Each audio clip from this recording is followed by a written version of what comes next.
The Hound of the Baskervilles by Sir Arthur Conan Doyle. Chapter 1. Mr. Sherlock Holmes. Mr. Sherlock Holmes, who was usually very late in the mornings, save upon those not infrequent occasions when he was up all night, was seated at the breakfast table. I stood upon the hearth-rug and picked up the stick which our visitor had left behind him the night before.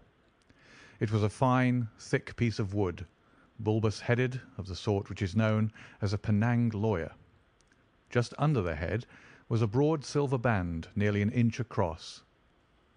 To James Mortimer, M.R.C.S., from his friends of the C.C.H., was engraved upon it, with the date 1884.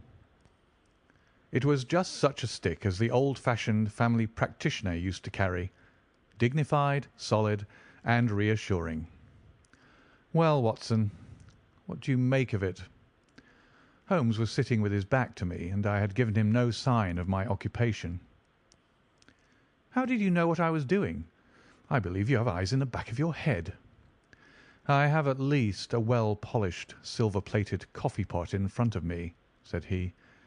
But tell me, Watson, what do you make of our visitor's stick, since we have been so unfortunate as to miss him, and have no notion of his errand? This accidental souvenir becomes of importance. Let me hear you reconstruct the man by an examination of it.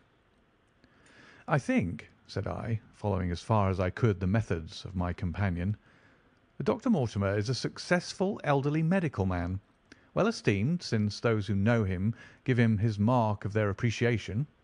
Good, said Holmes. Excellent. I think also that the probability is in favour of his being a country practitioner who does a great deal of his visiting on foot. Why so? Because this stick, though originally a very handsome one, has been so knocked about that I can hardly imagine a town practitioner carrying it. The thick iron ferrule is worn down, so it is evident that he has done a great amount of walking with it. Perfectly sound, said Holmes. And then again, there is the Friends of the C.C.H. I should guess that to be the something hunt, the local hunt to whose members he has possibly given some surgical assistance, and which has made him a small presentation in return. Really, Watson, you excel yourself, said Holmes, pushing back his chair and lighting a cigarette. I am bound to say that in all the accounts which you have been so good as to give of my own small achievements, you have habitually underrated your own abilities. It may be that you are not yourself luminous, but you are a conductor of light. Some people, without possessing genius, have a remarkable power of stimulating it. I confess, my dear fellow, that I am very much in your debt.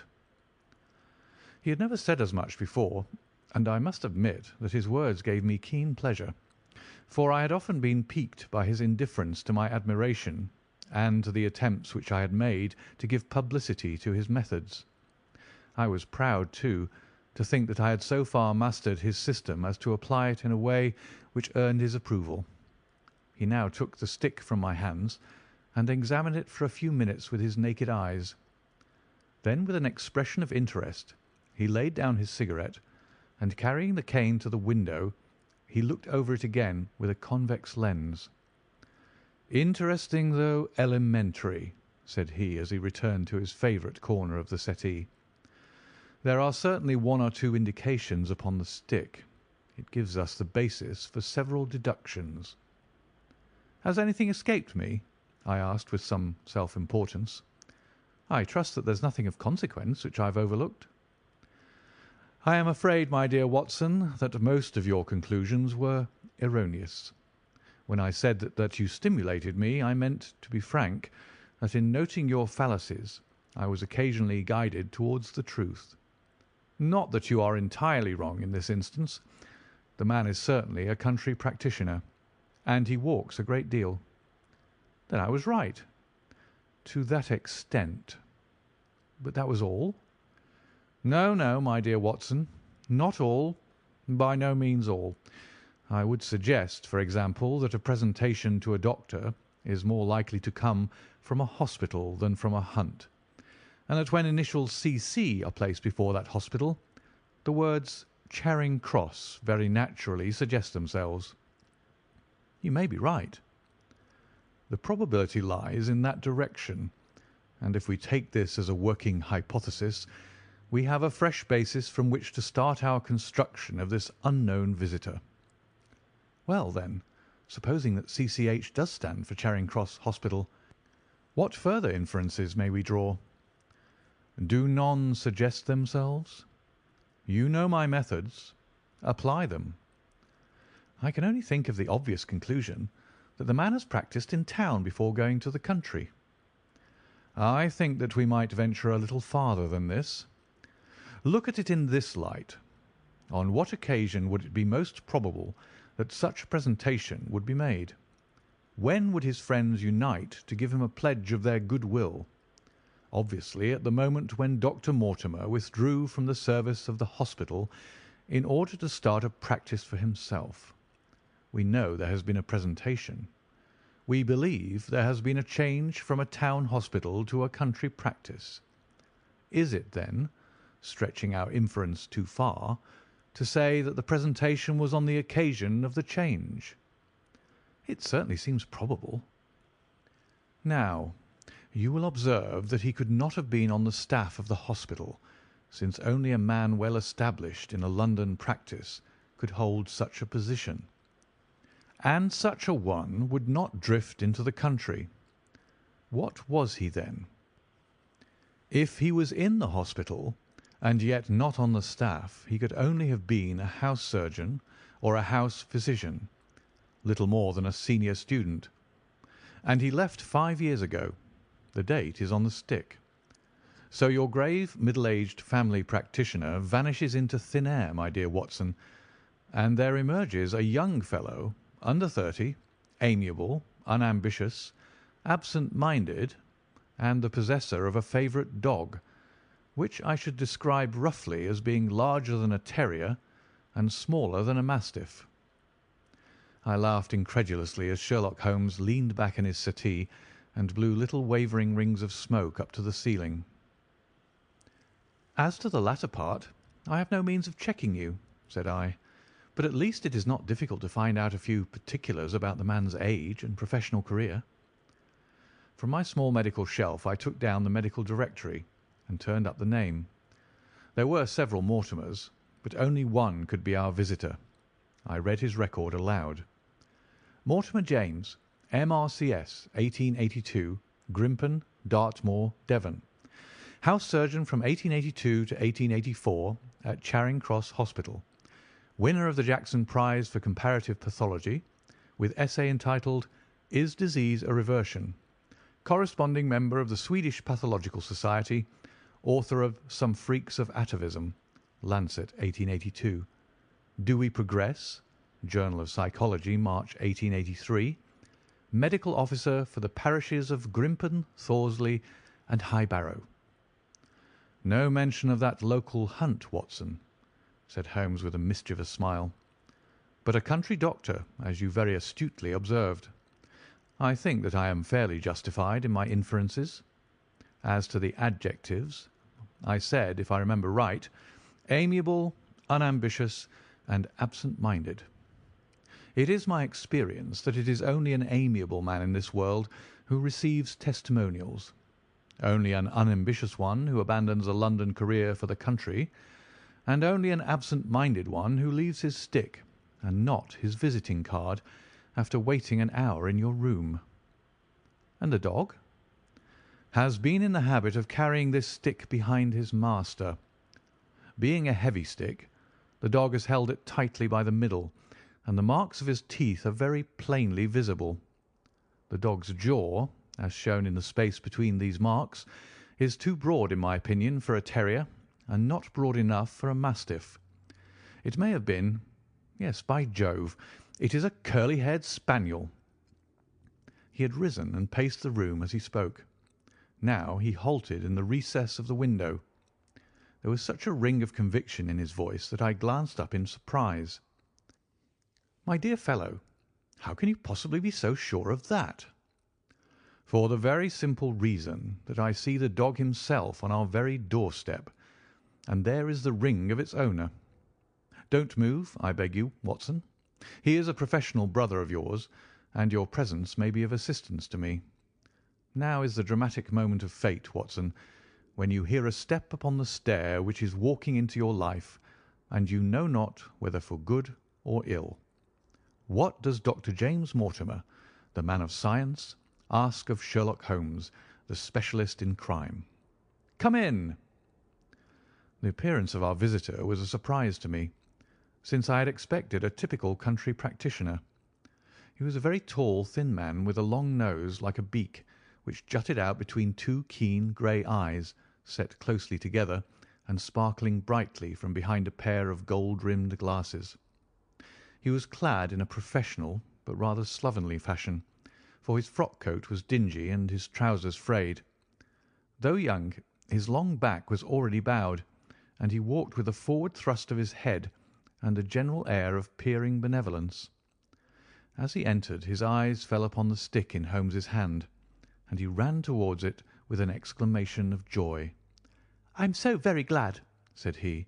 "I was not so sure whether I had left it here or in the shipping office. I would not lose that stick for the world." "A presentation, I see," said Holmes. "Yes, sir."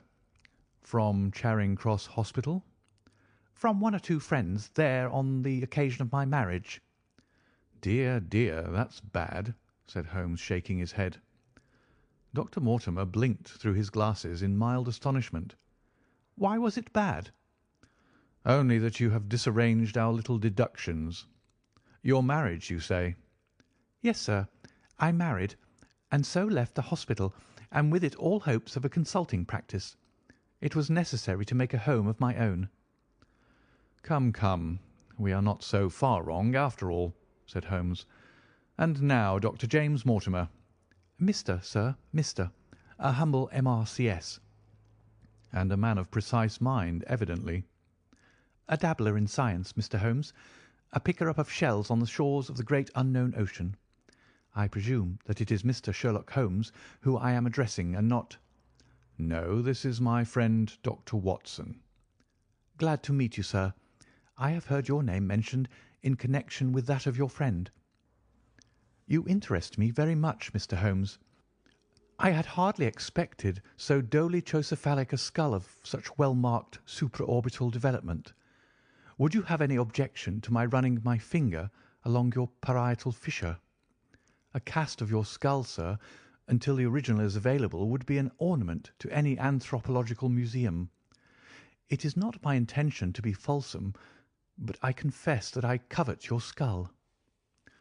Sherlock Holmes waved our strange visitor into a chair. "You are an enthusiast in your line of thought, I perceive, sir, as I am in mine," said he. "I observe from your forefinger that you make your own cigarettes. Have no hesitation in lighting one." The man drew out paper and tobacco and twirled the one up in the other with surprising dexterity. He had long, quivering fingers, as agile and restless as the antennae of an insect.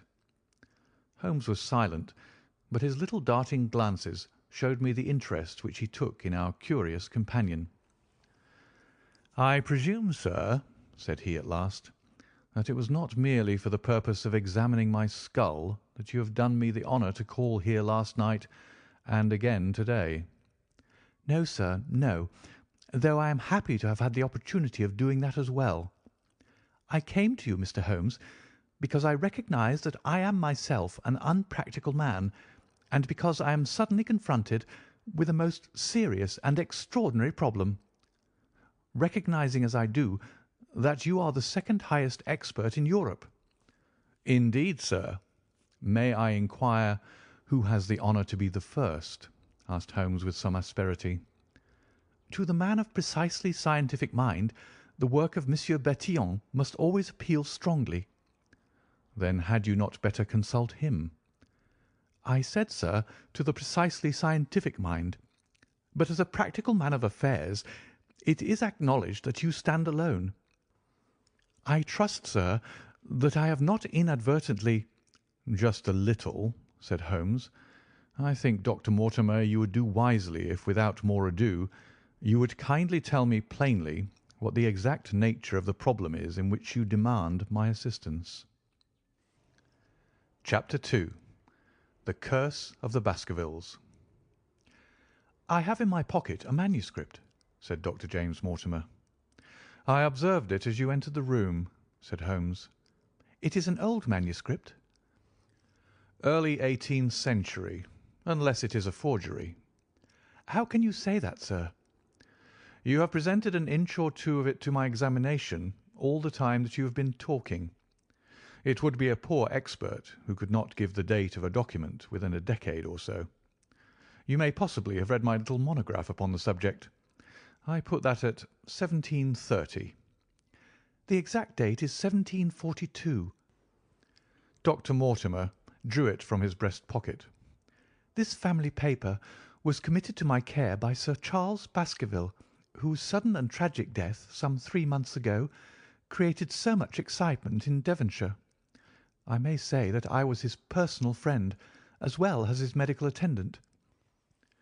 He was a strong-minded man, sir, shrewd, practical, and as unimaginative as I am myself.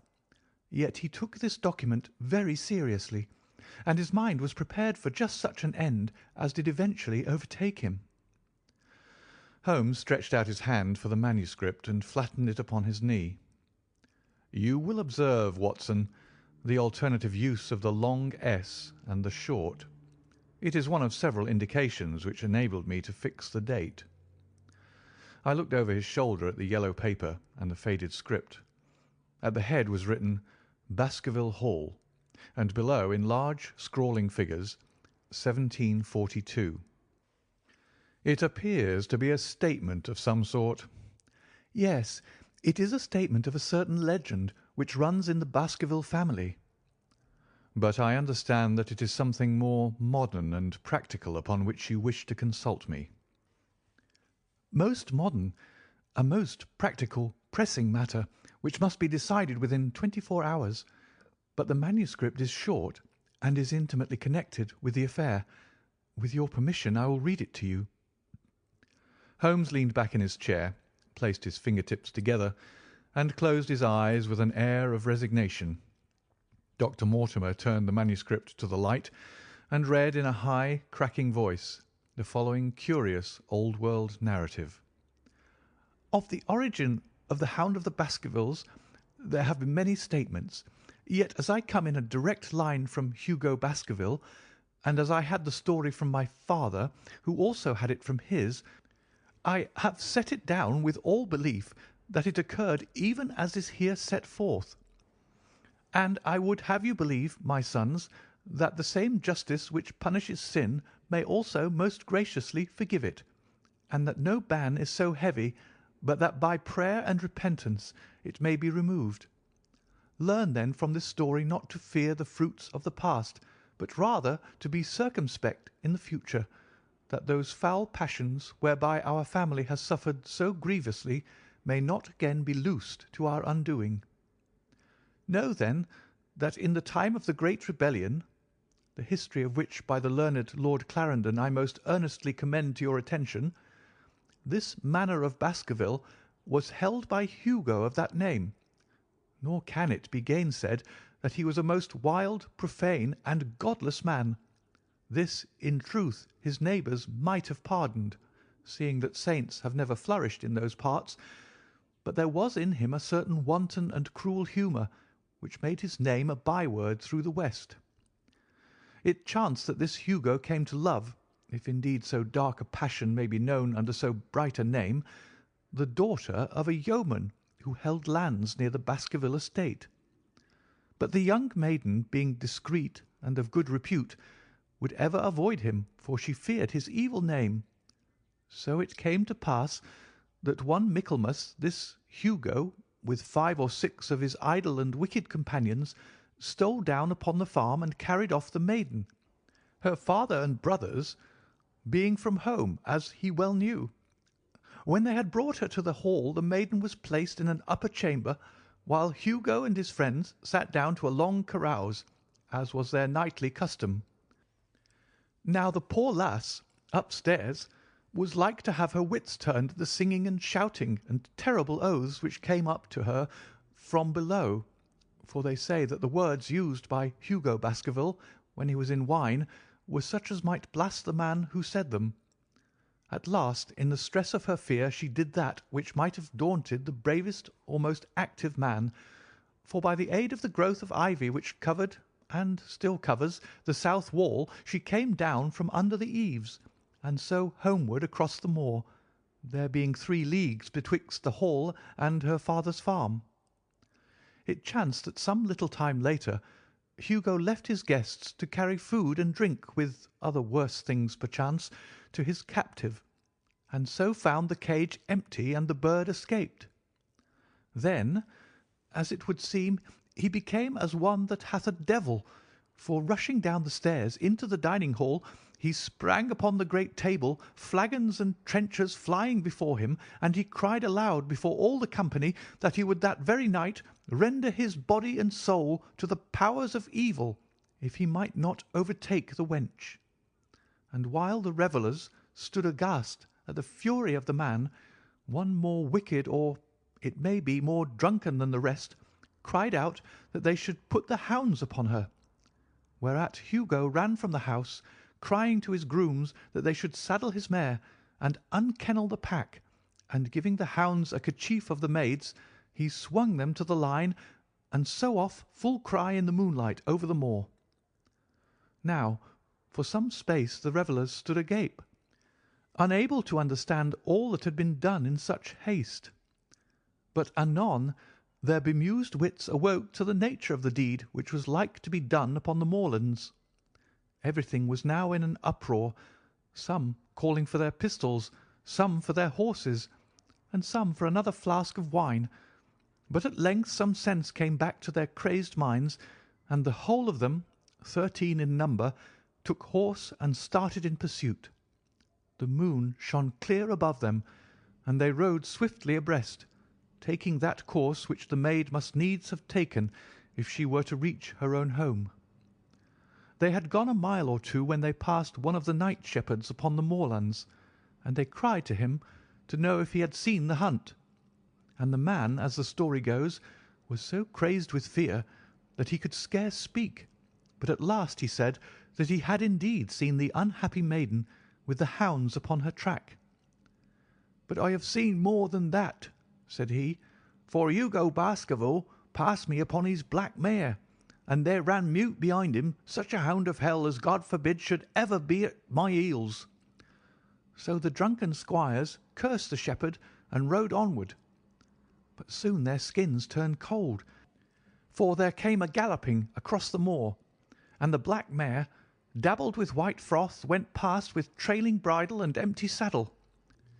Then the revellers rode close together, for a great fear was on them, but they still followed over the moor, though each, had he been alone, would have been right glad to have turned his horse's head. Riding slowly in this fashion, they came at last upon the hounds. These, though known for their valour and their breed, were whimpering in a cluster at the head of a deep dip or goyle, as we call it, upon the moor, some slinking away, and some with starting hackles and staring eyes, gazing down the narrow valley before them. The company had come to a halt, more sober men, as you may guess, than when they started. The most of them would by no means advance, but 3 of them, the boldest, or it may be the most drunken, rode forward down the goyle. Now it opened into a broad space in which stood 2 of those great stones, still to be seen there, which were set by certain forgotten peoples in the days of old.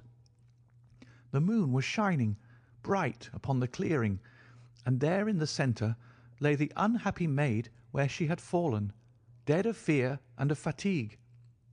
But it was not the sight of her body, nor yet that of the body of Hugo Baskerville lying near her, which raised the hair upon the heads of these 3 daredevil roisterers, but it was that, standing over Hugo and plucking at his throat, there stood a foul thing, a great black beast, shaped like a hound, yet larger than any hound that ever mortal eye has rested upon.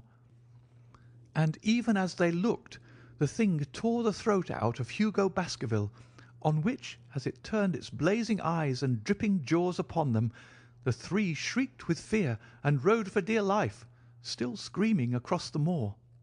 One, it is said, died that very night of what he had seen, and the other twain were but broken men for the rest of their days. Such is the tale, my sons, of the coming of the Hound, which is said to have plagued the family so sorely ever since.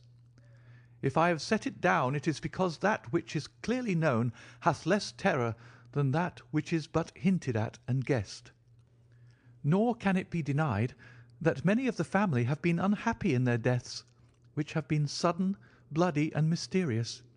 Yet may we shelter ourselves in the infinite goodness of Providence, which would not for ever punish the innocent beyond that third or fourth generation which is threatened in Holy Writ.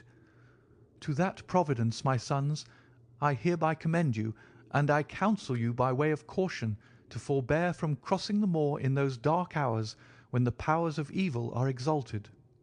This from Hugo Baskerville to his sons Roger and John, with instructions that they say nothing thereof to their sister Elizabeth. When Dr. Mortimer had finished reading this singular narrative, he pushed his spectacles up on his forehead and stared across at Mr. Sherlock Holmes.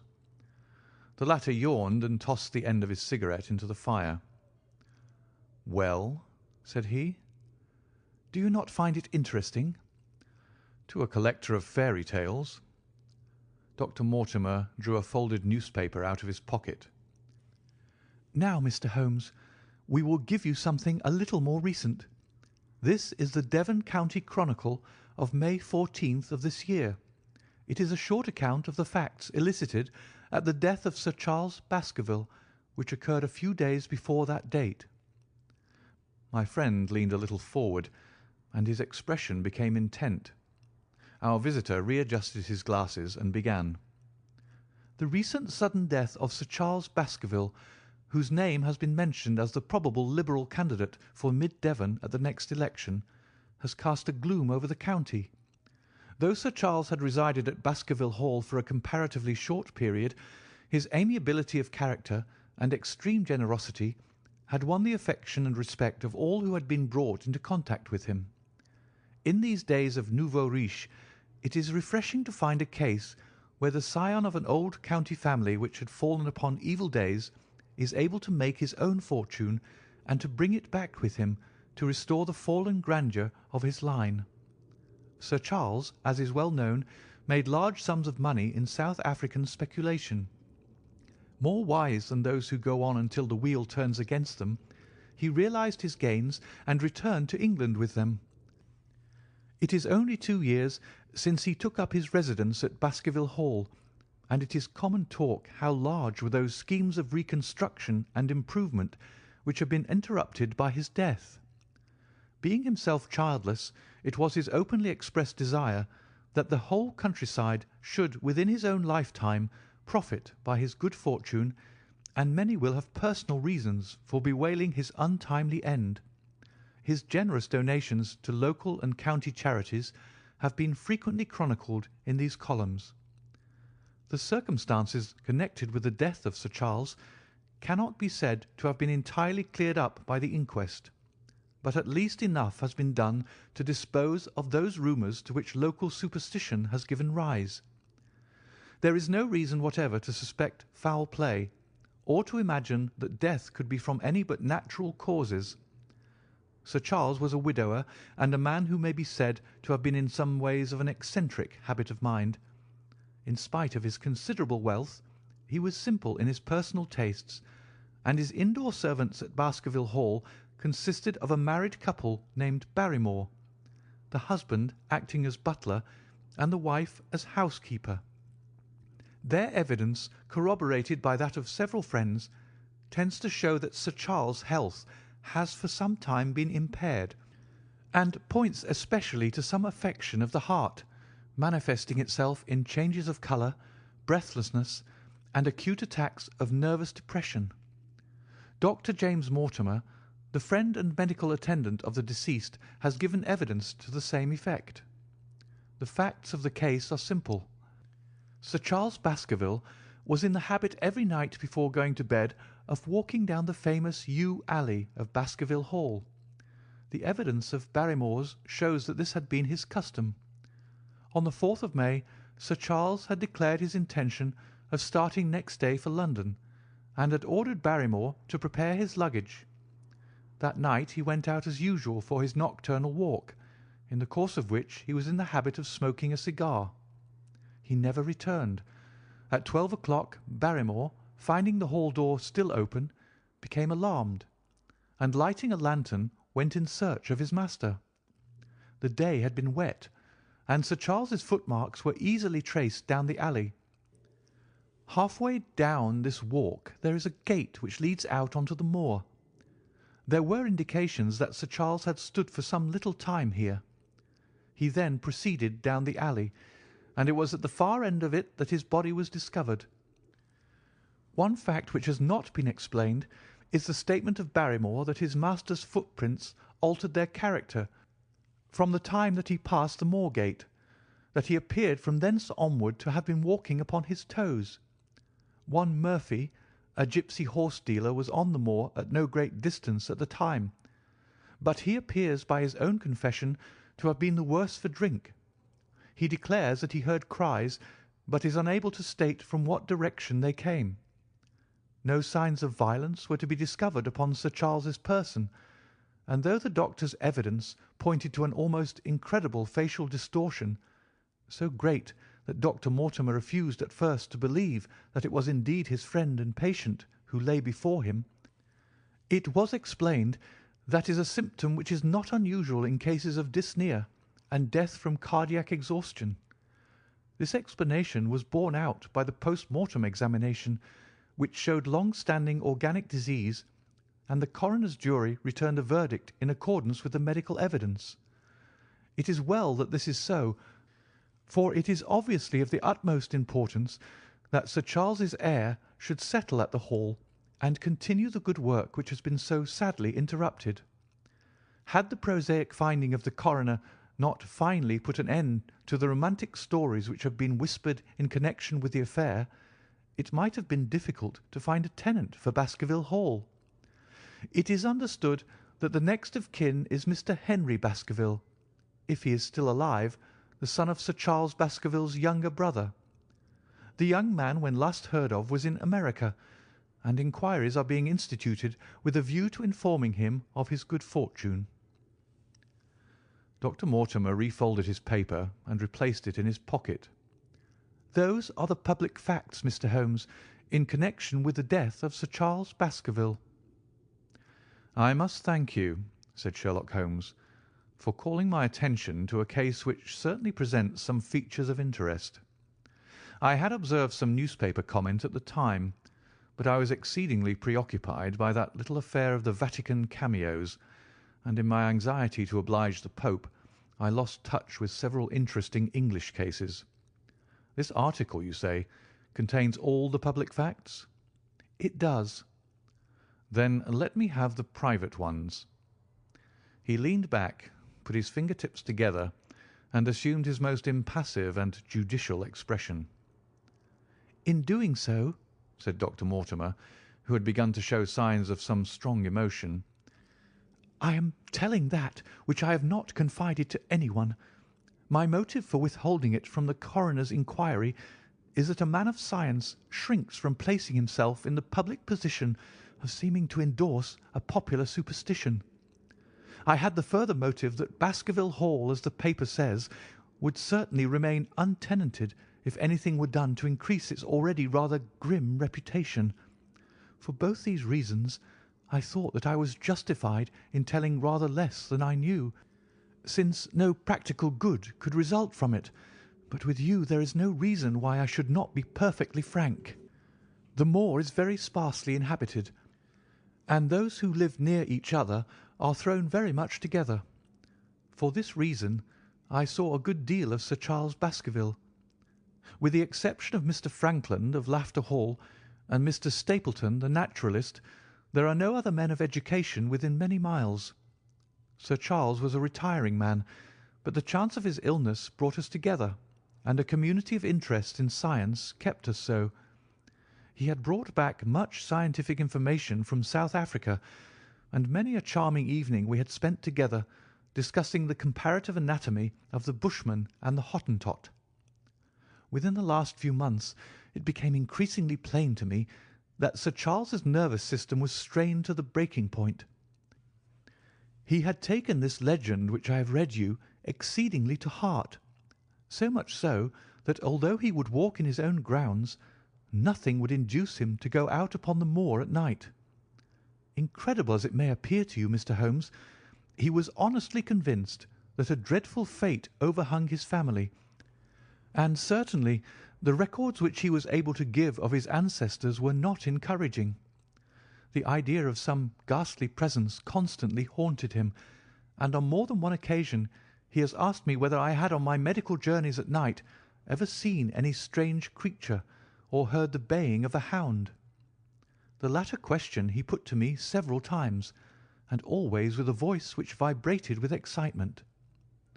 I can well remember driving up to his house in the evening some 3 weeks before the fatal event.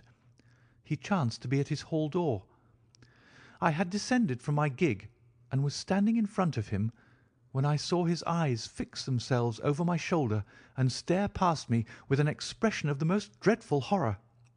I whisked round and had just time to catch a glimpse of something which I took to be a large black calf passing at the head of the drive. So excited and alarmed was he that I was compelled to go down to the spot where the animal had been and look around for it. It was gone, however, and the incident appeared to make the worst impression upon his mind. I stayed with him all the evening, and it was on that occasion, to explain the emotion which he had shown, that he confided to my keeping that narrative which I read to you when I first came in. I mention this small episode because it assumes some importance in view of the tragedy which followed, but I was convinced at the time that the matter was entirely trivial, and that his excitement had no justification. I was at my advice that Sir Charles was about to go to London. His heart was, I knew, affected, and the constant anxiety in which he lived, however chimerical the cause of it might be, was evidently having a serious effect upon his health. I thought that a few months among the distractions of town would send him back a new man. Mr. Stapleton, a mutual friend who was much concerned at his state of health, was of the same opinion. At the last instant came this terrible catastrophe. On the night of Sir Charles's death, Barrymore the butler, who made the discovery, sent Perkins the groom on horseback to me, and as I was sitting up late, I was able to reach Baskerville Hall within an hour of the event. I checked and corroborated all the facts which were mentioned at the inquest. I followed the footsteps down the yew alley. I saw the spot at the Moorgate where he seemed to have waited. I remarked the change in the shape of the prints after that point. I noted that there were no other footsteps save those of Barrymore on the soft gravel. And finally, I carefully examined the body, which had not been touched until my arrival. Sir Charles lay on his face, his arms out, his fingers dug into the ground, and his features convulsed with some strong emotion to such an extent that I could hardly have sworn to his identity. There was certainly no physical injury of any kind, but one false statement was made by Barrymore at the inquest. He said that there were no traces upon the ground round the body. He did not observe any, but I did, some little distance off, but fresh and clear. Footprints? Footprints. A man's or a woman's? Dr. Mortimer looked strangely at us for an instant, and his voice sank almost to a whisper as he answered, "Mr. Holmes, they were the footprints of a gigantic hound." Chapter 3. The Problem. I confess at these words a shudder passed through me. There was a thrill in the doctor's voice which showed that he was himself deeply moved by that which he told us. Holmes leaned forward in his excitement, and his eyes had the hard, dry glitter which shot from them when he was keenly interested. "You saw this?" "As clearly as I see you." And you said nothing? What was the use? How was it that no one else saw it? The marks were some 20 yards from the body, and no one gave them a thought. I don't suppose I should have done so had I not known this legend. There are many sheep-dogs on the moor. No doubt, but this was no sheep-dog. You say it was large. Enormous. But it had not approached the body. No. What sort of night was it? Damp and raw. But not actually raining? No. What is the alley like? There are 2 lines of old yew hedge, 12 feet high and impenetrable. The walk in the centre is about 8 feet across. Is there anything between the hedges and the walk? Yes, there is a strip of grass about 6 feet broad on either side. I understand that the yew hedge is penetrated at one point by a gate. Yes, the wicket gate which leads on to the moor. Is there any other opening? None. So that to reach the yew alley one either has to come down it from the house or else to enter it by the moor gate. There is an exit through a summer house at the far end. Had Sir Charles reached this? No, he lay about 50 yards from it.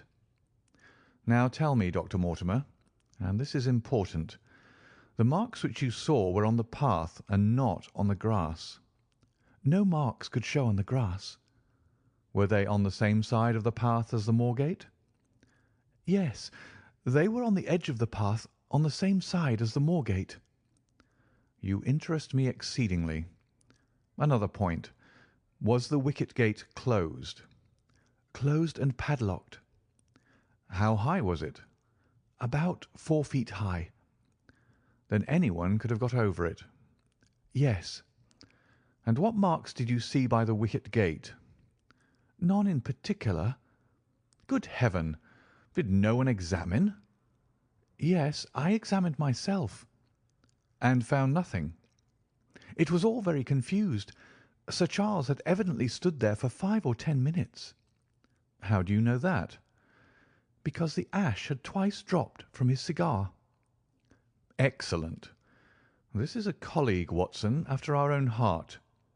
But the marks? He had left his own marks all over that small patch of gravel. I could discern no others. Sherlock Holmes struck his hand against his knee with an impatient gesture. "If I had only been there!" he cried. "It is evidently a case of extraordinary interest, and one which presented immense opportunities to the scientific expert. That gravel page upon which I might have read so much has been long ere this smudged by the rain and defaced by the clogs of curious peasants. Oh, Dr. Mortimer, Dr. Mortimer, to think that you should not have called me in! You have indeed much to answer for." "I could not call you in, Mr. Holmes, without disclosing these facts to the world, and I have already given my reasons for not wishing to do so. Besides—"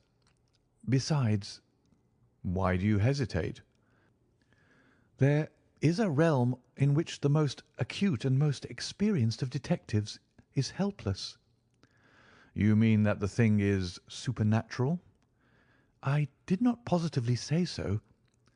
"No, but you evidently think it." "Since the tragedy, Mr. Holmes, there have come to my ears several incidents which are hard to reconcile with the settled order of nature." "For example?" "I find that before the terrible event occurred, several people had seen a creature upon the moor which corresponds with this Baskerville demon, and which could not possibly be any animal known to science. They all agreed that it was a huge creature, luminous, ghastly, and spectral. I have cross-examined these men, one of them a hard-headed countryman, one a farrier, and one a moorland farmer, who all tell the same story of this dreadful apparition, exactly corresponding to the hell-hound of the legend. I assure you that there is a reign of terror in the district, and that it is a hardy man who will cross the moor at night." "And you, a trained man of science, believe it to be supernatural?" "I do not know what to believe." Holmes shrugged his shoulders. "I have hitherto confined my investigations to this world," said he. "In a modest way I have combated evil, but to take on the father of evil himself would, perhaps, be too ambitious a task. Yet you must admit that the footmark is material."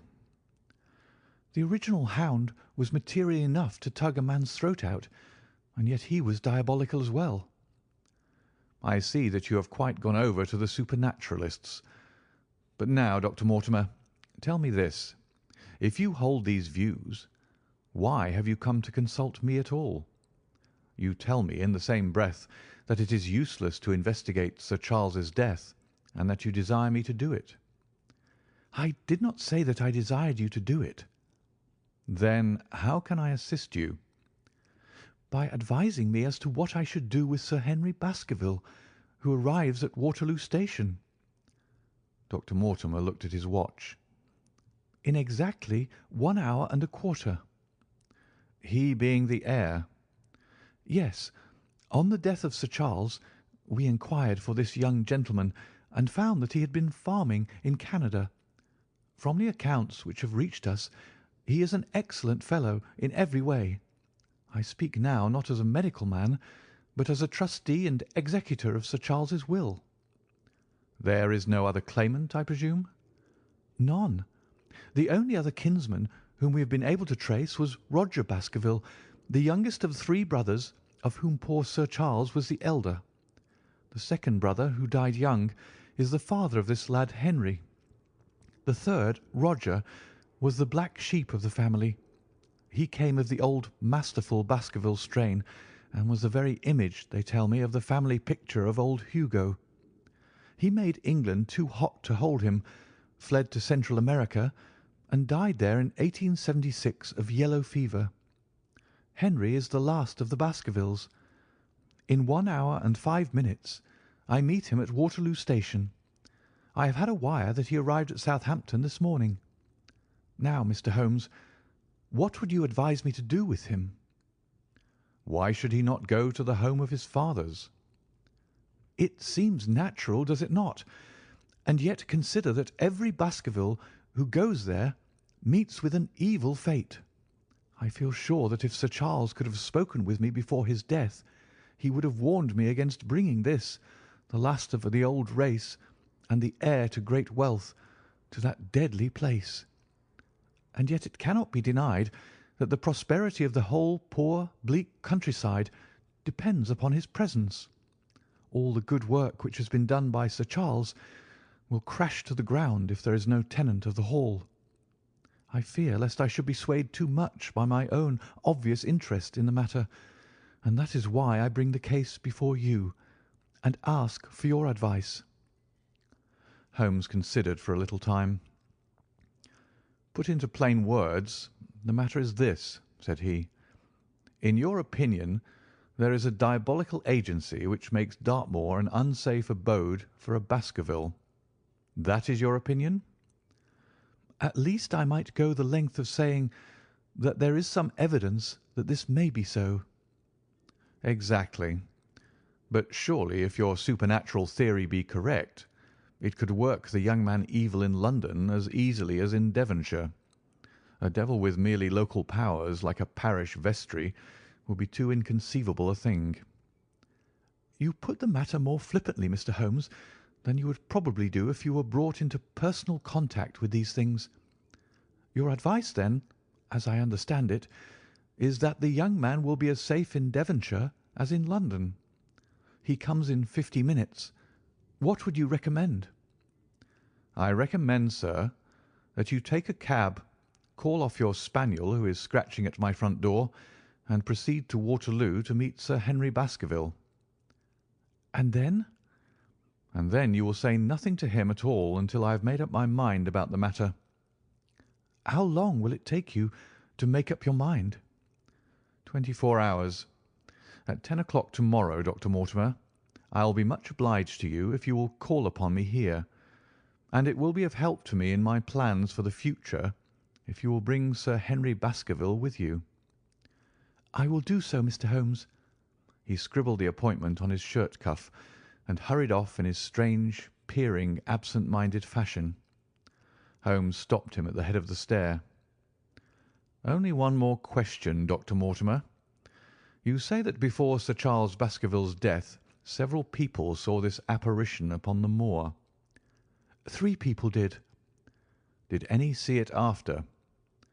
"I have not heard of any." "Thank you. Good morning."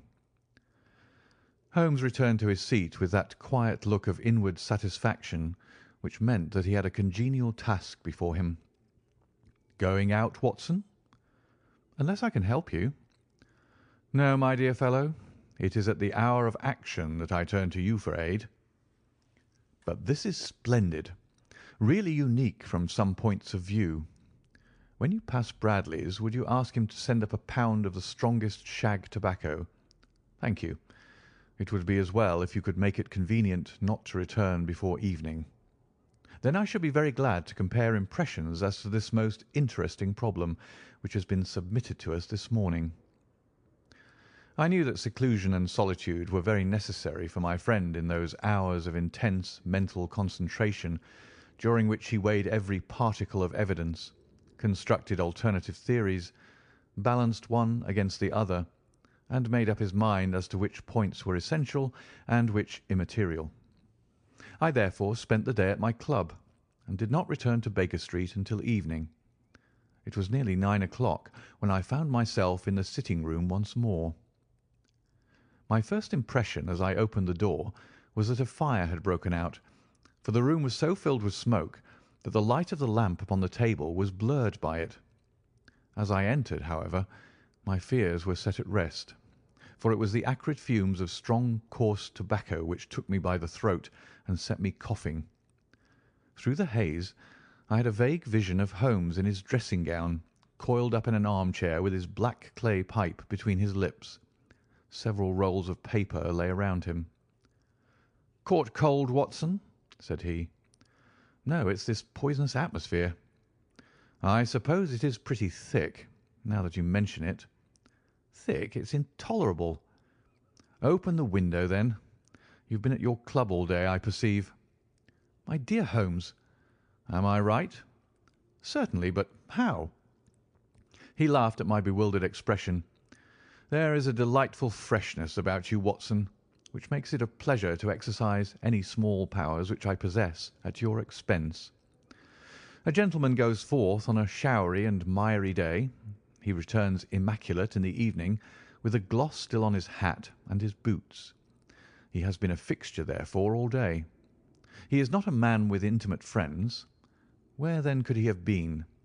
Is it not obvious?" "Well, it is rather obvious."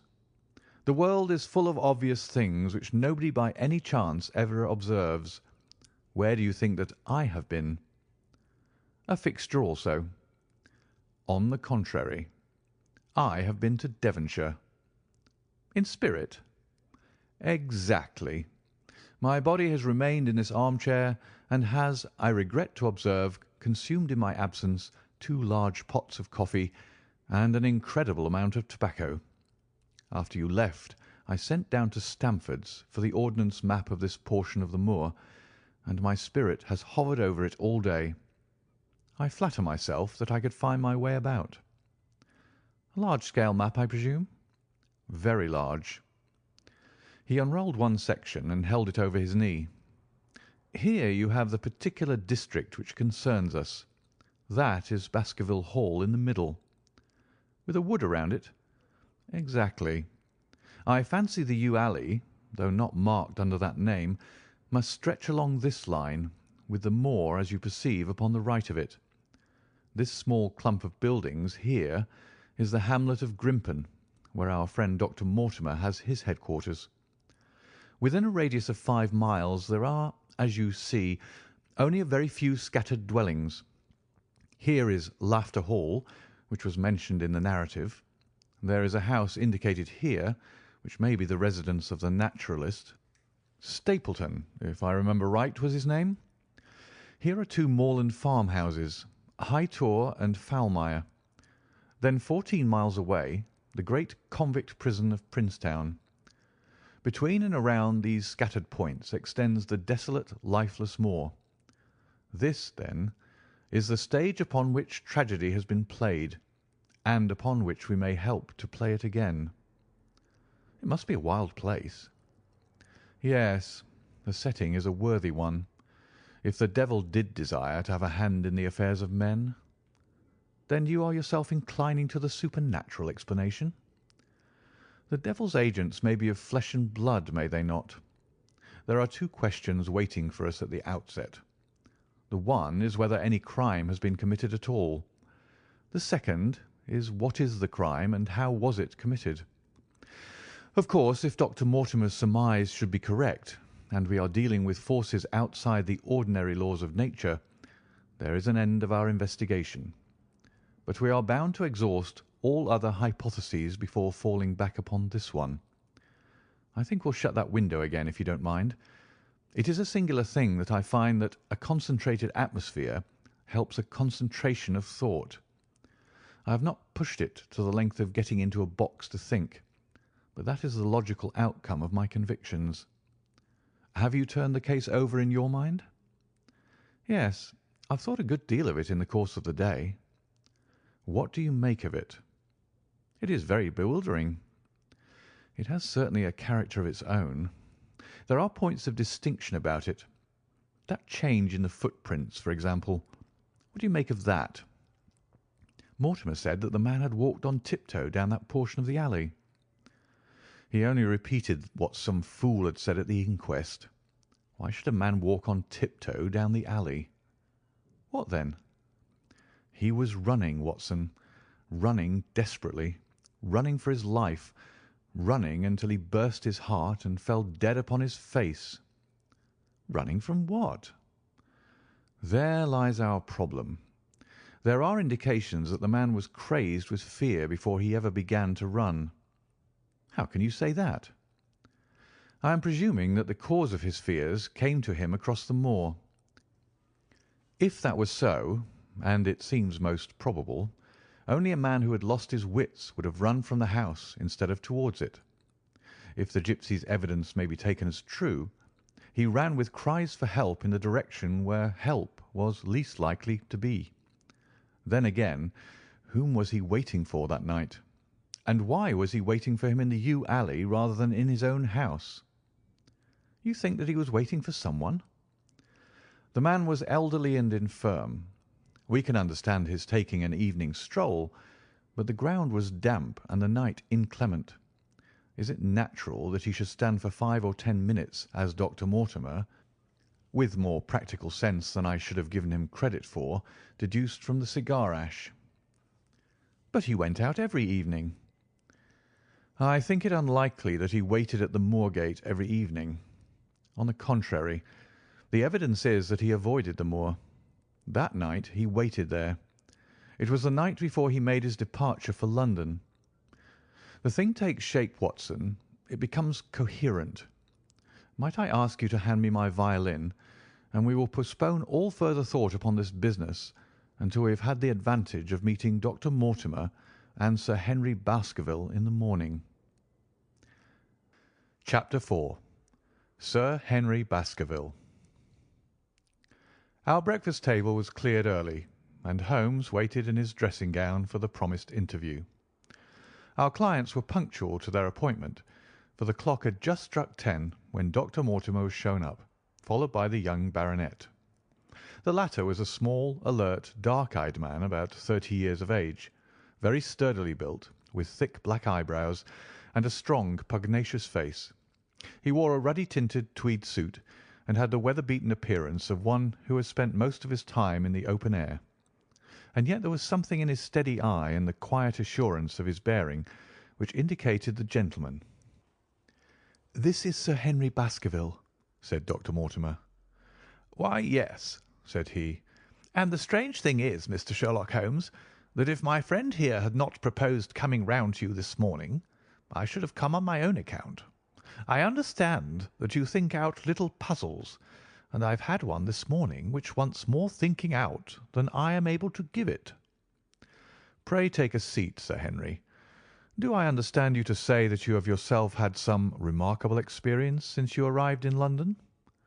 "Nothing of much importance, Mr. Holmes. Only a joke, as like as not. It was this letter, if you can call it a letter, which reached me this morning." He laid an envelope upon the table, and we all bent over it. It was of common quality, greyish in colour. The address, Sir Henry Baskerville, Northumberland Hotel, was printed in rough characters. The postmark, Charing Cross, and the date of posting the preceding evening.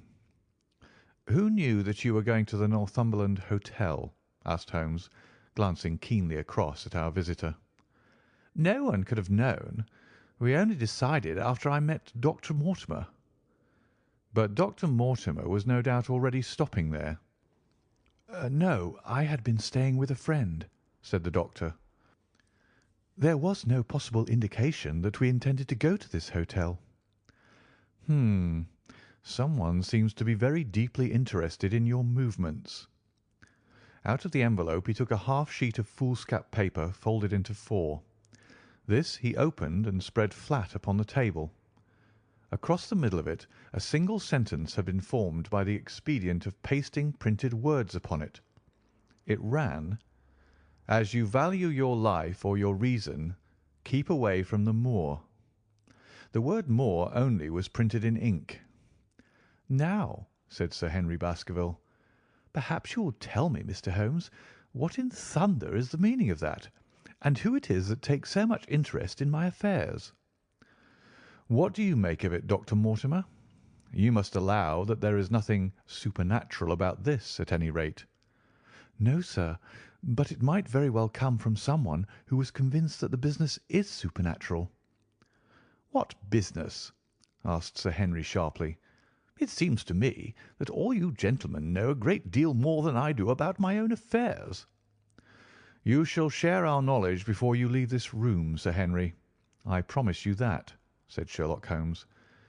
"We will confine ourselves for the present, with your permission, to this very interesting document, which must have been put together and posted yesterday evening. Have you yesterday's Times, Watson?" "It is here in the corner." "Might I trouble you for it? The inside page, please, with the leading articles." He glanced swiftly over it, running his eyes up and down the columns. "Capital article this on Free Trade. Permit me to give you an extract from it. You may be cajoled into imagining that your own special trade or your own industry will be encouraged by a protective tariff, but it stands to reason that such legislation must in the long run keep away wealth from the country, diminish the value of our imports, and lower the general conditions of life in this island. What do you think of that, Watson?" cried Holmes in high glee, rubbing his hands together with satisfaction. "Don't you think that is an admirable sentiment?" Dr. Mortimer looked at Holmes with an air of professional interest, and Sir Henry Baskerville turned a pair of puzzled dark eyes upon me. "I don't know much about the tariff and things of that kind," said he, "but it seems to me we've got a bit off the trail so far as that note is concerned." "On the contrary, I think we are particularly hot upon the trail, Sir Henry. Watson here knows more about my methods than you do, but I fear that even he has not quite grasped the significance of this sentence." "No, I confess that I see no connection." "And yet, my dear Watson, there is so very close a connection that the one is extracted out of the other. You, your life, reason, value, keep away from the— Don't you see now whence these words have been taken?" "By thunder, you're right. Well, if that isn't smart!" cried Sir Henry. "If any possible doubt remained, it is settled by the fact that 'keep away' and 'from thee' are cut out in one piece." "Well, now, so it is." "Really, Mr. Holmes, this exceeds anything which I could have imagined," said Dr. Mortimer, gazing at my friend in amazement. "I could understand anyone saying that the words were from a newspaper, but that you should name which and add that it came from the leading article is really one of the most remarkable things which I have ever known. How did you do it?" "I presume, Doctor, that you could tell the skull of a negro from that of an Eskimo?" "Most certainly." But how? Because that is my special hobby. The differences are obvious. The supraorbital crest, the facial angle, the maxillary curve, the— But this is my special hobby, and the differences are equally obvious. There is as much difference to my eyes between the leaded bourgeois type of a Times article and the slovenly print of an evening halfpenny paper as there could be between your Negro and your Eskimo. The detection of types is one of the most elementary branches of knowledge to the special expert in crime, though I confess that once, when I was very young, I confused the Leeds Mercury with the Western Morning News. But a Times leader is entirely distinctive, and these words could have been taken from nothing else. As it was done yesterday, the strong probability was that we should find the words in yesterday's issue. "So far as I can follow you, then, Mr. Holmes," said Sir Henry Baskerville, "someone cut out this message with a scissors." "Nail scissors," said Holmes. "You can see that it was a very short-bladed scissors, since the cutter had to take 2 snips over 'keep away.'" "That is so. Someone, then, cut out the message with a pair of short-bladed scissors, pasted it with paste—" "Gum," said Holmes. "With gum onto the paper. But I want to know why the word Moor should have been written." "Because he could not find it in print. The other words were all simple and might be found in any issue, but Moor would be less common." "Why, of course, that would explain it. Have you read anything else in this message, Mr. Holmes?" "There are 1 or 2 indications, and yet the utmost pains have been taken to remove all clues. The address, you observe, is printed in rough characters. But the Times is a paper which is seldom found in any hands but those of the highly educated.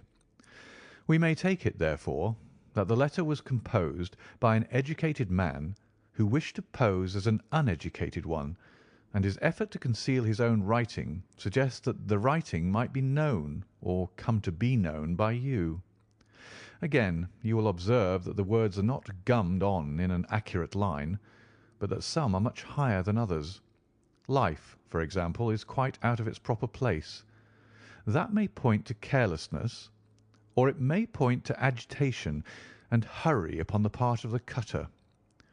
On the whole, I incline to the latter view, since the matter was evidently important, and it is unlikely that the composer of such a letter would be careless. If he were in a hurry, it opens up the interesting question why he should be in a hurry, since any letter posted up to early morning would reach Sir Henry before he would leave his hotel. Did the composer fear an interruption? And from whom? "We are coming now rather into the region of guesswork," said Dr. Mortimer. "Say rather into the region where we balance probabilities and choose the most likely. It is the scientific use of the imagination, but we have always some material basis on which to start our speculation. Now, you would call it a guess, no doubt, but I am almost certain that this address has been written in a hotel."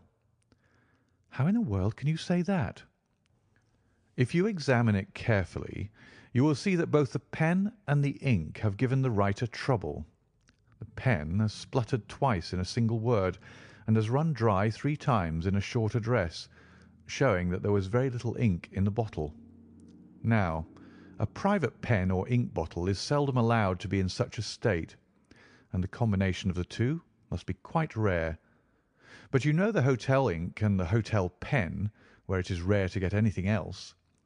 Yes, I have very little hesitation in saying that could we examine the waste-paper baskets of the hotels round Charing Cross until we found the remains of the mutilated Times leader, we could lay our hands straight upon the person who sent this singular message. Hullo! Hullo! What's this?" He was carefully examining the foolscap upon which the words were pasted, holding it only an inch or 2 from his eyes. "Well?" "Nothing," said he, throwing it down. "It is a blank half-sheet of paper without even a watermark upon it. I think we have drawn as much as we can from this curious letter. And now, Sir Henry, has anything else of interest happened to you since you have been in London?" "Why, no, Mr. Holmes, I think not." "You have not observed anyone follow or watch you?"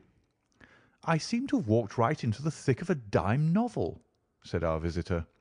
"Why in thunder should anyone follow or watch me?" "We are coming to that. You have nothing else to report to us before we go into this matter?"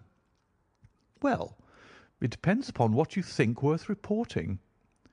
"I think anything out of the ordinary routine of life well worth reporting." Sir Henry smiled. "I don't know much of British life yet, for I've spent nearly all my time in the States and in Canada, but I hope that to lose one of your boots is not part of the ordinary routine of life over here." "You have lost one of your boots?"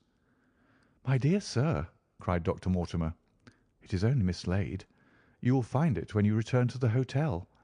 What is the use of troubling Mr. Holmes with trifles of this kind?" "Well, he asked me for anything outside the extraordinary." "Exactly," said Holmes.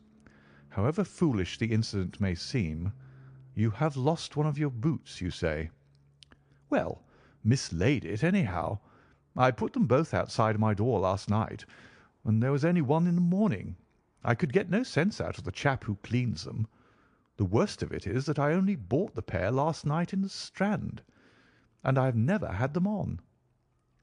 "If you have never worn them, why did you put them out to be cleaned?" They were tan boots and had never been varnished. That was why I put them out." "Then I understand that on your arrival in London yesterday you went out at once and bought a pair of boots?" "I did a great deal of shopping. Dr. Mortimer here went round with me. You see, if I am to be squire down there, I must dress the part, and it may be that I have got a little careless in my ways out west. Among other things, I bought these brown boots, gave $6 for them, and had one stolen before ever I had them on my feet." "It seems a singularly useless thing to steal," said Sherlock Holmes. "I confess that I share Dr. Mortimer's belief that it will not be long before the missing boot is found." "And now, gentlemen," said the baronet with decision, "it seems to me that I have spoken quite enough about the little that I know. It is time that you kept your promise and gave me a full account of what we are all driving at." "Your request is a very reasonable one," Holmes answered. "Dr. Mortimer, I think you could not do better than to tell your story as you told it to us." Thus encouraged, our scientific friend drew his papers from his pocket and presented the whole case as he had done upon the morning before. Sir Henry Baskerville listened with the deepest attention and with an occasional exclamation of surprise. "Well, I seem to have come into an inheritance with a vengeance," said he, when the long narrative was finished. "Of course, I've heard of the Hound ever since I was in the nursery. It's the pet story of the family, though I never thought of taking it seriously before. But as to my uncle's death, well, it all seems boiling up in my head, and I can't get it clear yet. You don't seem quite to have made up your mind whether it's a case for a policeman or a clergyman." "Precisely." "And now there's this affair of the letter to me at the hotel. I suppose that fits into its place." "It seems to show that someone knows more than we do about what goes on upon the moor," said Dr. Mortimer. "And also," said Holmes, "that someone is not ill disposed towards you, since they warn you of danger." "Or it may be that they wish, for their own purposes, to scare me away." "Well, of course, that is possible also. I am very much indebted to you, Dr. Mortimer, for introducing me to a problem which presents several interesting alternatives.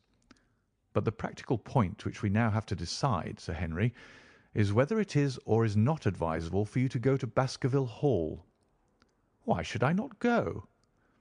"There seems to be danger." "Do you mean danger from this family fiend, or do you mean danger from human beings?" "Well, that is what we have to find out." "Whichever it is, my answer is fixed.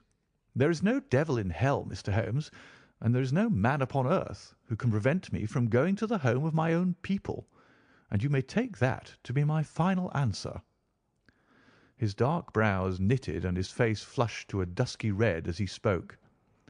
It was evident that the fiery temper of the Baskervilles was not extinct in this their last representative. "Meanwhile," said he, "I have hardly had time to think over all that you've told me. It's a big thing for a man to have to understand and to decide at one sitting. I should like to have a quiet hour by myself to make up my mind. Now, look here, Mr. Holmes, it's 11:30 now, and I'm going back right away to my hotel. Suppose you and your friend Dr. Watson come round and lunch with us at 2. I'll be able to tell you more clearly then how this thing strikes me." "Is that convenient to you, Watson?" "Perfectly." "Then you may expect us. Shall I have a cab called?" "I'd prefer to walk, for this affair has flurried me rather." "I'll join you in walk with pleasure," said his companion. "Then we meet again at 2 o'clock. Au revoir and good morning." We heard the steps of our visitors descend the stair and the bang of the front door. In an instant Holmes had changed from the languid dreamer to the man of action. "Your hat and boots, Watson. Quick! Not a moment to lose." He rushed into his room in his dressing gown and was back again in a few seconds in a frock coat. We hurried together down the stairs and into the street. Dr. Mortimer and Baskerville were still visible about 200 yards ahead of us in the direction of Oxford Street. "Shall I run and stop them?" "Not for the world, my dear Watson. I am perfectly satisfied with your company if you will tolerate mine. Our friends are wise, for it is certainly a very fine morning for a walk." He quickened his pace until we had decreased the distance which divided us by about half. Then, still keeping 100 yards behind, we followed into Oxford Street and so down Regent Street. Once our friend stopped and stared into a shop window, upon which Holmes did the same. An instant afterwards he gave a little cry of satisfaction, and, following the direction of his eager eyes, I saw that a hansom cab with a man inside, which had halted on the other side of the street, was now proceeding slowly onward again. "There's our man, Watson. Come along. We'll have a good look at him, even if we can do no more." At that instant I was aware of a bushy black beard and a pair of piercing eyes turned upon us through the side window of the cab. Instantly the trap door at the top flew up, something was screamed to the driver, and the cab flew madly off down Regent Street. Holmes looked eagerly around for another, but no empty one was in sight.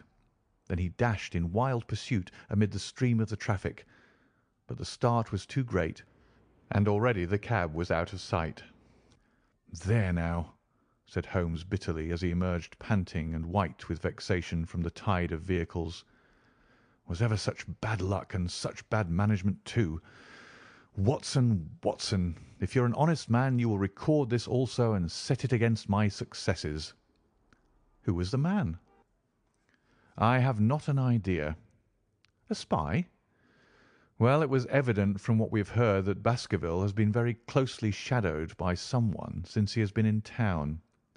How else could it be known so quickly that it was the Northumberland Hotel which he had chosen?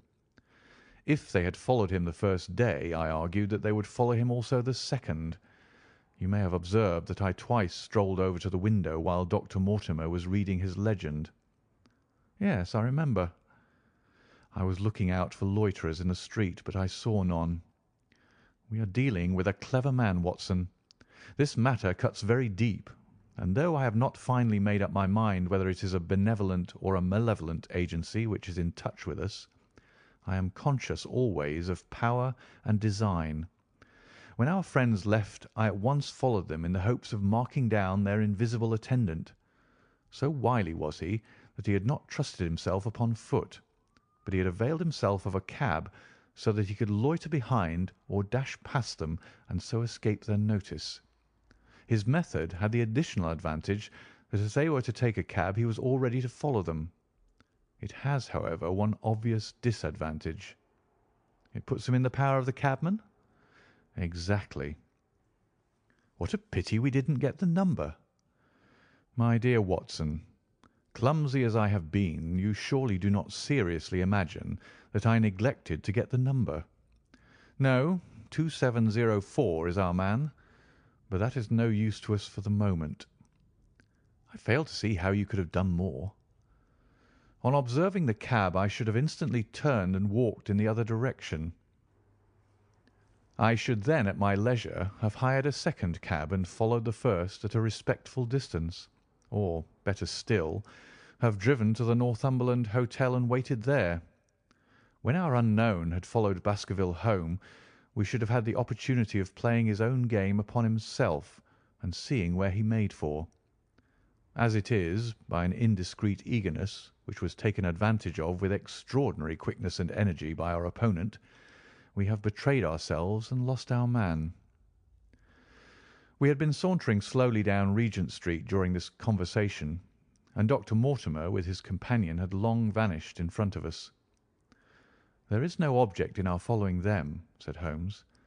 "The shadow has departed and will not return.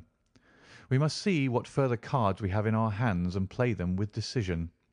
Could you swear to that man's face within the cab?" "I could swear only to the beard." "And so could I, from which I gather that in all probability it was a false one. A clever man upon so delicate an errand has no use for a beard save to conceal his features. Come in here, Watson." He turned into one of the district messenger offices, where he was warmly greeted by the manager. "Ah, Wilson, I see you have not forgotten the little case in which I had the good fortune to help you." "No, sir, indeed I have not. You saved my good name and perhaps my life." "My dear fellow, you exaggerate. I have some recollection, Wilson, that you had among your boys a lad named Cartwright, who showed some ability during the investigation." "Yes, sir. He's still with us." "Could you ring him up?" "Thank you, and I should be glad to have change of this £5 note." A lad of 14, with a bright, keen face, had obeyed the summons of the manager. He stood now gazing with great reverence at the famous detective. "Let me have the hotel directory," said Holmes. "Thank you. Now, Cartwright, there are the names of 23 hotels here, all in the immediate neighbourhood of Charing Cross. Do you see?" "Yes, sir." "You will visit each one of these in turn." "Yes, sir." "You will begin in each case by giving the outside porter 1 shilling. Here are 23 shillings." "Yes, sir." "You will tell him that you want to see the waste paper of yesterday. You will say that an important telegram has miscarried, and that you are looking for it. You understand?" "Yes, sir." "But what you are really looking for is the centre page of the Times with some holes cut in it with scissors. Here is a copy of the Times. It is this page. You could easily recognise it, could you not?" "Yes, sir." "In each case the outside porter will send for the hall porter, to whom also you will give 1 shilling. Here are 23 shillings. You will then learn in possibly 20 cases out of the 23 that the waste of the day before has been burned or removed. In the 3 other cases you will be shown a heap of paper, and you will look for this page of the Times among it. The odds are enormously against your finding it. There are 10 shillings over in case of emergencies. Let me have a report by wire at Baker Street before evening. And now, Watson, it only remains for us to find out by wire the identity of the cabman, number 2704, and then we will drop into one of the Bond Street picture galleries and fill in the time until we are due at the hotel." Chapter 5. 3 Broken Threads. Sherlock Holmes had, in a very remarkable degree, the power of detaching his mind at will. For 2 hours the strange business in which we had been involved appeared to be forgotten, and he was entirely absorbed in the pictures of the modern Belgian masters. He would talk of nothing but art, of which he had the crudest ideas, from our leaving the gallery until we found ourselves at the Northumberland Hotel. "Sir Henry Baskerville is upstairs expecting you," said the clerk. "He asked me to show you up at once when you came." "Have you any objection to my looking at your register?" said Holmes. "Not in the least." The book showed that 2 names had been added after that of Baskerville. One was Theophilus Johnson and family, of Newcastle, the other Mrs. Oldmore and maid, of High Lodge, Alton. "Surely that must be the same Johnson whom I used to know," said Holmes to the porter. "A lawyer, is he not? Grey-haired, and walks with a limp." "No, sir. This is Mr. Johnson, the coal owner, a very active gentleman, not older than yourself." "Surely you're mistaken about his trade?" "No, sir. He has used this hotel for many years, and he is very well known to us." "Ah, that settles it. Mrs. Oldmore, too. I seem to remember the name. Excuse my curiosity, but often in calling upon one friend one finds another." "She is an invalid lady, sir. Her husband was once Mayor of Gloucester. She always comes to us when she's in town." "Thank you. I'm afraid I cannot claim her acquaintance." "We have established a most important fact by these questions, Watson," he continued in a low voice as we went upstairs together. "We know now that the people who are so interested in our friend have not settled down in his own hotel. That means that while they are, as we have seen, very anxious to watch him, they are equally anxious that he should not see them. Now, this is a most suggestive fact." "What does it suggest?" "It suggests— Hello, my dear fellow, what on earth is the matter?" As we came round the top of the stairs, we had run up against Sir Henry Baskerville himself. His face was flushed with anger, and he held an old and dusty boot in one of his hands. So furious was he that he was hardly articulate, and when he did speak it was in a much broader and more western dialect than any which we had heard from him in the morning. "Seems to me they are playing me for a sucker in this hotel," he cried. "They'll find they've started into monkey with the wrong man unless they are careful. By thunder, if that chap can't find my missing boot, there'll be trouble. I can take a joke with the best, Mr. Holmes, but they've got a bit over the mark this time." "Still looking for your boot?" "Yes, sir, and mean to find it." "But surely you said that it was a new brown boot?" "So it was, sir, and now it's an old black one." "What? You don't mean to say—" "That's just what I do mean to say. I only had 3 pairs in the world, the new brown, the old black, and the patent leathers, which I'm wearing. Last night they took one of my brown ones, and to-day they have sneaked one of the black. Well, have you got it? Speak out, man, and don't stand staring." An agitated German waiter had appeared upon the scene. "No, sir. I have made inquiry all over the hotel, but I can hear no word of it." "Well, either that boot comes back before sundown, or I'll see the manager and tell him that I go right straight out of this hotel." "It shall be found, sir. I promise you that if you'll have a little patience it will be found." "Mind it is, for it's the last thing of mine that I'll lose in this den of thieves. Well, well, Mr. Holmes, you'll excuse my troubling you about such a trifle." "I think it's well worth troubling about." "Why? You look very serious over it." "How do you explain it?" "I just don't attempt to explain it. It seems the very maddest, queerest thing that ever happened to me." "The queerest, perhaps," said Holmes thoughtfully. "What do you make of it yourself?" "Well, I don't profess to understand it yet. This case of yours is very complex, Sir Henry. When taken in conjunction with your uncle's death, I am not sure that of all the 500 cases of capital importance which I've handled, there is one which cuts so deep.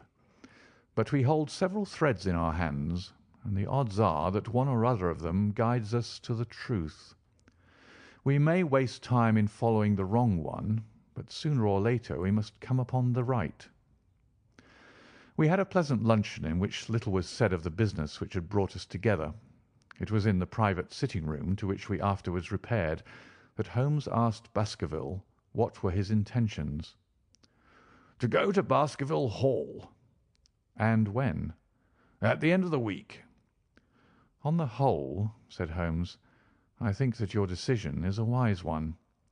I have ample evidence that you are being dogged in London, and amid the millions of this great city it is difficult to discover who these people are or what their object can be.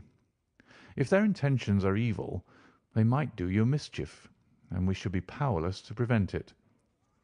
You did not know, Dr. Mortimer, that you were followed this morning from my house." Dr. Mortimer started violently. "Followed? By whom?" "That, unfortunately, is what I cannot tell you. Have you among your neighbours or acquaintances on Dartmoor any man with a black, full beard?" "No, or let me see. Why, yes, Barrymore, Sir Charles's butler, is a man with a full black beard." "Ha! Where is Barrymore?" "He is in charge of the hall." "We had best ascertain if he is really there, or if by any possibility he might be in London." "How can you do that?" "Give me a telegraph form. Is all ready for Sir Henry? That will do. Addressed to Mr. Barrymore, Baskerville Hall. What is the nearest telegraph office? Grimpen? Very good. We will send a second wire to the postmaster, Grimpen. Telegram to Mr. Barrymore to be delivered into his own hand. If absent, please return wire to Sir Henry Baskerville, Northumberland Hotel. That should let us know before evening whether Barrymore is at his post in Devonshire or not." "That's so," said Baskerville. "By the way, Dr. Mortimer, who is this Barrymore, anyhow?" "He is the son of the old caretaker, who is dead. They have looked after the hall for 4 generations now. So far as I know, he and his wife are as respectable a couple as any in the county." "At the same time," said Baskerville, "it's clear enough that so long as there are none of the family at the Hall, these people have a mighty fine home and nothing to do." "That is true." "Did Barrymore profit at all by Sir Charles's will?" asked Holmes. "He and his wife had £500 each." "Ha! Did they know that they would receive this?" "Yes.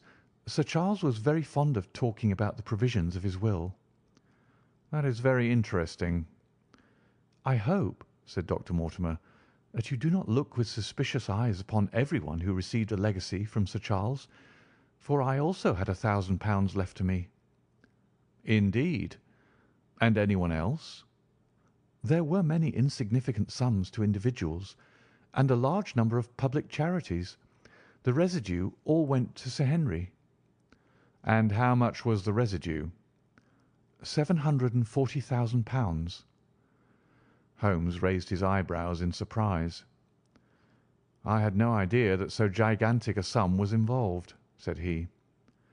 "Sir Charles had the reputation of being rich, but we did not know how very rich he was until we came to examine his securities.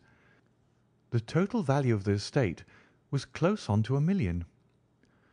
"Dear me, it is a stake for which a man might well play a desperate game. And one more question, Dr. Mortimer. Supposing that anything happened to our young friend here, you will forgive the unpleasant hypothesis, who would inherit the estate?" "Since Roger Baskerville, Sir Charles's youngest brother, died unmarried, the estate would descend to the Desmonds, who are distant cousins. James Desmond is an elderly clergyman in Westmoreland." "Thank you. These details are all of great interest. Have you met Mr. James Desmond?" "Yes. He once came down to visit Sir Charles. He is a man of venerable appearance and of saintly life. I remember that he refused to accept any settlement from Sir Charles, though he pressed it upon him." "And this man of simple tastes would be the heir to Sir Charles's thousands?" "He would be the heir to the estate, because that is entailed. He would also be the heir to the money unless it were willed otherwise by the present owner, who can, of course, do what he likes with it." "And have you made your will, Sir Henry?" "No, Mr. Holmes, I have not. I have had no time, for it was only yesterday that I learned how matters stood. But in any case I feel that the money should go with the title and estate. That was my poor uncle's idea. How is the owner going to restore the glories of the Baskervilles if he has not money enough to keep up the property? House, land, and dollars must go together." "Quite so. Well, Sir Henry, I am of one mind with you as to the advisability of you going down to Devonshire without delay. There is only one provision which I must make. You certainly must not go alone." "Dr. Mortimer returns with me." But Dr. Mortimer has his practice to attend to, and his house is miles away from yours. With all the good will in the world, he may be unable to help you. No, Sir Henry, you must take with you someone, a trusty man, who will be always by your side." "Is it possible that you could come yourself, Mr. Holmes?" "If matters came to a crisis, I should endeavour to be present in person, but you can understand that with my extensive consulting practice, and with the constant appeals which reach me from many quarters, it is impossible for me to be absent from London for an indefinite time. At the present instant, one of the most revered names in England is being besmirched by a blackmailer, and only I can stop a disastrous scandal. You will see how impossible it is for me to go to Dartmoor." "Whom would you recommend, then?" Holmes laid his hand upon my arm. "If my friend would undertake it, there is no man who is better worth having at your side when you are in a tight place. No one can say more confidently than I." The proposition took me completely by surprise, but before I had time to answer, Baskerville seized me by the hand and wrung it heartily. "Well, now, that is real kind of you, Dr. Watson," said he. "You see how it is with me, and you know just as much about the matter as I do. If you will come down to Baskerville Hall and see me through, I'll never forget it." The promise of adventure had always a fascination for me, and I was complimented by the words of Holmes and by the eagerness with which the baronet hailed me as a companion. "I'll come with pleasure," said I. "I do not know how I could employ my time better." "And you will report very carefully to me," said Holmes. "When a crisis comes, as it will do, I will direct how you shall act. I suppose that by Saturday all might be ready." "Would that suit Dr. Watson?" "Perfectly." "Then on Saturday, unless you hear to the contrary, we shall meet at the 10:30 train from Paddington." We had risen to depart when Baskerville gave a cry of triumph, and diving into one of the corners of the room, he drew a brown boot from under a cabinet. "My missing boot!" he cried.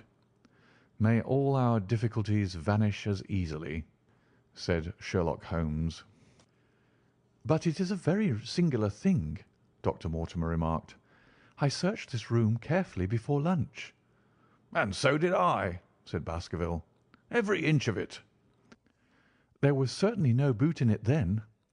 "In that case, the waiter must have placed it there while we were lunching." The German was sent for, but professed to know nothing of the matter, nor could any inquiry clear it up. Another item had been added to that constant and apparently purposeless series of small mysteries which had succeeded each other so rapidly. Setting aside the whole grim story of Sir Charles's death, we had a line of inexplicable incidents all within the limits of 2 days, which included the receipt of the printed letter, the black-bearded spy in the hansom, the loss of the new brown boot, the loss of the old black boot, and now the return of the new brown boot. Holmes sat in silence in the cab as we drove back to Baker Street, and I knew from his drawn brows and keen face that his mind, like my own, was busy in endeavouring to frame some scheme into which all these strange and apparently disconnected episodes could be fitted. All afternoon and late into the evening he sat lost in tobacco and thought. Just before dinner 2 telegrams were handed in. The first ran, "Have just heard that Barrymore is at the Hall. Baskerville." The second, "Visited 23 hotels as directed, but sorry to report unable to trace cut sheet of Times. Cartwright." There go 2 of my threads, Watson. There is nothing more stimulating than a case where everything goes against you. We must cast around for another scent. We still have the cabman who drove the spy. Exactly. I have wired to get his name and address from the official registry. I should not be surprised if this were an answer to my question. The ring at the bell proved to be something even more satisfactory than an answer, however, for the door opened and a rough-looking fellow entered who was evidently the man himself. "I got a message from the head office that a gent at this address had been inquiring for number 2704, said he. I've driven my cab this 7 years and never a word of complaint. I came here straight from the yard to ask you to your face what you had against me." "I have nothing in the world against you, my good man," said Holmes. "On the contrary, I have half a sovereign for you if you will give me a clear answer to my questions." "Well, I've had a good day, and no mistake," said the cabman with a grin. "What was it you wanted to ask, sir?" "First of all, your name and address, in case I want you again." "John Clayton, 3 Turpey Street, the Borough. My cab is out of Shipley's Yard near Waterloo Station." Sherlock Holmes made a note of it. "Now, Clayton, tell me all about the fare who came and watched this house at 10 o'clock this morning, and afterwards followed the 2 gentlemen down Regent Street." The man looked surprised and a little embarrassed. "Why, there's no good my telling you things, for you seem to know as much as I do already," said he. "The truth is that the gentleman told me that he was a detective, and that I was to say nothing about him to anyone." "My good fellow, this is a very serious business, and you may find yourself in a pretty bad position if you try to hide anything from me. You say that your fare told you that he was a detective." "Yes, he did." "When did he say this?" "When he left me." "Did he say anything more?" "He mentioned his name." Holmes cast a swift glance of triumph at me. "Oh, he mentioned his name, did he? That was imprudent. What was the name that he mentioned?" "His name," said the cabman, "was Mr. Sherlock Holmes." Never have I seen my friend more completely taken aback than by the cabman's reply. For an instant he sat in silent amazement. Then he burst into a hearty laugh. "A touch, Watson, an undeniable touch," said he. "I feel a foil as quick and supple as my own. He got home upon me very prettily that time." "So his name was Sherlock Holmes, was it?" "Yes, sir, that was the gentleman's name." "Excellent. Tell me where you picked him up and all that occurred." "He hailed me at 9:30 in Trafalgar Square. He said that he was a detective, and he offered me 2 guineas if I would do exactly what he wanted all day and ask no questions. I was glad enough to agree. First we drove down to the Northumberland Hotel and waited there until 2 gentlemen came out and took a cab from the rank. We followed their cab until it pulled up somewhere near here." "This very door?" said Holmes. "Well, I couldn't be sure of that, but I dare say my fare knew all about it. We pulled up halfway down the street and waited an hour and a half. Then the 2 gentlemen passed us walking, and we followed down Baker Street and along—" "I know," said Holmes. "Until we got 3/4 down Regent Street. Then my gentleman threw up the trap, and he cried that I should drive right away to Waterloo Station as hard as I could go. I whipped up the mare, and we were there under the 10 minutes. Then he paid up his 2 guineas, like a good one, and away he went into the station. Only just as he was leaving, he turned round and he said, 'It might interest you to know that you've been driving Mr. Sherlock Holmes.' That's how I came to know the name." "I see. And you saw no more of him?"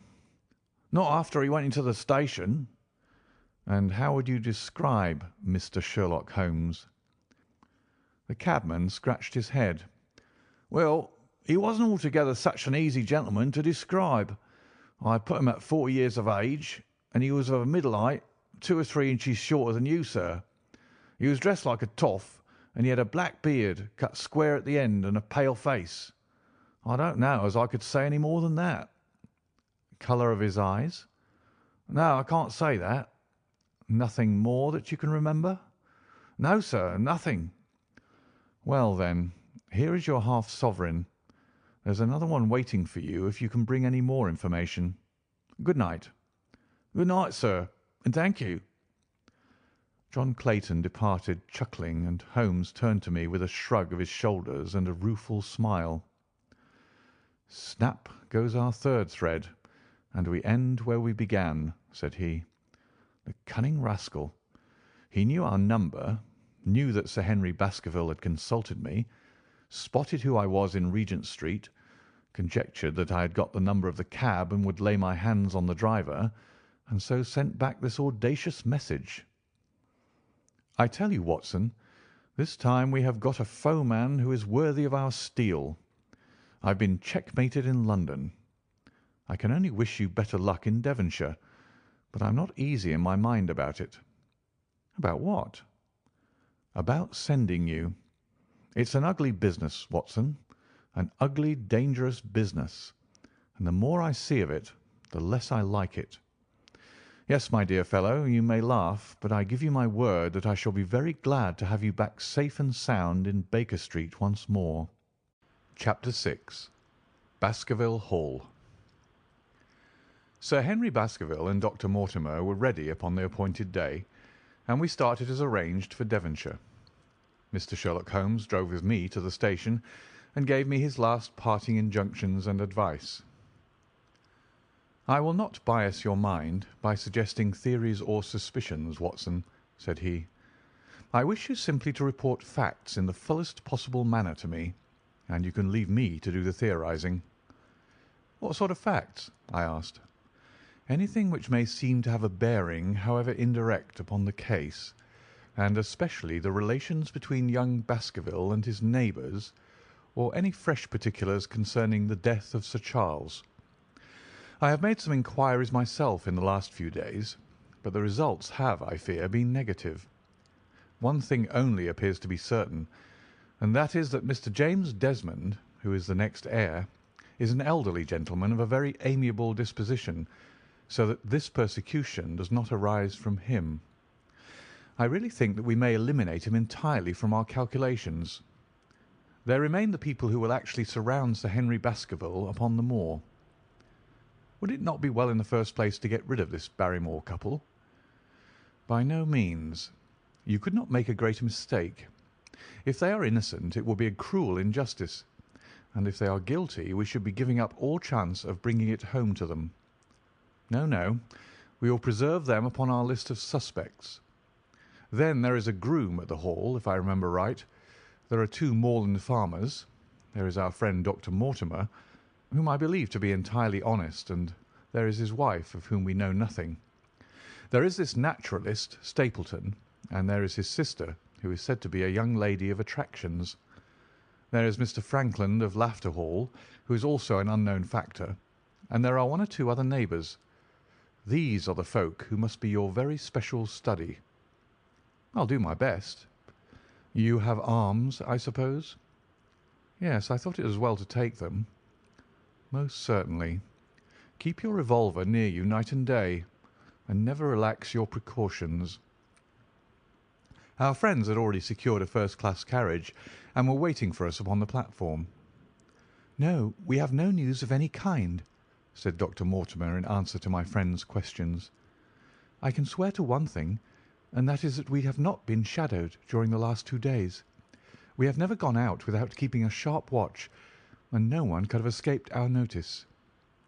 "You have always kept together, I presume?" "Except yesterday afternoon. I usually give up one day to pure amusement when I come to town, so I spent it at the Museum of the College of Surgeons." "And I went to look at the folk in the park," said Baskerville. "But we had no trouble of any kind." "It was imprudent all the same," said Holmes, shaking his head and looking very grave. "I beg, Sir Henry, that you will not go about alone. Some great misfortune will befall you if you do. Did you get your other boot?" "No, sir. It is gone forever." "Indeed. That is very interesting. Well, good-bye," he added as the train began to glide down the platform. "Bear in mind, Sir Henry, one of the phrases in that queer old legend which Dr. Mortimer has read to us, and avoid the moor in those hours of darkness when the powers of evil are exalted." I looked back at the platform when we had left it far behind, and saw the tall, austere figure of Holmes standing motionless and gazing after us. The journey was a swift and pleasant one, and I spent it in making the more intimate acquaintance of my 2 companions, and in playing with Dr. Mortimer's spaniel. In a very few hours the brown earth had become ruddy, the brick had changed to granite, and red cows grazed in well-hedged fields, where the lush grasses and more luxuriant vegetation spoke of a richer, if a damper climate. Young Baskerville stared eagerly out of the window and cried aloud with delight as he recognised the familiar features of the Devon scenery. "I've been over a good part of the world since I left it, Dr. Watson," said he, "but I've never seen a place to compare with it." "I never saw a Devonshire man who did not swear by his county," I remarked. "It depends upon the breed of men quite as much as on the county," said Dr. Mortimer. "A glance at our friend here reveals the rounded head of the Celt, which carries inside it the Celtic enthusiasm and power of attachment. Poor Sir Charles's head was of a very rare type, half Gaelic, half Ivernian in its characteristics. But you were very young when you last saw Baskerville Hall, were you not?" "I was a boy in my teens at the time of my father's death, and had never seen the Hall, for he lived in a little cottage on the south coast. Thence I went straight to a friend in America. I tell you it is all as new to me as it is to Dr. Watson, and I'm as keen as possible to see the Moor." "Are you? Then your wish is easily granted, for there is your first sight of the Moor," said Dr. Mortimer, pointing out of the carriage window. Over the green squares of the fields and the low curve of a wood there rose in the distance a grey, melancholy hill with a strange, jagged summit, dim and vague in the distance, like some fantastic landscape in a dream. Baskerville sat for a long time, his eyes fixed upon it, and I read upon his eager face how much it meant to him, this first sight of that strange spot where the men of his blood had held sway so long and left their mark so deep. There he sat with his tweed suit in the corner of a prosaic railway carriage, and yet as I looked at his dark and expressive face, I felt more than ever how true a descendant he was of that long line of high-blooded, fiery, and masterful men. There were pride, valour, and strength in his thick brows, his sensitive nostrils, and his large hazel eyes. If on that forbidding moor a difficult and dangerous quest should lie before us, this was at least a comrade for whom one might venture to take a risk with the certainty that he would bravely share it. The train pulled up at a small wayside station, and we all descended. Outside, beyond the low white fence, a wagonette with a pair of cobs was waiting. Our coming was evidently a great event, for station-master and porters clustered round us to carry out our luggage. It was a sweet, simple country spot, but I was surprised to observe that by the gate there stood two soldierly men in dark uniforms, who leaned upon their short rifles and glanced keenly at us as we passed. The coachman, a hard-faced, gnarled little fellow, saluted Sir Henry Baskerville, and in a few minutes we were flying swiftly down the broad white road.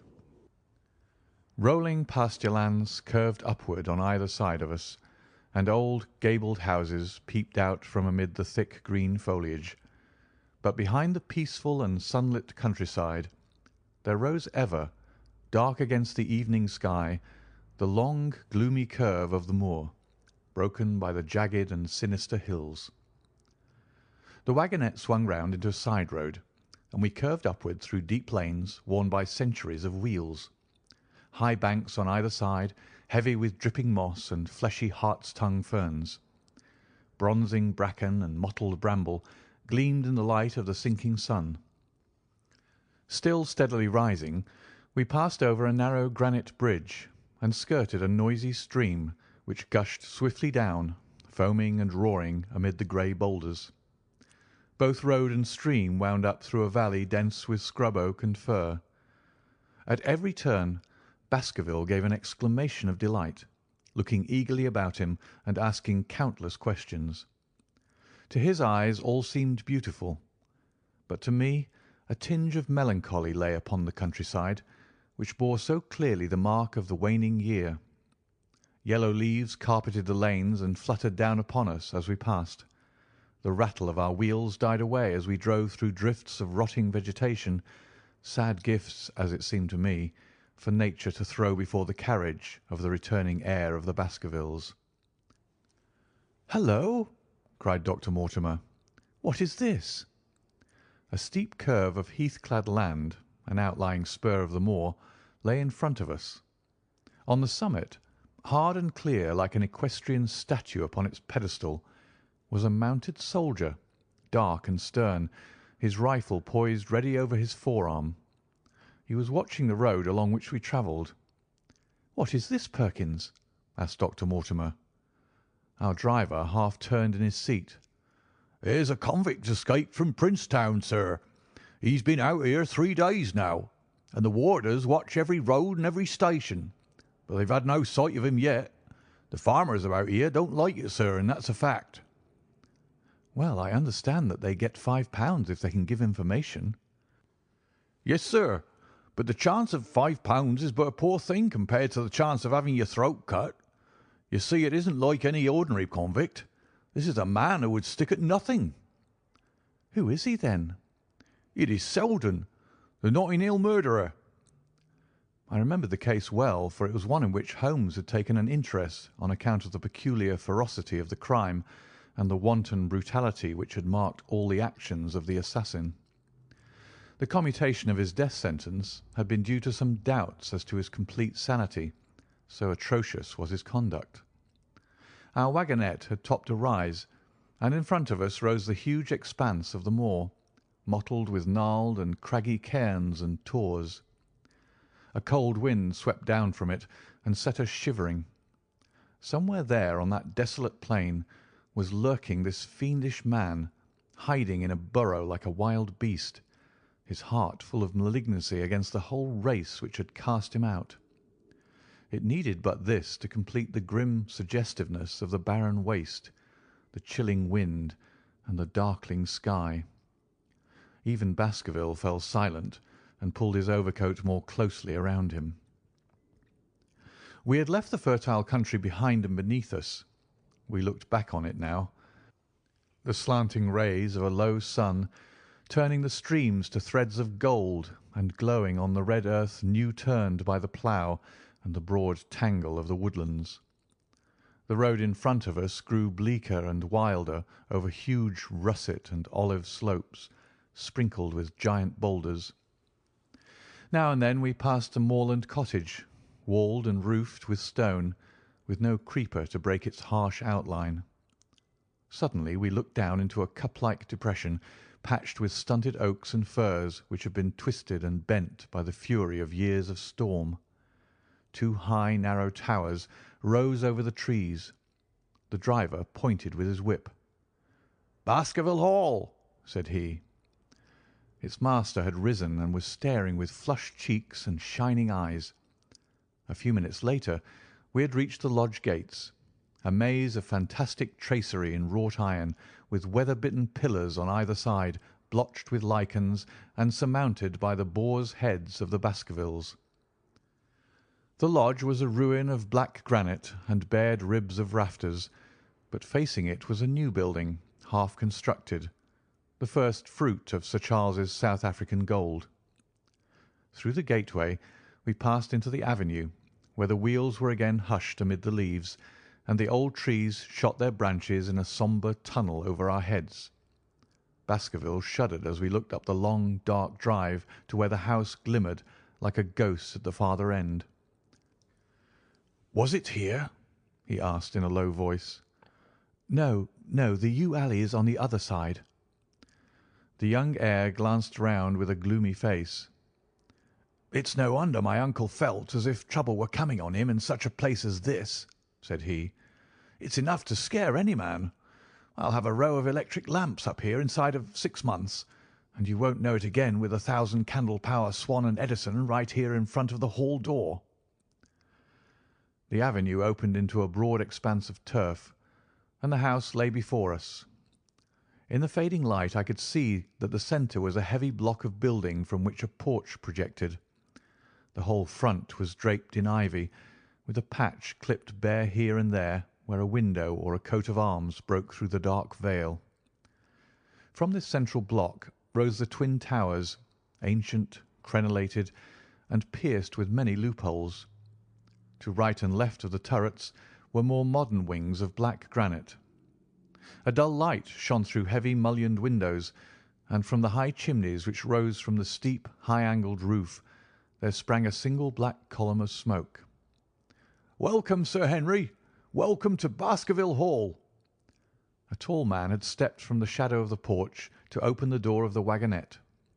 The figure of a woman was silhouetted against the yellow light of the hall. She came out and helped the man to hand down our bags. "You don't mind my driving straight home, Sir Henry?" said Dr. Mortimer. "My wife is expecting me." "Surely you'll stay and have some dinner?" "No, I must go. I shall probably find some work awaiting me. I would stay to show you over the house, but Barrymore will be a better guide than I. Good-bye, and never hesitate, night or day, to send for me if I can be of service." The wheels died away down the drive while Sir Henry and I turned into the hall, and the door clanged heavily behind us. It was a fine apartment in which we found ourselves, large, lofty, and heavily raftered, with huge baulks of age-blackened oak. In the great old-fashioned fireplace behind the high iron dogs a log fire crackled and snapped. Sir Henry and I held out our hands to it, for we were numb from our long drive. Then we gazed round us at the high, thin window of old stained glass, the oak panelling, the stags' heads, the coats of arms upon the walls, all dim and sombre in the subdued light of the central lamp. "It's just as I imagined it," said Sir Henry. "Is it not the very picture of an old family home? To think that this should be the same hall in which for 500 years my people have lived. It strikes me solemn to think of it." I saw his dark face lit up with a boyish enthusiasm as he gazed about him. The light beat upon him where he stood, but long shadows trailed down the walls and hung like a black canopy above him. Barrymore had returned from taking our luggage to our rooms. He stood in front of us now with the subdued manner of a well-trained servant. He was a remarkable-looking man, tall, handsome, with a square black beard and pale, distinguished features. "Would you wish dinner to be served at once, sir?" "Is it ready?" "In a few minutes, sir. You will find hot water in your rooms." "My wife and I will be happy, Sir Henry, to stay with you until you've made your fresh arrangements. But you will understand that under the new conditions this house will require a considerable staff." "What new conditions?" "I only meant it, sir, that Sir Charles led a very retired life, and we were able to look after his wants. You would naturally wish to have more company, and so you will need changes in your household." "Do you mean that your wife and you wish to leave?" "Only when it's quite convenient to you, sir." "But your family have been with us for several generations, have they not? I should be sorry to begin my life here by breaking an old family connection." I seemed to discern some signs of emotion upon the butler's white face. "I feel that also, sir, and so does my wife. But to tell the truth, sir, we were both very much attached to Sir Charles, and his death gave us a shock and made these surroundings very painful to us. I fear that we shall never again be easy in our minds at Baskerville Hall." "But what do you intend to do?" "I have no doubt, sir, that we shall succeed in establishing ourselves in some business. Sir Charles's generosity has given us the means to do so. And now, sir, perhaps I'd best show you to your rooms." A square balustraded gallery ran round the top of the old hall, approached by a double stair. From this central point, two long corridors extended the whole length of the building, from which all the bedrooms opened. My own was in the same wing as Baskerville's, and almost next door to it. These rooms appeared to be much more modern than the central part of the house, and the bright paper and numerous candles did something to remove the sombre impression which our arrival had left upon my mind. But the dining room, which opened out of the hall, was a place of shadow and gloom. It was a long chamber with a step separating the dais where the family sat from the lower portion reserved for their dependents. At one end a minstrel's gallery overlooked it. Black beams shot across above our heads, with a smoke-darkened ceiling beyond them. With rows of flaring torches to light it up, and the colour and rude hilarity of an old-time banquet, it might have softened. But now, when two black-clothed gentlemen sat in the little circle of light thrown by a shaded lamp, one's voice became hushed and one's spirit subdued. A dim line of ancestors in every variety of dress, from the Elizabethan knight to the buck of the Regency, stared down upon us and daunted us by their silent company. We talked little, and I for one was glad when the meal was over and we were able to retire into the modern billiard room and smoke a cigarette. "My word, it isn't a very cheerful place," said Sir Henry. "I suppose one can tone down to it, but I feel a bit out of the picture at present. I don't mind that my uncle got a little jumpy if he lived all alone in such a house as this. However, if it suits you, we will retire early to-night, and perhaps things may seem more cheerful in the morning." I drew aside my curtains before I went to bed and looked out from my window. It opened up upon the grassy space which lay in front of the hall door. Beyond, two copses of trees moaned and swung in a rising wind. A half-moon broke through the rifts of racing clouds. In its cold light I saw beyond the trees a broken fringe of rocks and the long, low curve of the melancholy moor. I closed the curtain, feeling that my last impression was in keeping with the rest. And yet it was not quite the last. I found myself weary and yet wakeful, tossing restlessly from side to side, seeking for the sleep which would not come. Far away a chiming clock struck out the quarters of the hours, but otherwise a deathly silence lay upon the old house. And then, suddenly, in the very dead of night, there came a sound to my ears, clear, resonant, and unmistakable. It was the sob of a woman, the muffled, strangling gasp of one who is torn by an uncontrollable sorrow. I sat up in bed and listened intently. The noise could not have been far away, and was certainly in the house. For half an hour I waited with every nerve on the alert, but there came no other sound save the chiming clock and the rustle of the ivy on the wall. Chapter 7. The Stapletons of Merripit House. The fresh beauty of the following morning did something to efface from our minds the grim and grey impression which had been left upon both of us by our first experience of Baskerville Hall.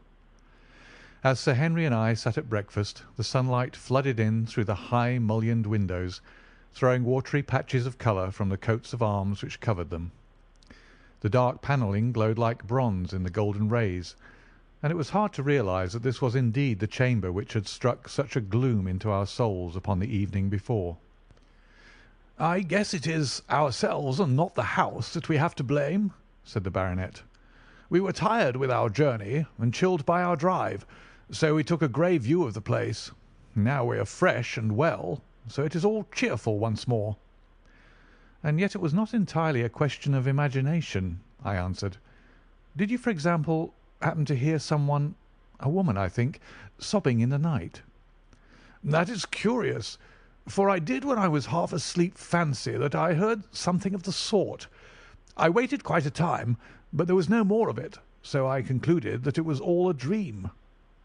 "I heard it distinctly, and I am sure that it was really the sob of a woman." "We must ask about it right away." He rang the bell and asked Barrymore whether he could account for our experience. It seemed to me that the pallid features of the butler turned a shade paler still as he listened to his master's question. "There are only two women in the house, Sir Henry," he answered. "One is the scullery maid, who sleeps in the other wing. The other is my wife, and I can answer for it that the sound could not have come from her." And yet he lied as he said it, for it chanced that after breakfast I met Mrs. Barrymore in the long corridor with the sun full upon her face. She was a large, impassive, heavy-featured woman with a stern, set expression of mouth, but her telltale eyes were red and glanced at me from between swollen lids. It was she, then, who wept in the night, and if she did so her husband must know it. Yet he had taken the obvious risk of discovery in declaring that it was not so. Why had he done this, and why did she weep so bitterly? Already round this pale-faced, handsome, black-bearded man there was gathering an atmosphere of mystery and of gloom. It was he who had been the first to discover the body of Sir Charles, and we had only his word for all the circumstances which led up to the old man's death. Was it possible that it was Barrymore after all whom we had seen in the cab in Regent Street? The beard might well have been the same. The cabman had described a somewhat shorter man, but such an impression might easily have been erroneous. How could I settle the point forever? Obviously the first thing to do was to see the Grimpen postmaster and find whether the test telegram had really been placed in Barrymore's own hands. Be the answer what it might, I should at least have something to report to Sherlock Holmes. Sir Henry had numerous papers to examine after breakfast, so that the time was propitious for my excursion. It was a pleasant walk of 4 miles along the edge of the moor, leading me at last to a small grey hamlet, in which 2 larger buildings, which proved to be the inn and the house of Dr. Mortimer, stood high above the rest. The postmaster, who was also the village grocer, had a clear recollection of the telegram. "Certainly, sir," said he. "I had the telegram delivered to Mr. Barrymore exactly as directed." "Who delivered it?" "My boy here, James. You delivered that telegram to Mr. Barrymore at the Hall last week, did you not?" "Yes, father, I delivered it." "Into his own hands?" I asked. "Well, he was up in the loft at the time, so that he could not put into his own hands, but I gave it into Mrs. Barrymore's hands, and she promised to deliver it at once." "Did you see Mr. Barrymore?" "No, sir. I tell you he was in the loft." "If you didn't see him, how do you know he was in the loft?" "Well, surely his own wife ought to know where he is," said the postmaster testily. "Didn't he get the telegram? If there's any mistake, it is for Mr. Barrymore himself to complain." It seemed hopeless to pursue the inquiry any farther, but it was clear that in spite of Holmes's ruse we had no proof that Barrymore had not been in London all the time. Suppose that it were so. Suppose that the same man had been the last who had seen Sir Charles alive, and the first to dog the new heir when he returned to England. What then? Was he the agent of others, or had he some sinister design of his own? What interest could he have in persecuting the Baskerville family? I thought of the strange warning clipped out of the leading article of the Times. Was that his work, or was it possibly the doing of someone who was bent upon counteracting his schemes? The only conceivable motive was that which had been suggested by Sir Henry, that if the family could be scared away, a comfortable and permanent home would be secured for the Barrymores. But surely such an explanation as that would be quite inadequate to account for the deep and subtle scheming which seemed to be weaving an invisible net around the young baronet. Holmes himself had said that no more complex case had come to him in all the long series of his sensational investigations. I prayed as I walked back along the grey, lonely road that my friend might soon be freed from his preoccupations and able to come down to take his heavy burden of responsibility from my shoulders. Suddenly my thoughts were interrupted by the sound of running feet behind me, and by a voice which called me by name. I turned, expecting to see Dr. Mortimer, but to my surprise it was a stranger who was pursuing me. He was a small, slim, clean-shaven, prim-faced man, flaxen-haired and lean-jawed, between 30 and 40 years of age, dressed in a grey suit and wearing a straw hat. A tin box for botanical specimens hung over his shoulder, and he carried a green butterfly net in one of his hands. "You will, I am sure, excuse my presumption, Dr. Watson," said he as he came panting up to where I stood. "Here on the moor we are a homely folk, and do not wait for formal introductions. You may possibly have heard my name from our mutual friend Mortimer. I am Stapleton of Merripit House." "Your net and box would have told me as much," said I, for I knew that Mr. Stapleton was a naturalist. "But how did you know me?" "I have been calling on Mortimer, and he pointed you out to me from the window of his surgery as you passed. As our road lay the same way, I thought that I could overtake you and introduce myself. I trust that Sir Henry is none the worse for his journey." "He's very well, thank you." We were all rather afraid that after the sad death of Sir Charles, the new baronet might refuse to live here. It is asking much of a wealthy man to come down and bury himself in a place of this kind, but I need not tell you that it means a very great deal to the countryside. Sir Henry has, I suppose, no superstitious fears in the matter?" "I do not think that it is likely." "Of course you know the legend of the fiend dog which haunts the family?" "I have heard of it." "It is extraordinary how credulous the pheasants are about here.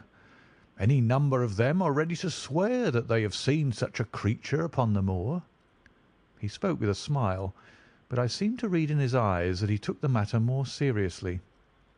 "The story took a great hold upon the imagination of Sir Charles, and I have no doubt that it led to his tragic end." "But how?" "His nerves were so worked up that the appearance of any dog might have had a fatal effect upon his diseased heart. I fancy that he really did see something of the kind upon that last night in the yew alley. I feared that some disaster might occur, for I was very fond of the old man, and I knew that his heart was weak." "How did you know that?" "My friend Mortimer told me." "You think, then, that some dog pursued Sir Charles, and that he died of fright in consequence?" "Have you any better explanation?" "I have not come to any conclusion." "Has Mr. Sherlock Holmes?" The words took away my breath for an instant, but a glance at the placid face and steadfast eyes of my companion showed that no surprise was intended. "It is useless for us to pretend that we do not know you, Dr. Watson," said he.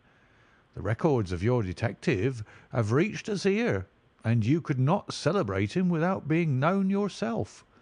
When Mortimer told me your name, he could not deny your identity.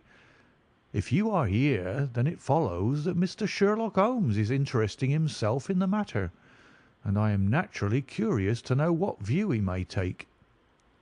"I am afraid that I cannot answer that question." "May I ask him if he is going to honour us with a visit himself?" "He cannot leave town at present. He has other cases which engage his attention." "What a pity! He might throw some light on that which is so dark to us. But as to your own researches, if there is any possible way in which I can be of service to you, I trust that you will command me.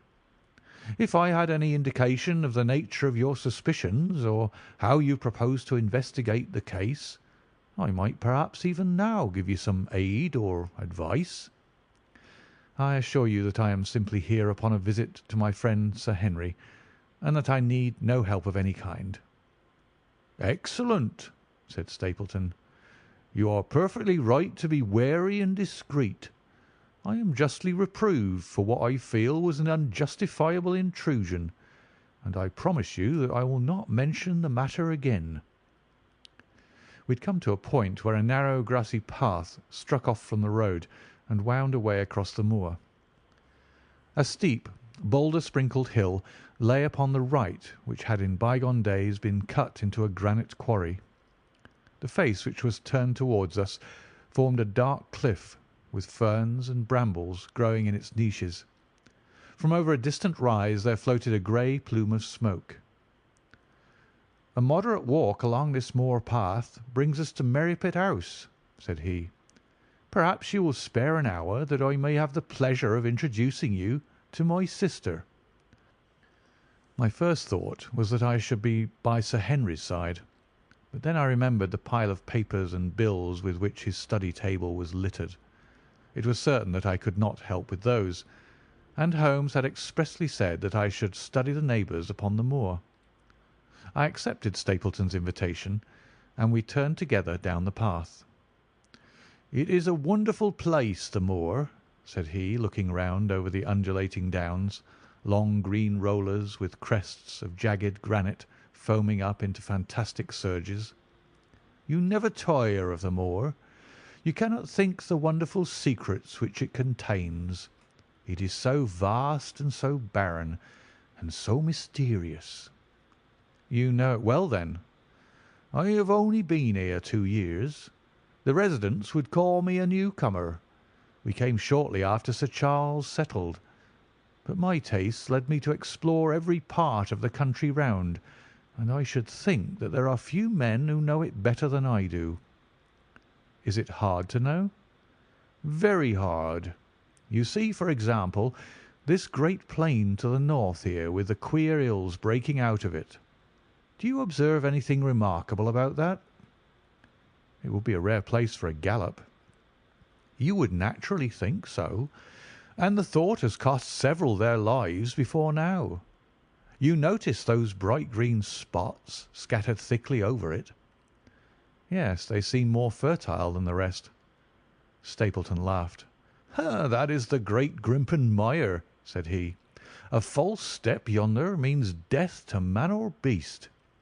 Only yesterday I saw one of the Moor ponies wander into it. He never came out. I saw his head for quite a long time craning out of the bog hole, but it sucked him down at last. Even in dry seasons it is a danger to cross it, but after these autumn rains it is an awful place. And yet I can find my way to the very heart of it and return alive. By George, there's another of those miserable ponies." Something brown was rolling and tossing among the green sedges. Then a long, agonized, writhing neck shot upward, and a dreadful cry echoed over the moor. It turned me cold with horror, but my companion's nerves seemed to be stronger than mine. "It's gone," said he. "The mire has him. 2 in 2 days, and many more, perhaps, for they get in the way of going there in the dry weather, and never know the difference until the mire has them in its clutches. It's a bad place, the great Grimpen Mire." "And you say you can penetrate it?" "Yes. There are 1 or 2 paths which a very active man can take. I have found them out."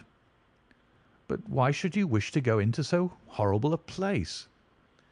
"Well, you see the hills beyond. They are really islands cut off on all sides by the impassable mire, which has crawled round them in the course of years. That is where the rare plants and the butterflies are, if you have the wit to reach 'em." "I shall try my luck some day." He looked at me with a surprised face. "For God's sake, put such an idea out of your mind," said he. "Your blood would be upon my head. I assure you that there would not be the least chance of your coming back alive. It is only by remembering certain complex landmarks that I am able to do it." "Hallo!" I cried. "What is that?" A long, low moan, indescribably sad, swept over the moor. It filled the whole air, and yet it was impossible to say whence it came. From a dull murmur it swelled into a deep roar, and then sank back into a melancholy, throbbing murmur once again. Stapleton looked at me with a curious expression in his face. "Queer place, the moor," said he. "But what is it?" "The peasants say it is the Hound of the Baskervilles calling for its prey. I've heard it once or twice before, but never quite so loud." I looked round with a chill of fear in my heart at the huge swelling plain mottled with the green patches of rushes. Nothing stirred over the vast expanse save a pair of ravens which croaked loudly from a tor behind us. "You are an educated man. You don't believe such nonsense as that," said I. "What do you think is the cause of so strange a sound?" "Bogs make queer noises sometimes. It's the mud settling or the water rising or something." "No, no, that was a living voice." "Well, perhaps it was. Did you ever hear a bittern booming?" "No, I never did." "It is a very rare bird, practically extinct in England now, but all things are possible upon the moor. Yes, I should not be surprised to learn that what we have heard is the cry of the last of the bitterns." "It's the weirdest, strangest thing that ever I heard in my life." "Yes, it's rather an uncanny place altogether. Look at the hillside yonder. What do you make of those?" The whole steep slope was covered with grey circular rings of stone, a score of them at least. "What are they? Sheep pens?" "No, they are the homes of our worthy ancestors.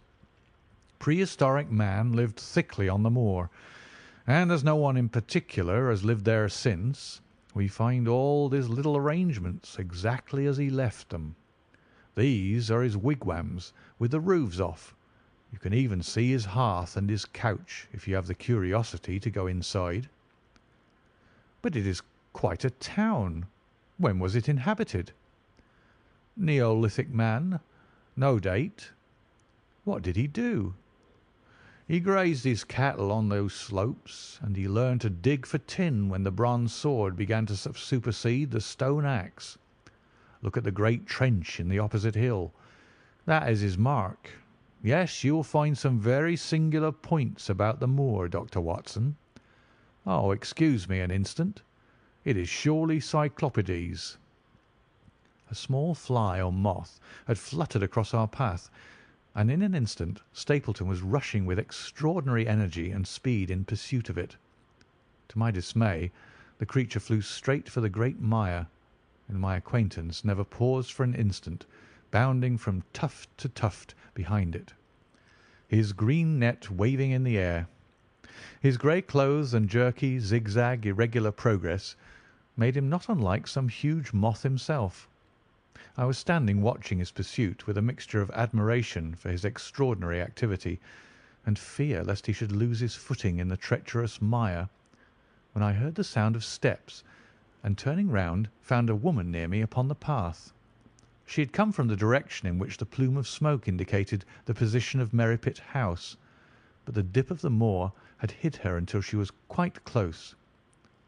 I could not doubt that this was the Miss Stapleton of whom I had been told, since ladies of any sort must be few upon the moor, and I remembered that I had heard someone describe her as being a beauty. The woman who approached me was certainly that, and of a most uncommon type. There could not have been a greater contrast between brother and sister, for Stapleton was neutral tinted with light hair and grey eyes, while she was darker than any brunette whom I had seen in England, slim, elegant, and tall. She had a proud, finely cut face, so regular that it might have seemed impassive were it not for the sensitive mouth and the beautiful dark, eager eyes. With her perfect figure and elegant dress she was indeed a strange apparition upon a lonely moorland path. Her eyes were on her brother as I turned, and then she quickened her pace towards me. I had raised my hat, and was about to make some explanatory remark, when her own words turned all my thoughts into a new channel. "Go back," she said. "Go straight back to London instantly." I could only stare at her in stupid surprise. Her eyes blazed at me, and she tapped the ground impatiently with her foot. "Why should I go back?" I asked. "I cannot explain." She spoke in a low, eager voice, with a curious lisp in her utterance. "But for God's sake, do what I ask you. Go back and never set foot upon the moor again." "But I've only just come." Man," she cried, "can you not tell when a warning is for your own good? Go back to London. Start to-night. Get away from this place at all costs. Hush, my brother's coming. Not a word of what I've said. Would you mind getting that orchid for me among the mare's tails yonder? We're very rich in orchids on the moor, though of course you are rather late to see the beauties of the place." Stapleton had abandoned the chase and come back to us breathing hard and flushed with his exertions. "Hello, Beryl," said he, and it seemed to me that the tone of his greeting was not altogether a cordial one. "Well, Jack, you're very hot." "Yes, I was chasing a Cyclopides. He is very rare and seldom found in the late autumn. What a pity that I should have missed him." He spoke unconcernedly, but his small light eyes glanced incessantly from the girl to me. "You have introduced yourselves, I can see."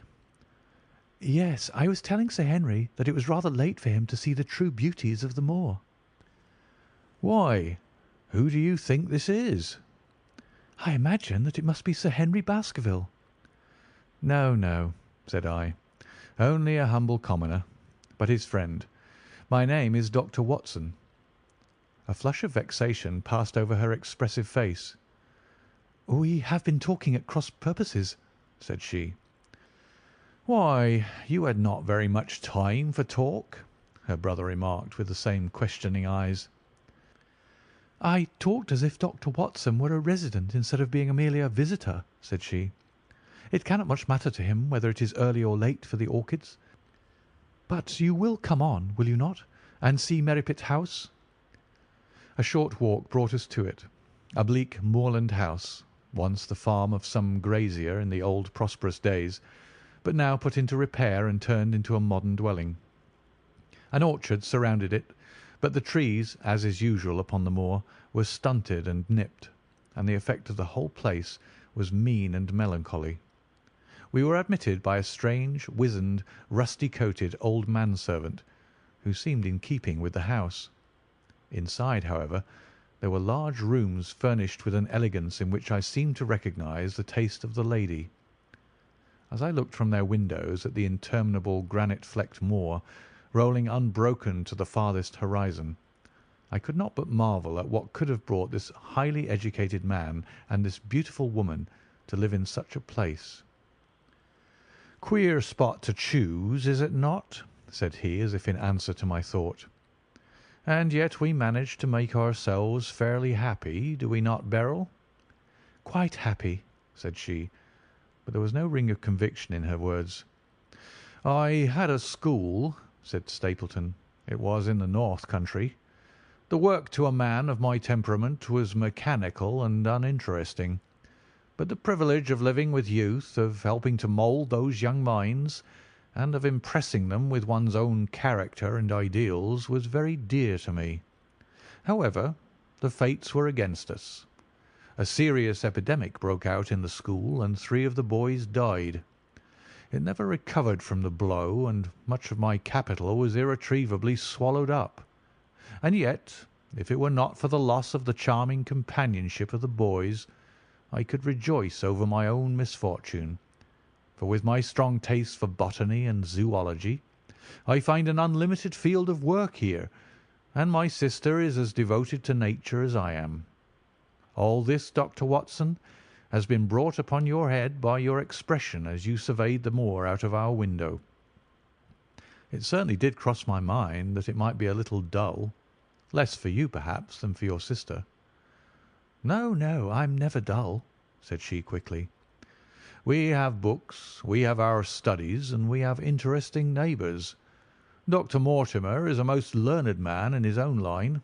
Poor Sir Charles was also an admirable companion. We knew him well and miss him more than I can tell. Do you think that I should intrude if I were to call this afternoon and make the acquaintance of Sir Henry?" "I am sure that he would be delighted." "Then perhaps you would mention that I propose to do so. We may, in our humble way, do something to make things more easy for him until he becomes accustomed to his new surroundings. Will you come upstairs, Dr. Watson, and inspect my collection of Lepidoptera? I think it is the most complete one in the southwest of England.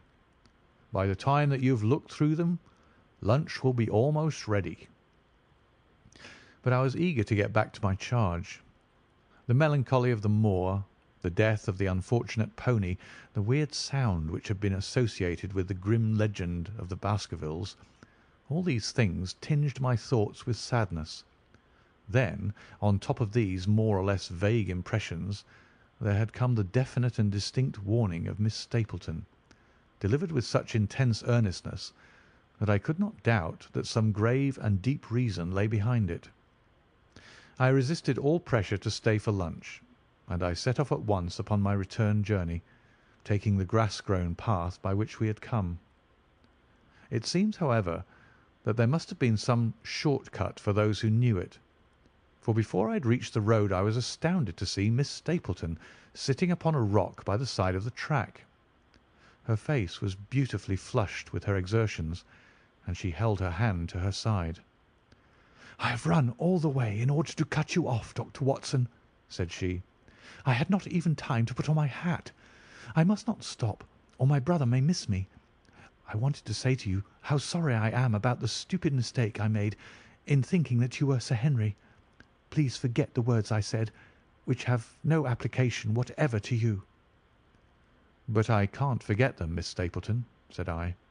"I am Sir Henry's friend, and his welfare is a very close concern of mine. Tell me why it was that you were so eager that Sir Henry should return to London." "A woman's whim, Dr. Watson. When you know me better you will understand that I cannot always give reasons for what I say or do." "No, no, I remember the thrill in your voice. I remember the look in your eyes. Please, please be frank with me, Miss Stapleton, for ever since I have been here I have been conscious of shadows all round me. Life has become like that great Grimpen mire, with little green patches everywhere into which one may sink, and with no guide to point the track. Tell me, then, what it was that you meant, and I will promise to convey your warning to Sir Henry." An expression of irresolution passed for an instant over her face, but her eyes had hardened again when she answered me. You make too much of it, Dr. Watson," said she. "My brother and I were very much shocked by the death of Sir Charles. We knew him very intimately, for his favourite walk was over the moor to our house. He was deeply impressed with the curse which hung over the family, and when this tragedy came I naturally felt that there must be some grounds for the fears which he had expressed. I was distressed, therefore, when another member of the family came down to live here, and I felt that he should be warned of the danger which he will run. That was all which I intended to convey." "But what is the danger?" "You know the story of the Hound?" "I do not believe in such nonsense." "But I do.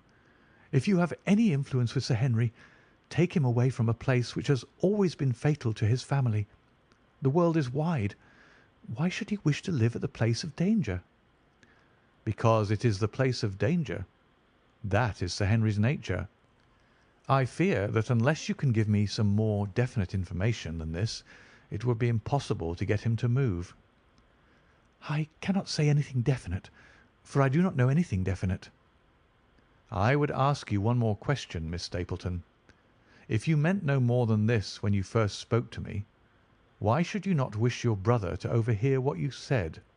There's nothing to which he or anyone else could object." "My brother is very anxious to have the Hall inhabited, for he thinks it is for the good of the poor folk upon the moor.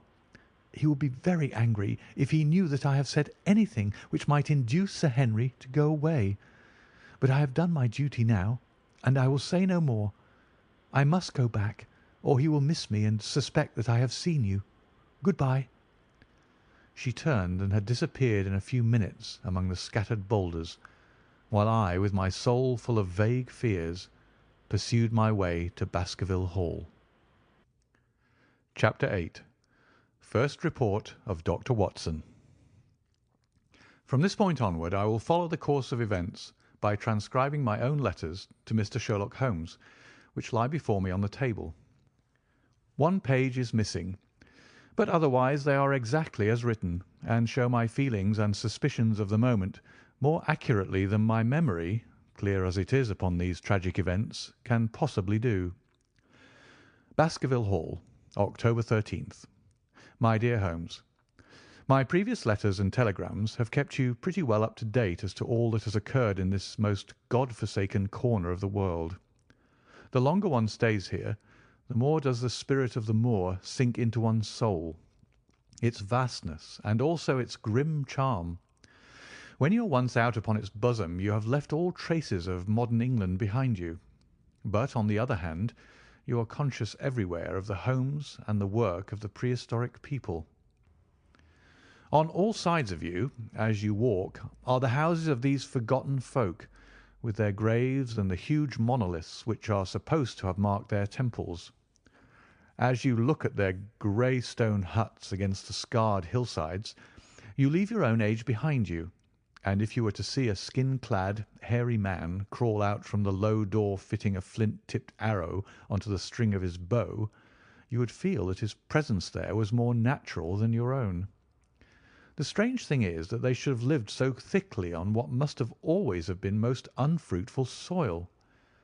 I am no antiquarian, but I could imagine that they were some unwarlike and harried race who were forced to accept that which none other would occupy. All this, however, is foreign to the mission on which you sent me, and will probably be very uninteresting to your severely practical mind.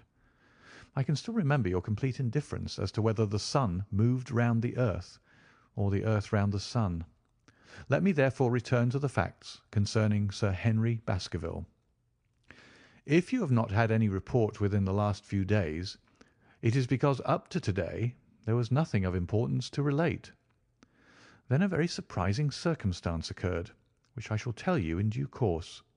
But first of all, I must keep you in touch with some of the other factors in the situation. One of these, concerning which I have said little, is the escaped convict upon the moor. There is strong reason now to believe that he has got right away, which is a considerable relief to the lonely householders of this district.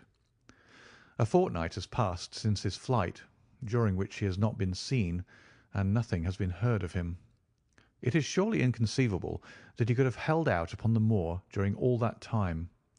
Of course, so far as his concealment goes, there is no difficulty at all. Any one of these stone huts would give him a hiding place, but there's nothing to eat unless he were to catch and slaughter one of the moor sheep. We think, therefore, that he's gone, and the outlying farmers sleep the better in consequence.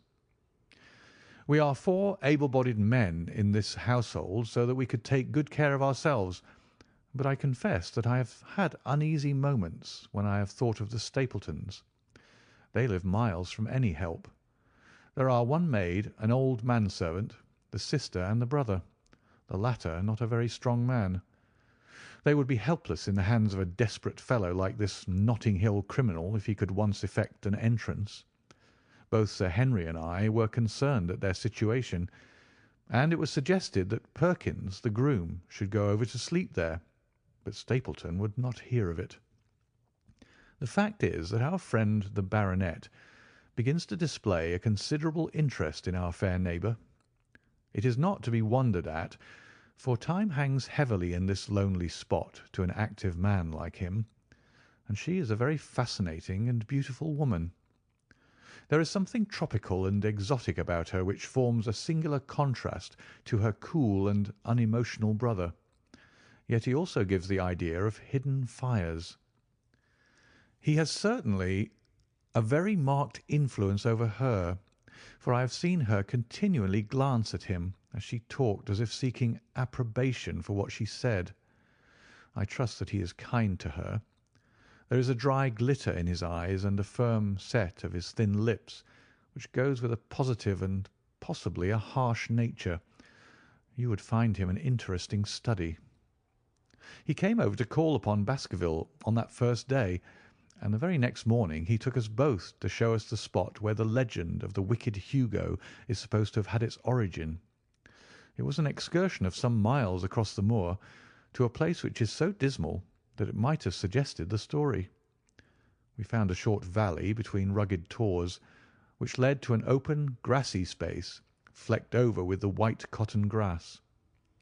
In the middle of it rose 2 great stones, worn and sharpened at the upper end until they looked like the huge corroding fangs of some monstrous beast. In every way it corresponded with the scene of the old tragedy.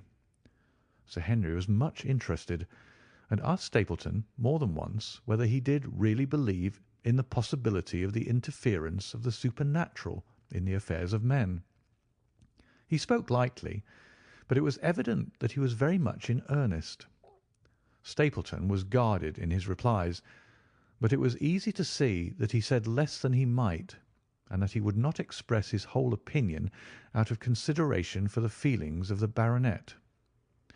He told us of similar cases, where families had suffered from some evil influence, and he left us with the impression that he shared the popular view upon the matter. On our way back we stayed for lunch at Merripit House, and it was there that Sir Henry made the acquaintance of Miss Stapleton. From the first moment that he saw her, he appeared to be strongly attracted by her, and I am much mistaken if the feeling was not mutual. He referred to her again and again on our walk home, and since then hardly a day has passed that we have not seen something of the brother and sister. They dine here to-night, and there is some talk of our going to them next week. One would imagine that such a match would be very welcome to Stapleton, and yet I have more than once caught a look of the strongest disapprobation in his face when Sir Henry has been paying some attention to his sister. He is much attached to her, no doubt, and would lead a lonely life without her, but it would seem the height of selfishness if he were to stand in the way of her making so brilliant a marriage. Yet I am certain that he does not wish their intimacy to ripen into love, and I have several times observed that he has taken pains to prevent them from being tête-à-tête. By the way, your instructions to me never to allow Sir Henry to go out alone will become very much more onerous if a love affair were to be added to our other difficulties. My popularity would soon suffer if I were to carry out your orders to the letter. The other day, Thursday to be more exact, Dr. Mortimer lunched with us. He has been excavating a barrow at Long Down, and has got a prehistoric skull which fills him with great joy. Never was there such a single-minded enthusiast as he. The Stapletons came in afterwards, and the good doctor took us all to the yew alley at Sir Henry's request, to show us exactly how everything occurred upon that fatal night. It is a long, dismal walk, the yew alley, between two high walls of clipped hedge, with a narrow band of grass upon either side. At the far end is an old tumble-down summer-house. Half-way down is the Moor gate, where the old gentleman left his cigar-ash. It is a white wooden gate with a latch. Beyond it lies the wide moor. I remembered your theory of the affair and tried to picture all that had occurred. As the old man stood there, he saw something coming across the moor, something which terrified him so that he lost his wits and ran until he died of sheer horror and exhaustion. There was the long, gloomy tunnel down which he fled. And from what? A sheep-dog of the moor, or a spectral hound, black, silent, and monstrous? Was there a human agency in the matter? Did the pale, watchful Barrymore know more than he cared to say?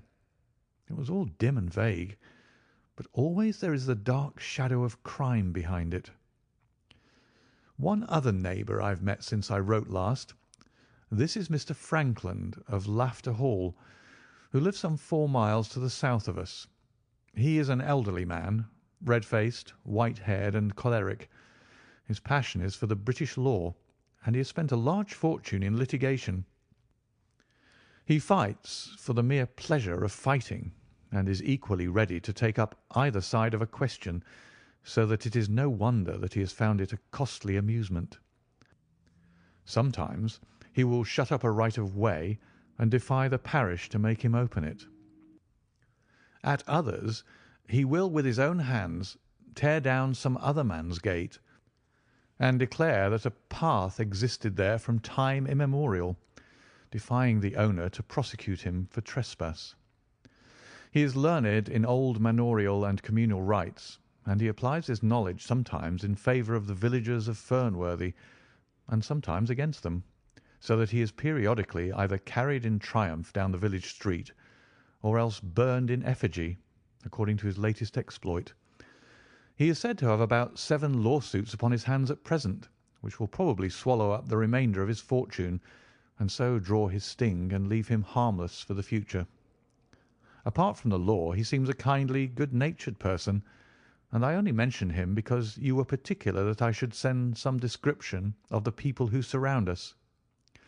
He is curiously employed at present, for, being an amateur astronomer, he has an excellent telescope, with which he lies upon the roof of his own house and sweeps the moor all day in the hope of catching a glimpse of the escaped convict.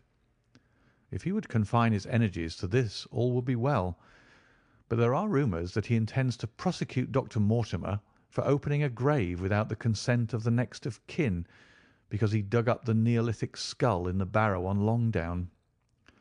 He helps to keep our lives from being monotonous, and gives a little comic relief where it is badly needed. And now, having brought you up to date in the escaped convict, the Stapletons, Dr. Mortimer, and Frankland of Lafter Hall, let me end on that which is most important and tell you more about the Barrymores, and especially about the surprising development of last night. First of all, about the test telegram which you sent from London in order to make sure that Barrymore was really here. I have already explained that the testimony of the postmaster shows that the test was worthless, and that we have no proof one way or the other. I told Sir Henry how the matter stood, and he at once, in his downright fashion, had Barrymore up and asked him whether he had received the telegram himself. Barrymore said that he had. "Did the boy deliver it into your own hands?" asked Sir Henry. Barrymore looked surprised, and considered for a little time. "No," said he. "I was in the box room at the time, and my wife brought it up to me." "Did you answer it yourself?" "No, I told my wife what to answer, and she went down to write it." In the evening he recurred to the subject of his own accord. "I could not quite understand the object of your questions this morning, Sir Henry," said he. "I trust that they do not mean that I have done anything to forfeit your confidence." Sir Henry had to assure him that it was not so, and pacify him by giving him a considerable part of his old wardrobe, the London outfit having now all arrived. Mrs. Barrymore is of interest to me. She is a heavy, solid person, very limited, intensely respectable, and inclined to be puritanical. You could hardly conceive a less emotional subject. Yet I have told you how, on the first night here, I heard her sobbing bitterly, and since then I have more than once observed traces of tears upon her face. Some deep sorrow gnaws ever at her heart. Sometimes I wonder if she has a guilty memory which haunts her, and sometimes I suspect Barrymore of being a domestic tyrant. I have always felt that there was something singular and questionable in this man's character, but the adventure of last night brings all my suspicions to a head. And yet it may seem a small matter in itself. You are aware that I am not a very sound sleeper, and since I have been on guard in this house, my slumbers have been lighter than ever. Last night, about 2 in the morning, I was aroused by a stealthy step passing my room. I rose, opened my door, and peeped out. A long black shadow was trailing down the corridor. It was thrown by a man who walked softly down the passage with a candle held in his hand. He was in shirt and trousers with no covering to his feet. I could merely see the outline, but his height told me that it was Barrymore. He walked very slowly and circumspectly, and there was something indescribably guilty and furtive in his whole appearance. I have told you that the corridor is broken by the balcony which runs round the hall, but that it is resumed upon the farther side. I waited until he had passed out of sight, and then I followed him. When I came round the balcony, he had reached the end of the farther corridor, and I could see from the glimmer of light through an open door that he had entered one of the rooms. Now, all these rooms are unfurnished and unoccupied, so that his expedition became more mysterious than ever. The light shone steadily, as if he were standing motionless. I crept down the passage as noiselessly as I could, and peeped round the corner of the door. Barrymore was crouching at the window with the candle held against the glass. His profile was half turned towards me, and his face seemed to be rigid with expectation as he stared out into the blackness of the moor. For some minutes he stood watching intently. Then he gave a deep groan, and with an impatient gesture he put out the light.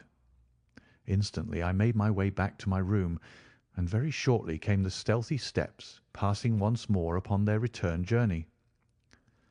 Long afterwards, when I had fallen into a light sleep, I heard a key turn somewhere in a lock, but I could not tell whence the sound came. What it all means I cannot guess, but there is some secret business going on in this house of gloom, which sooner or later we shall get to the bottom of. I do not trouble you with my theories, for you ask me to furnish you only with facts. I have had a long talk with Sir Henry this morning, and we have made a plan of campaign founded upon my observations of last night. I will not speak about it just now, but it should make my next report interesting reading. Chapter 9. The Light upon the Moor. Second Report of Dr. Watson. Baskerville Hall, October 15th. My dear Holmes, if I was compelled to leave you without much news during the early days of my mission, you must acknowledge that I am making up for lost time, and that events are now crowding thick and fast upon us. In my last report I ended up my top note with Barrymore at the window, and now I have quite a budget already which will, unless I am much mistaken, considerably surprise you. Things have taken a turn which I could not have anticipated.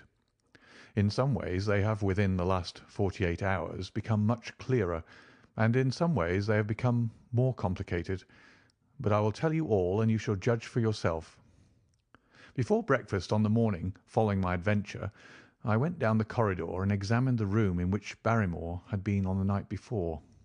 The western window through which he had stared so intently has, I noticed, one peculiarity above all other windows in the house.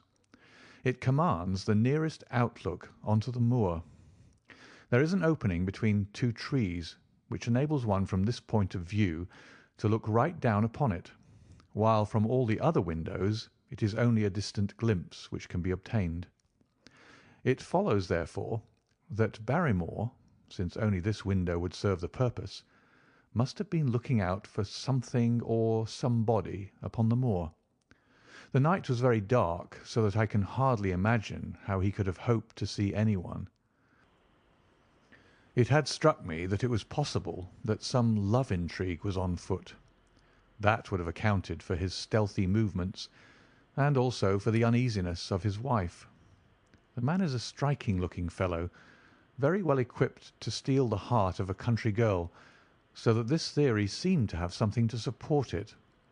That opening of the door which I had heard after I had returned to my room might mean that he had gone out to keep some clandestine appointment. So I reasoned with myself in the morning, and I tell you the direction of my suspicions, however much the result may have shown that they were unfounded. But whatever the true explanation of Barrymore's movements might be, I felt that the responsibility of keeping them to myself until I could explain them was more than I could bear. I had an interview with the baronet in his study after breakfast, and I told him all that I had seen. He was less surprised than I had expected. "I knew that Barrymore walked about nights, and I had a mind to speak to him about it," said he. "2 or 3 times I've heard his steps in the passage, coming and going just about the hour you name." "Perhaps, then, he pays a visit every night to that particular window," I suggested. "Perhaps he does. If so, we should be able to shadow him and see what it is that he's after. I wonder what your friend Holmes would do if he were here." "I believe that he would do exactly what you now suggest," said I. "He would follow Barrymore and see what he did." "Then we shall do it together." "But surely he would hear us." "The man is rather deaf, and in any case we must take our chance of that. We'll sit up in my room to-night and wait until he passes." Sir Henry rubbed his hands with pleasure, and it was evident that he hailed the adventure as a relief to his somewhat quiet life upon the moor. The baronet has been in communication with the architect who prepared the plans for Sir Charles, and with a contractor from London, so that we may expect great changes to begin here soon. There have been decorators and furnishers up from Plymouth, and it is evident that our friend has large ideas, and means to spare no pains or expense to restore the grandeur of his family. When the house is renovated and refurnished, all that he will need will be a wife to make it complete. Between ourselves, there are pretty clear signs that this will not be wanting if the lady is willing, for I have seldom seen a man more infatuated with a woman than he is with our beautiful neighbour, Miss Stapleton. And yet the course of true love does not run quite as smoothly as one would, under these circumstances, expect. Today, for example, its surface was broken by a very unexpected ripple, which has caused our friend considerable perplexity and annoyance. After the conversation which I have quoted about Barrymore, Sir Henry put on his hat and prepared to go out. As a matter of course, I did the same. "What, are you coming, Watson?" he asked, looking at me in a curious way. "It depends on whether you're going on the moor," said I. "Yes, I am." "Well, you know what my instructions are. I am sorry to intrude, but you heard how earnestly Holmes insisted that I should not leave you, and especially that you should not go alone upon the moor." Sir Henry put his hand upon my shoulder with a pleasant smile. "My dear fellow," said he, "Holmes, with all his wisdom, did not foresee some things which have happened since I have been on the moor. You understand me? I am sure that you are the last man in the world who would wish to be a spoil-sport. I must go out alone." It put me in a most awkward position. I was at a loss what to say or what to do, and before I had made up my mind, he picked up his cane and was gone. But when I came to think the matter over, my conscience reproached me bitterly for having on any pretext allowed him to go out of my sight. I imagined what my feelings would be if I had to return to you and to confess that some misfortune had occurred through my disregard for your instructions. I assure you my cheeks flushed at the very thought. It might not even now be too late to overtake him, so I set off at once in the direction of Merripit House. I hurried along the road at the top of my speed without seeing anything of Sir Henry until I came to the point where the moor path branches off. There, fearing that perhaps I had come in the wrong direction after all, I mounted a hill from which I could command a view, the same hill which is cut into the dark quarry. Thence I saw him at once. He was on the moor path about a quarter of a mile off, and a lady was by his side, who could only be Miss Stapleton. It was clear that there was already an understanding between them, and that they had met by appointment. They were walking slowly along in deep conversation, and I saw her making quick little movements of her hands as if she were very earnest in what she was saying, while he listened intently, and once or twice shook his head in strong dissent. I stood among the rocks watching them, very much puzzled as to what I should do next. To follow them and break into their intimate conversation seemed to be an outrage, and yet my clear duty was never for an instant to let him out of my sight. To act the spy upon a friend was a hateful task. Still, I could see no better course than to observe him from the hill, and to clear my conscience by confessing to him afterwards what I had done. It is true that if any sudden danger had threatened him, I was too far away to be of use, and yet I am sure that you will agree with me that the position was very difficult, and that there was nothing more which I could do. Our friend Sir Henry and the lady had halted on the path, and were standing deeply absorbed in their conversation, when I was suddenly aware that I was not the only witness of their interview. A wisp of green floating in the air caught my eye, and another glance showed me that it was carried on a stick by a man who was moving among the broken ground. It was Stapleton with his butterfly net. He was very much closer to the pair than I was, and he appeared to be moving in their direction. At this instant Sir Henry suddenly drew Miss Stapleton to his side. His arm was around her, but it seemed to me that she was straining away from him with her face averted.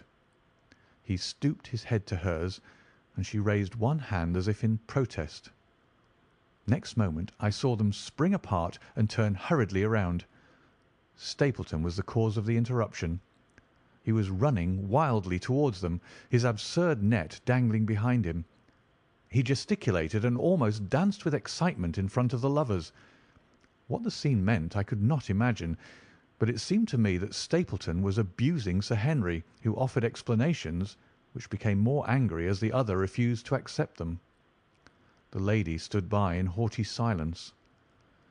Finally Stapleton turned upon his heel and beckoned in a peremptory way to his sister, who, after an irresolute glance at Sir Henry, walked off by the side of her brother.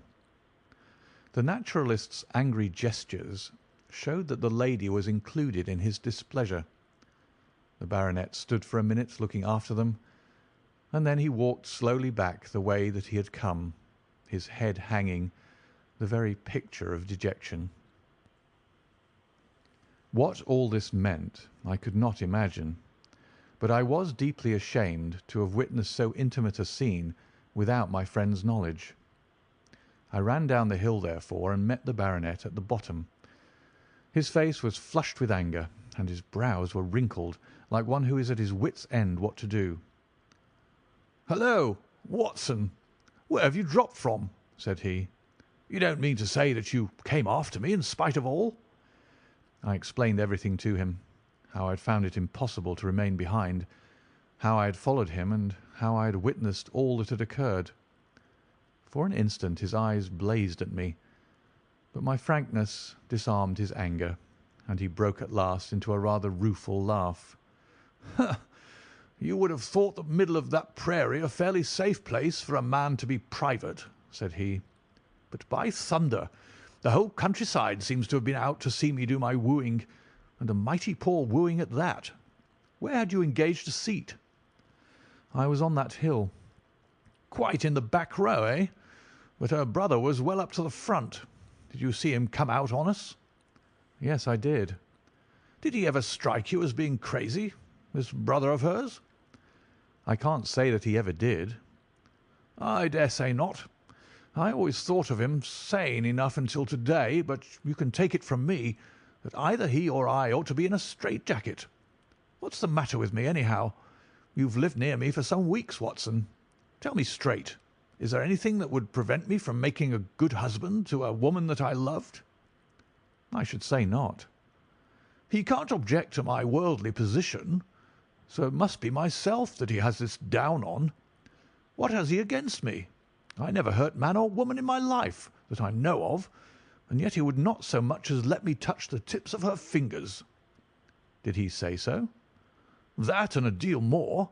I tell you, Watson, I've only known her these few weeks, but from the first I just felt that she was made for me, and she, too, she was happy when she was with me, and that I'll swear.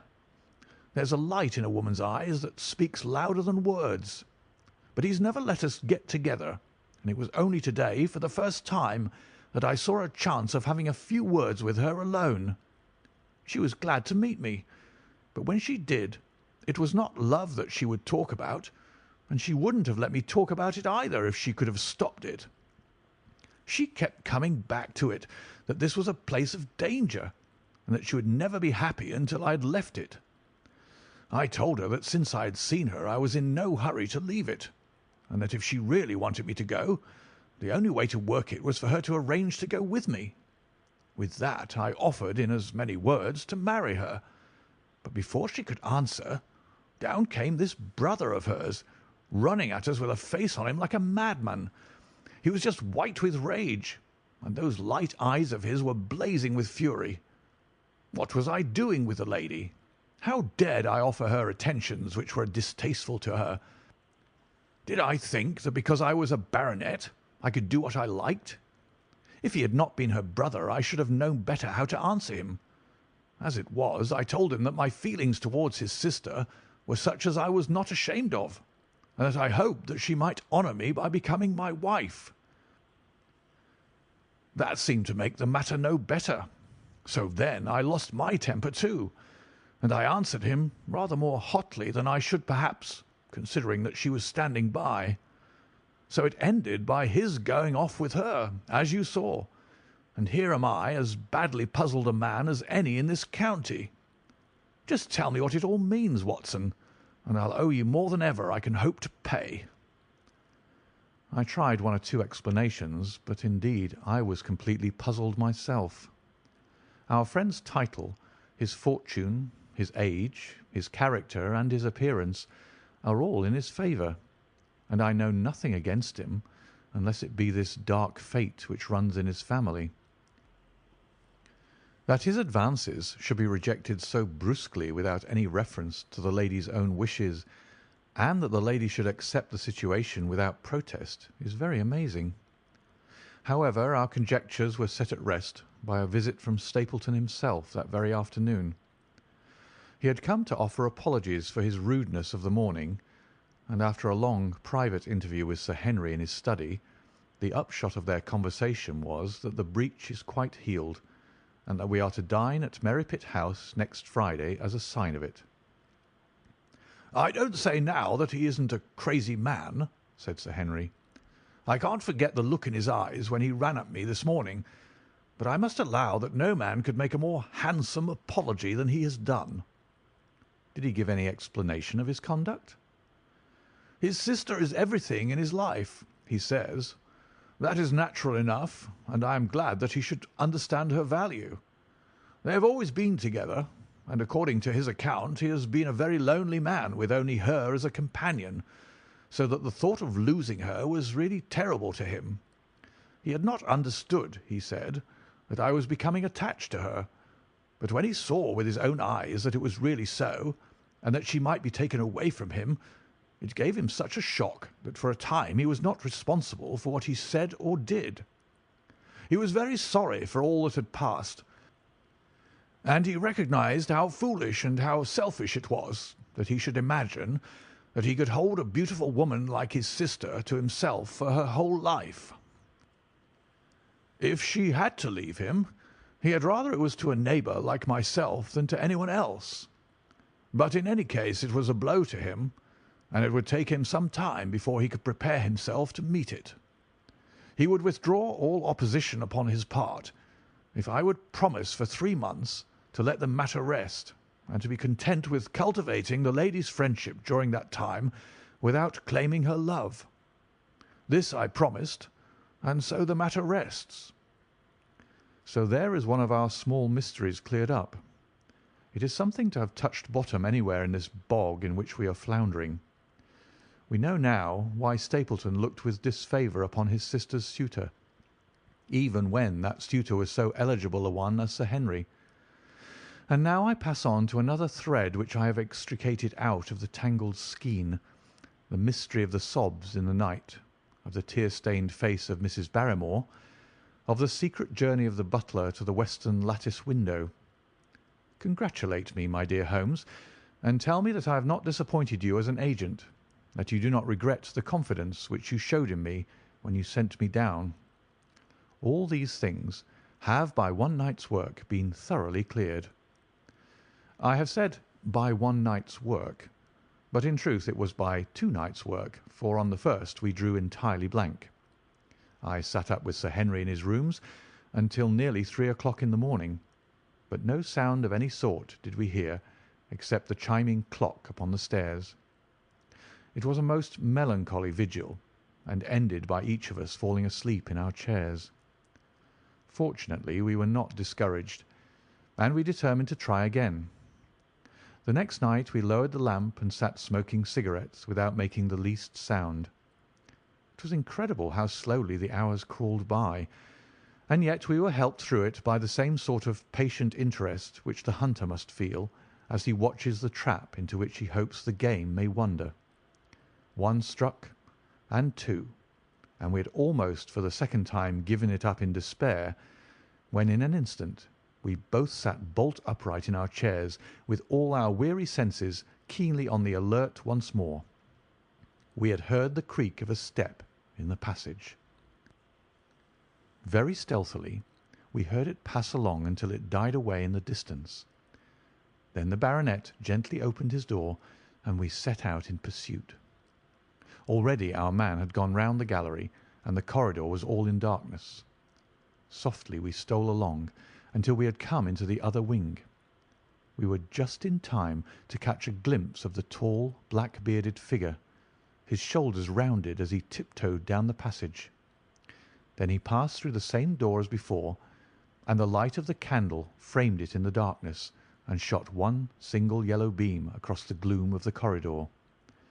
We shuffled cautiously towards it, trying every plank before we dared to put our whole weight upon it. We had taken the precaution of leaving our boots behind us, but even so The old boards snapped and creaked beneath our tread. Sometimes it seemed impossible that he should fail to hear our approach. However, the man is fortunately rather deaf, and he was entirely preoccupied in that which he was doing. When at last we reached the door and peeped through, we found him crouching at the window, candle in hand, his white, intent face pressed against a pane, exactly as I had seen him 2 nights before. We had arranged no plan of campaign, but the baronet is a man to whom the most direct way is always the most natural. He walked into the room, and as he did so, Barrymore sprang up from the window with a sharp hiss of his breath, and stood livid and trembling before us. His dark eyes, glaring out of the white mask of his face, were full of horror and astonishment as he gazed from Sir Henry to me. "What are you doing here, Barrymore?" "Nothing, sir." His agitation was so great that he could hardly speak, and the shadows sprang up and down from the shaking of his candle. "It was the window, sir. I go round at night to see that they're fastened." "On the second floor?" "Yes, sir. All the windows." "Look here, Barrymore," said Sir Henry sternly. "We have made up our minds to have the truth out of you, so it will save you trouble to tell it sooner rather than later. Come now, no lies. What were you doing at that window?" The fellow looked at us in a helpless way, and he wrung his hands together like one who is in the last extremity of doubt and misery. "I was doing no harm, sir. I was holding a candle to the window." "And why were you holding a candle to the window?" "Don't ask me, Sir Henry. Don't ask me. I give you my word, sir, that it is not my secret, and that I cannot tell it. If it concerned no one but myself, I would not try to keep it from you." A sudden idea occurred to me, and I took the candle from the trembling hand of the butler. "He must have been holding it as a signal," said I. "Let us see if there is any answer." I held it as he had done, and stared out into the darkness of the night. Vaguely I could discern the black bank of the trees and the lighter expanse of the moor, for the moon was behind the clouds. And then I gave a cry of exultation, for a tiny pinpoint of yellow light had suddenly transfixed the dark veil and glowed steadily in the centre of the black square framed by the window. "There it is!" I cried. "No, no, sir, it is nothing. Nothing at all," the butler broke in. "I assure you, sir." "Move your light across the window, Watson," cried the baronet. "See the other moves also. Now, you rascal, do you deny that it is a signal? Come, speak up. Who is your confederate out yonder, and what is this conspiracy that is going on?" The man's face became openly defiant. "It is my business, and not yours. I will not tell." "Then you leave my employment right away." "Very good, sir. If I must, I must." "And you go in disgrace. By thunder, you may well be ashamed of yourself. Your family has lived with mine for over 100 years under this roof, and here I find you deep in some dark plot against me." "No, no, sir, not against you." It was a woman's voice, and Mrs. Barrymore, paler and more horror-struck than her husband, was standing at the door. Her bulky figure in a shawl and skirt might have been comic were it not for the intensity of feeling upon her face. "We have to go, Eliza. This is the end of it. You can pack our things," said the butler. "Oh, John, John, have I brought you to this? It is my doing, Sir Henry, all mine. He has done nothing except for my sake, and because I asked him." "Speak out, then. What does it mean?" "My unhappy brother is starving on the moor. We cannot let him perish at our very gates. The light is a signal to him that food is ready for him, and his light out yonder is to show the spot to which to bring it." "Then your brother is—" "The escaped convict, sir. Selden, the criminal." "That's the truth, sir," said Barrymore. "I said that it was not my secret, and I could not tell it to you. But now you have heard it, and you'll see that if there was a plot, it was not against you." This, then, was the explanation of the stealthy expeditions at night, and the light at the window. Sir Henry and I both stared at the woman in amazement. Was it possible that this stolidly respectable person was of the same blood as one of the most notorious criminals in the country? "Yes, sir. My name is Selden, and he is my younger brother. We humoured him too much when he was a lad, and gave him his own way in everything, until he came to think that the world was made for his pleasure, and that he could do what he liked in it. Then, as he grew older, he met wicked companions, and the devil entered into him until he broke my mother's heart and dragged her name in the dirt. From crime to crime he sank lower and lower, until it is only the mercy of God which has snatched him from the scaffold. But to me, sir, he was always a little curly-headed boy that I had nursed and played with as an elder sister would. That was why he broke prison, sir. He knew that I was here, and that we could not refuse to help him. When he dragged himself here one night, weary and starving, with the warders hard at his heels, what could we do? We took him in and fed him and cared for him.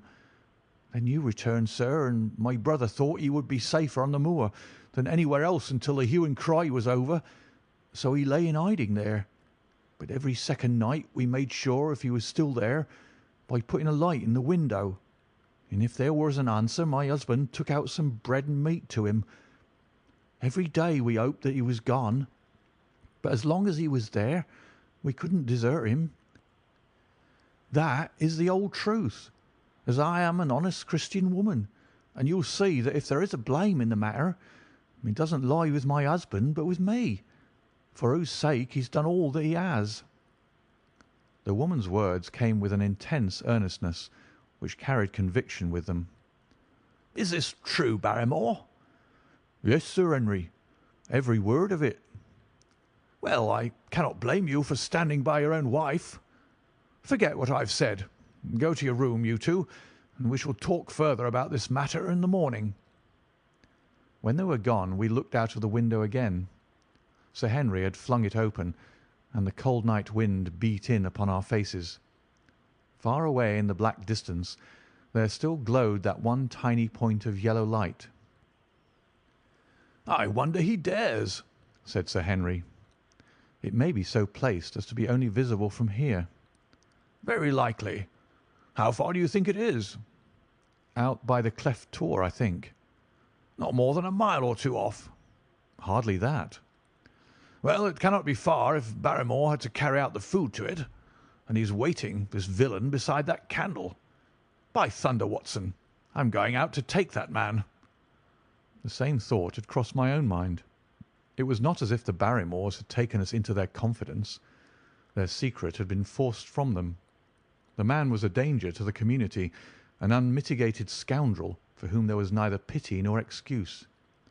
We were only doing our duty in taking this chance of putting him back where he could do no harm. With this brutal and violent nature, others would have to pay the price if we held our hands. Any night, for example, our neighbours the Stapletons might be attacked by him, and it may have been the thought of this which made Sir Henry so keen upon the adventure. "I'll come," said I. "Then get your revolver and put on your boots. The sooner we start the better, as the fellow may put out this light and be off." In 5 minutes we were outside the door, starting upon our expedition. We hurried through the dark shrubbery, amid the dull moaning of the autumn wind and the rustle of the falling leaves. The night air was heavy with the smell of damp and decay. Now and again the moon peeped out for an instant, but clouds were driving over the face of the sky, and just as we came out on the moor, a thin rain began to fall. The light still burned steadily in front. "Are you armed?" I asked. "I have a hunting crop." "We must close in on him rapidly, for he is said to be a desperate fellow. We shall take him by surprise and have him at our mercy before he can resist." "I say, Watson," said the baronet, "what would Holmes say to this? How about that hour of darkness in which the power of evil is exalted?" As if in answer to his words, there rose suddenly out of the vast gloom of the moor that strange cry which I had already heard upon the borders of the great Grimpen Mire. It came with the wind through the silence of the night, a long, deep mutter then a rising howl, and then the sad moan in which it died away. Again and again it sounded, the whole air throbbing with it, strident, wild, and menacing. The baronet caught my sleeve, and his face glimmered white through the darkness. "My God, what's that, Watson?" "I don't know. It's a sound they have on the moor. I heard it once before." It died away, and an absolute silence closed in upon us. We stood straining our ears, but nothing came. "Watson," said the baronet, "it was the cry of a hound." My blood ran cold in my veins, for there was a break in his voice which told of the sudden horror which had seized him. "What do they call this sound?" he asked. "Who?" "The folk on the countryside." "Oh, they are ignorant people. Why should you mind what they call it?" "Tell me, Watson, what do they say of it?" I hesitated, but could not escape the question. "They say it is the cry of the Hound of the Baskervilles." He groaned and was silent for a few moments. "A hound it was," he said at last, "but it seemed to come from miles away, over yonder, I think." It was hard to say whence it came. "It rose and fell with the wind. Isn't that the direction of the great Grimpen Mire?" "Yes, it is." "Well, it was up there. Come now, Watson, didn't you think yourself that it was the cry of a hound? I am not a child. You need not fear to speak the truth." "Stapleton was with me when I heard it last. He said that it might be the calling of a strange bird." "No, no, it was a hound. My God! Can there be some truth in all these stories? Is it possible that I am really in danger from so dark a cause?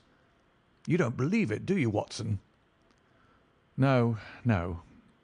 "And yet it was one thing to laugh about it in London, and it is another to stand out here in the darkness of the moor and to hear such a cry as that. And my uncle! There was the footprint of the hound beside him as he lay. It all fits together. I don't think that I'm a coward, Watson, but that sound seemed to freeze my very blood. Feel my hand." It was as cold as a block of marble. "You'll be all right tomorrow." "I don't think I'll get that cry out of my head. What do you advise that we do now?" "Shall we turn back?" "No, by thunder! We've come out to get our man, and we will do it.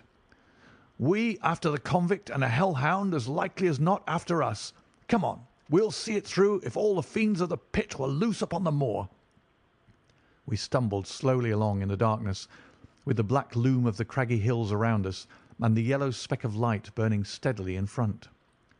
There is nothing so deceptive as the distance of a light upon a pitch-dark night, and sometimes the glimmer seemed to be far away upon the horizon, and sometimes it might have been within a few yards of us.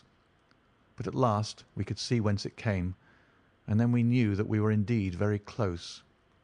A guttering candle was stuck in a crevice of the rocks which flanked it on each side, so as to keep the wind from it, and also to prevent it from being visible, save in the direction of Baskerville Hall. A boulder of granite concealed our approach, and crouching behind it, we gazed over it at the signal light. It was strange to see this single candle burning there in the middle of the moor, with no sign of life near it, just the one straight yellow flame and the gleam of the rock on each side of it. "What shall we do now?" whispered Sir Henry. "Wait here. He must be near his light. Let us see if we can get a glimpse of him." The words were hardly out of my mouth when we both saw him.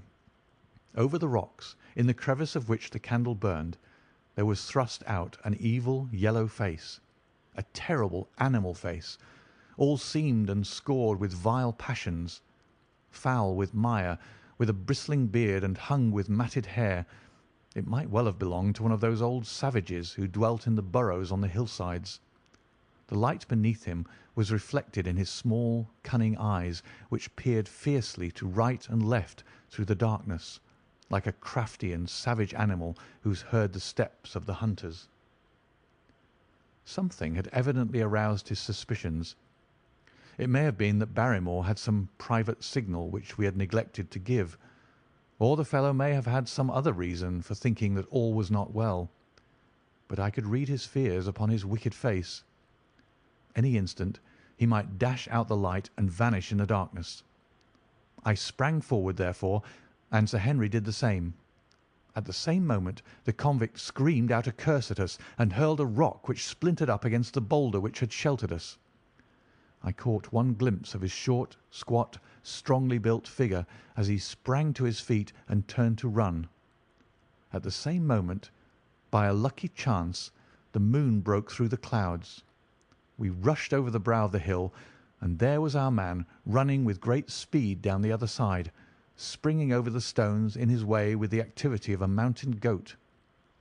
A lucky long shot of my revolver might have crippled him, but I brought it only to defend myself if attacked, and not to shoot an unarmed man who was running away. We were both swift runners, and in fairly good training, but we soon found that we had no chance of overtaking him. We saw him for a long time in the moonlight, until he was only a small speck moving swiftly among the boulders upon the side of a distant hill.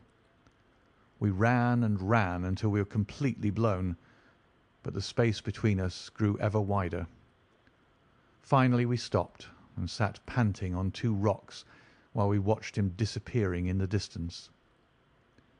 And it was at this moment that there occurred a most strange and unexpected thing. We had risen from our rocks and were turning to go home, having abandoned the hopeless chase. The moon was low upon the right, and the jagged pinnacle of a granite tor stood up against the lower curve of its silver disc. There, outlined as black as any ebony statue on that shining background, I saw the figure of a man upon the tor. Do you think that it was a delusion, Holmes? I assure you that I have never in my life seen anything more clearly. As far as I could judge, the figure was that of a tall, thin man. He stood with his legs a little separated, his arms folded, his head bowed, as if he were brooding over that enormous wilderness of peat and granite which lay before him. He might have been the very spirit of that terrible place. It was not the convict. This man was far from the place where the latter had disappeared. Besides, he was a much taller man. With a cry of surprise I pointed him out to the baronet, but in the instant during which I had turned to grasp his arm, the man was gone. There was the sharp pinnacle of granite still cutting the lower edge of the moon, but its peak bore no trace of that silent and motionless figure. I wished to go in that direction and to search the tor, but it was some distance away. The baronet's nerves were still quivering from that cry, which recalled the dark story of his family, and he was not in the mood for fresh adventures. He had not seen this lonely man upon the tor, and could not feel the thrill which his strange presence and his commanding attitude had given to me. "A warder, no doubt," said he. "The Moor has been thick with them since this fellow escaped." Well, perhaps his explanation may be the right one, but I should like to have some further proof of it. To-day we mean to communicate to the Princetown people where they should look for their missing man, but it is hard lines that we have not actually had the triumph of bringing him back as our own prisoner. Such are the adventures of last night, and you must acknowledge, my dear Holmes, that I have done you very well in the matter of a report. Much of what I tell you is no doubt quite irrelevant, but still I feel that it is best that I should let you have all the facts, and leave you to select for yourself those which will be of most service to you in helping you to your conclusions. We are certainly making some progress. So far as the Barrymores go, we have found the motive of their actions, and that has cleared up the situation very much. But the Moor, with its mysteries and its strange inhabitants, remains as inscrutable as ever. Perhaps in my next I may be able to throw some light upon this also. Best of all would it be if you could come down to us. In any case, you will hear from me again in the course of the next few days. Chapter 10. Extract from the Diary of Dr. Watson. So far I have been able to quote from the reports which I have forwarded during those early days to Sherlock Holmes. Now, however, I have arrived at a point in my narrative where I am compelled to abandon this method, and to trust once more to my recollections, aided by the diary which I kept at the time. A few extracts from the latter will carry me on to those scenes which are indelibly fixed in every detail upon my memory. I proceed, then, from the morning which followed our abortive chase of the convict and our other strange experiences upon the moor. October 16th. A dull and foggy day with a drizzle of rain. The house is banked in with rolling clouds, which rise now and then to show the dreary curves of the moor, with thin silver veins upon the sides of the hills, and the distant boulders gleaming where the light strikes upon their wet faces. It is melancholy outside and in. The baronet is in a black reaction after the excitements of the night. I am conscious myself of a weight at my heart, and a feeling of impending danger, ever-present danger, which is the more terrible because I am unable to define it. And have I not cause for such a feeling? Consider the long sequence of incidents which have all pointed to some sinister influence which is at work around us. There is the death of the last occupant of the hall, fulfilling so exactly the conditions of the family legend, and there are the repeated reports from peasants of the appearance of a strange creature upon the moor. Twice I have with my own ears heard the sound which resembled the distant baying of a hound. It is incredible, impossible, that it should really be outside the ordinary laws of nature. A spectral hound, which leaves material footmarks and fills the air with its howling, is surely not to be thought of. Stapleton may fall in with such a superstition, and Mortimer also. But if I have one quality upon earth, it is common sense, and nothing will persuade me to believe in such a thing. To do so would be to descend to the level of these poor peasants, who are not content with a mere fiend dog, but must needs describe him with hell-fire shooting from his mouth and eyes. Holmes would not listen to such fancies, and I am his agent. But facts are facts, and I have twice heard this crying upon the moor. Suppose that there were really some huge hound loose upon it. That would go far to explain everything. But where could such a hound lie concealed? Where did it get its food?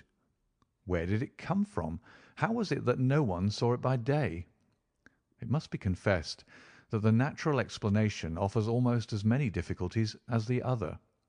And always, apart from the hound, there is the fact of the human agency in London, the man in the cab, and the letter which warned Sir Henry against the Moor.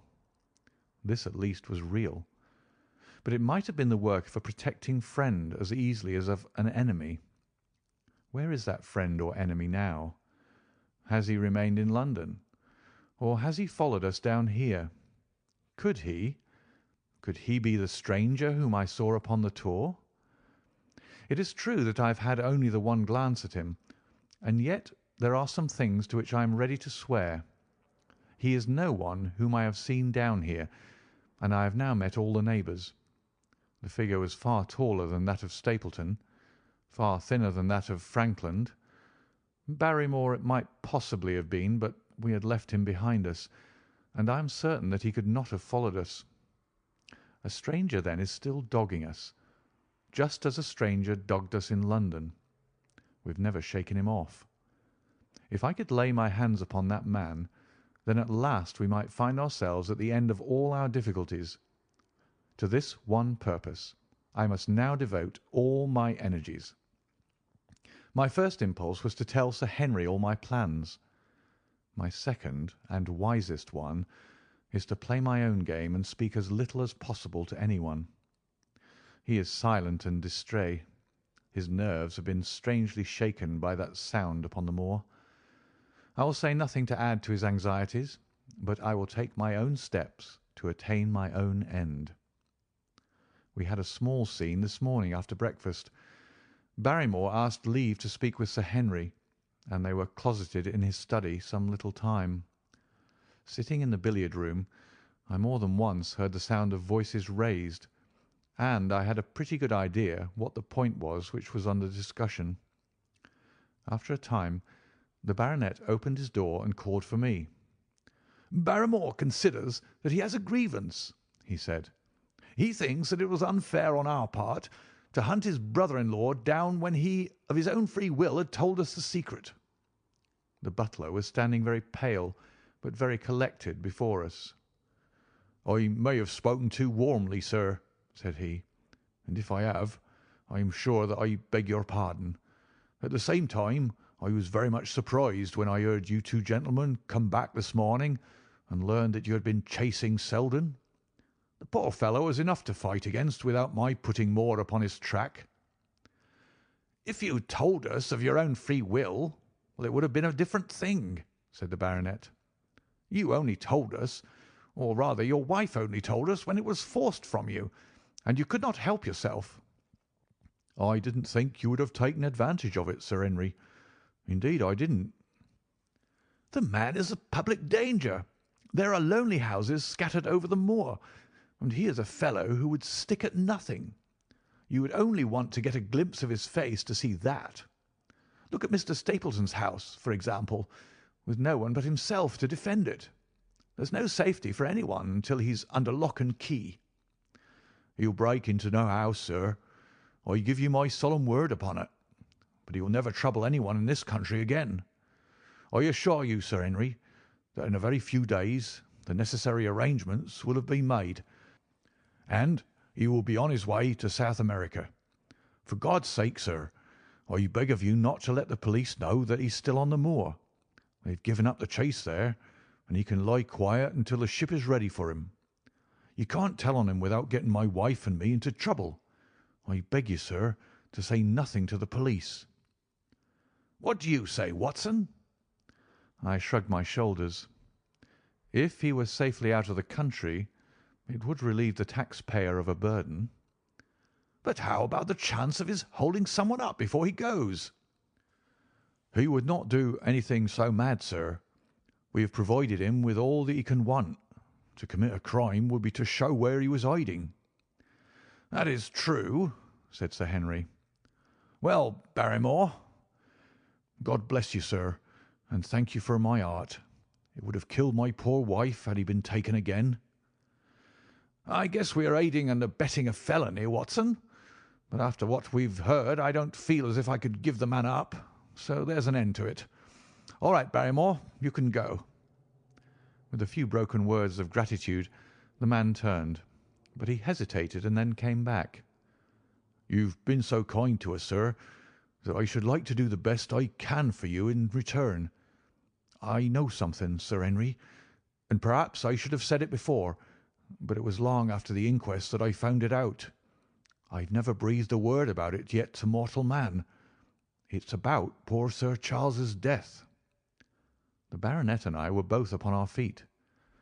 "Do you know how he died?" "No, sir, I don't know that." "What then?" "I know why he was at the gate at the hour. It was to meet a woman." "To meet a woman? He?" "Yes, sir." "And the woman's name?" "I can't give you the name, sir, but I can give you the initials. Her initials were L.L." "How do you know this, Barrymore?" "Well, Sir Henry, your uncle had a letter that morning. He had usually a great many letters, but he was a public man and well known for his kind heart, so that everyone who was in trouble was glad to turn to him. But that morning, as it chanced, there was only this one letter, so I took the more notice of it.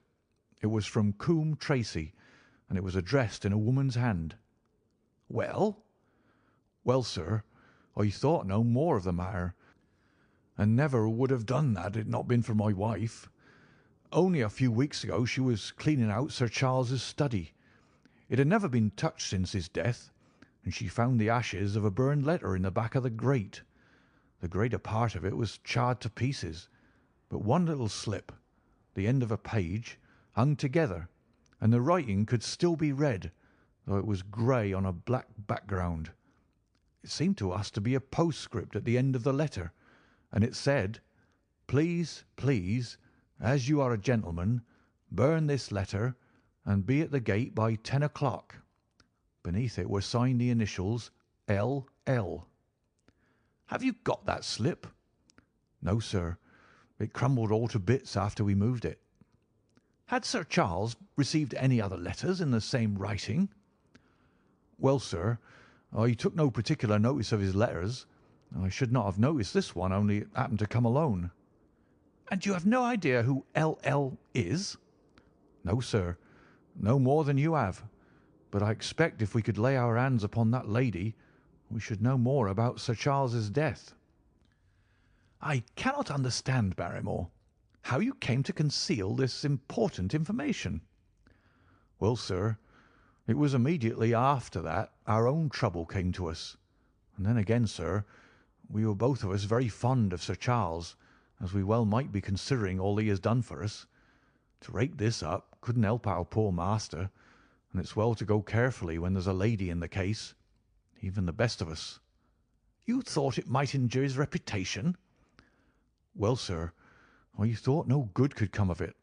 But now you've been kind to us, and I feel as if it would be treating you unfairly not to tell you all that I know about the matter." "Very good, Barrymore. You can go." When the butler had left us, Sir Henry turned to me. "Well, Watson, what do you think of this new light?" "It seems to leave the darkness rather blacker than before." "So I think. But if we can only trace L.L., it should clear up the whole business. We've gained that much. We know that there's someone who has the facts if we can only find her. What do you think we should do?" "Let Holmes know all about it at once. It'll give him the clue for which he has been seeking. I am much mistaken if it does not bring him down." I went at once to my room and drew up my report of the morning's conversation for Holmes.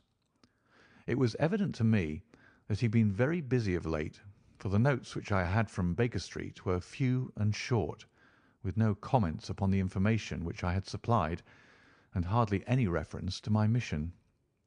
No doubt his blackmailing case is absorbing all his faculties. And yet this new factor must surely arrest his attention and renew his interest. I wish that he were here. October 17th. All day today the rain poured down, rustling on the ivy and dripping from the eaves. I thought of the convict out upon the bleak, cold, shelterless moor. Poor devil! Whatever his crimes, he suffered something to atone for them. And then I thought of that other one, the face in the cab, the figure against the moon. Was he also out in that deluge, the unseen watcher, the man of darkness? In the evening I put on my waterproof, and I walked far upon the sodden moor, full of dark imaginings, the rain beating upon my face and the wind whistling about my ears. God help those who wander into the great mire now, for even the firm uplands are becoming a morass. I found the black tor upon which I had seen the solitary watcher, and from its craggy summit I looked out myself across the melancholy downs. Rain squalls drifted across their russet face, and the heavy, slate-coloured clouds hung low over the landscape, trailing in grey wreaths down the sides of the fantastic hills. In the distant hollow on the left, half hidden by the mist, the two thin towers of Baskerville Hall rose above the trees.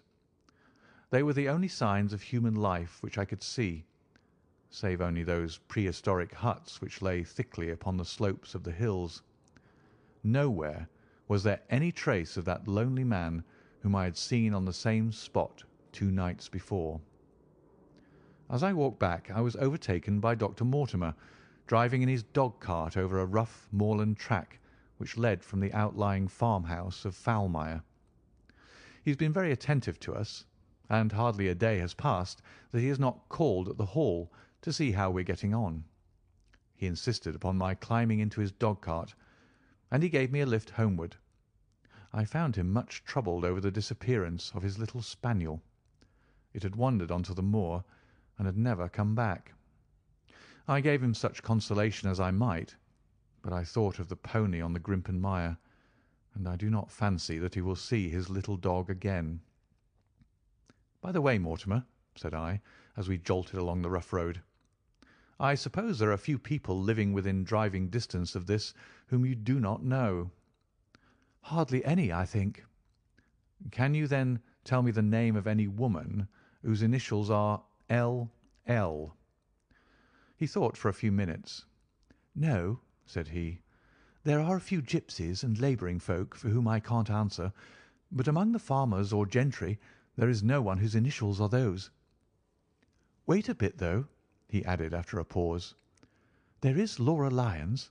Her initials are L.L., but she lives in Coombe Tracey. Who is she? I asked. She is Franklin's daughter. What? Old Franklin the Crank? Exactly. She married an artist named Lyons, who came sketching on the moor. He proved to be a blackguard and deserted her. The fault, from what I hear, may not have been entirely on one side.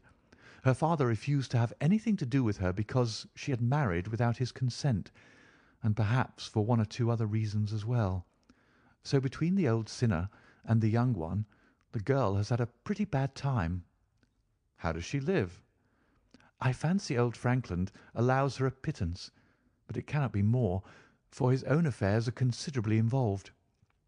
Whatever she may have deserved, one could not allow her to go hopelessly to the bad. Her story got about, and several of the people here did something to enable her to earn an honest living. Stapleton did for one, and Sir Charles for another. I gave a trifle myself. It was to set her up in a typewriting business. He wanted to know the object of my inquiries, but I managed to satisfy his curiosity without telling him too much, for there is no reason why we should take anyone into our confidence. Tomorrow morning I shall find my way to Coombe Tracey, and if I can see this Mrs. Laura Lyons, of equivocal reputation, a long step will have been made towards clearing one incident in this chain of mysteries. I am certainly developing the wisdom of the serpent, for when Mortimer pressed his questions to an inconvenient extent, I asked him casually to what type Franklin's skull belonged, and so heard nothing but craniology for the rest of our drive. I have not lived for years with Sherlock Holmes for nothing. I have only one other incident to record upon this tempestuous and melancholy day. This was my conversation with Barrymore just now, which gives me one more strong card which I can play in due time.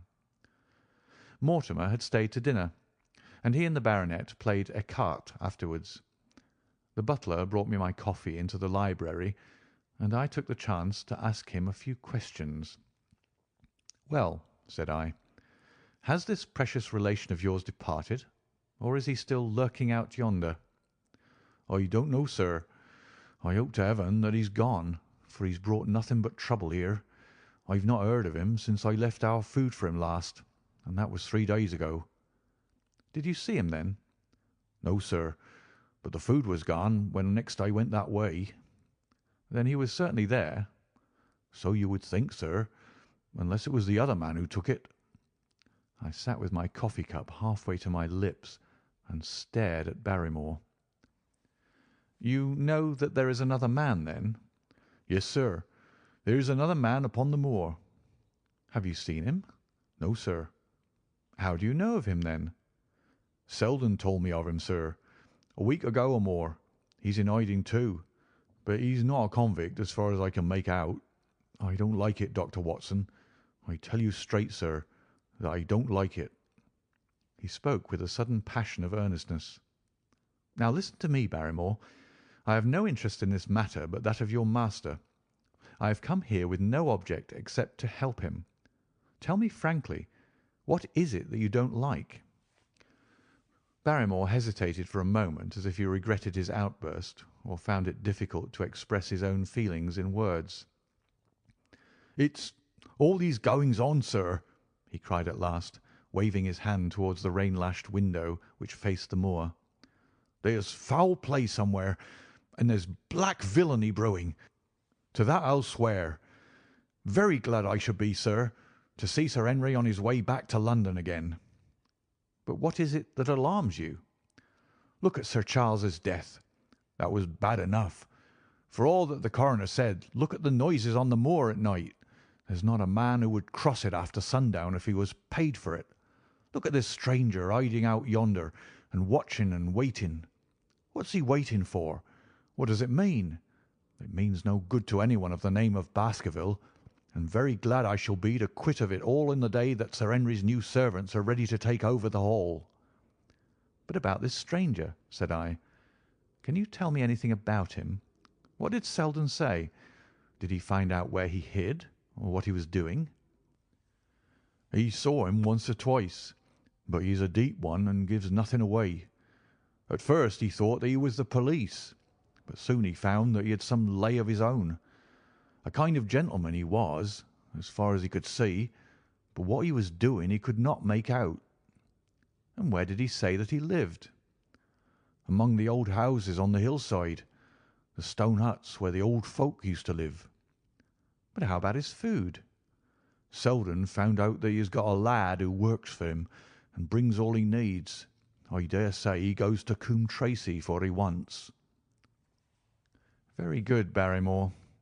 We may talk further of this some other time."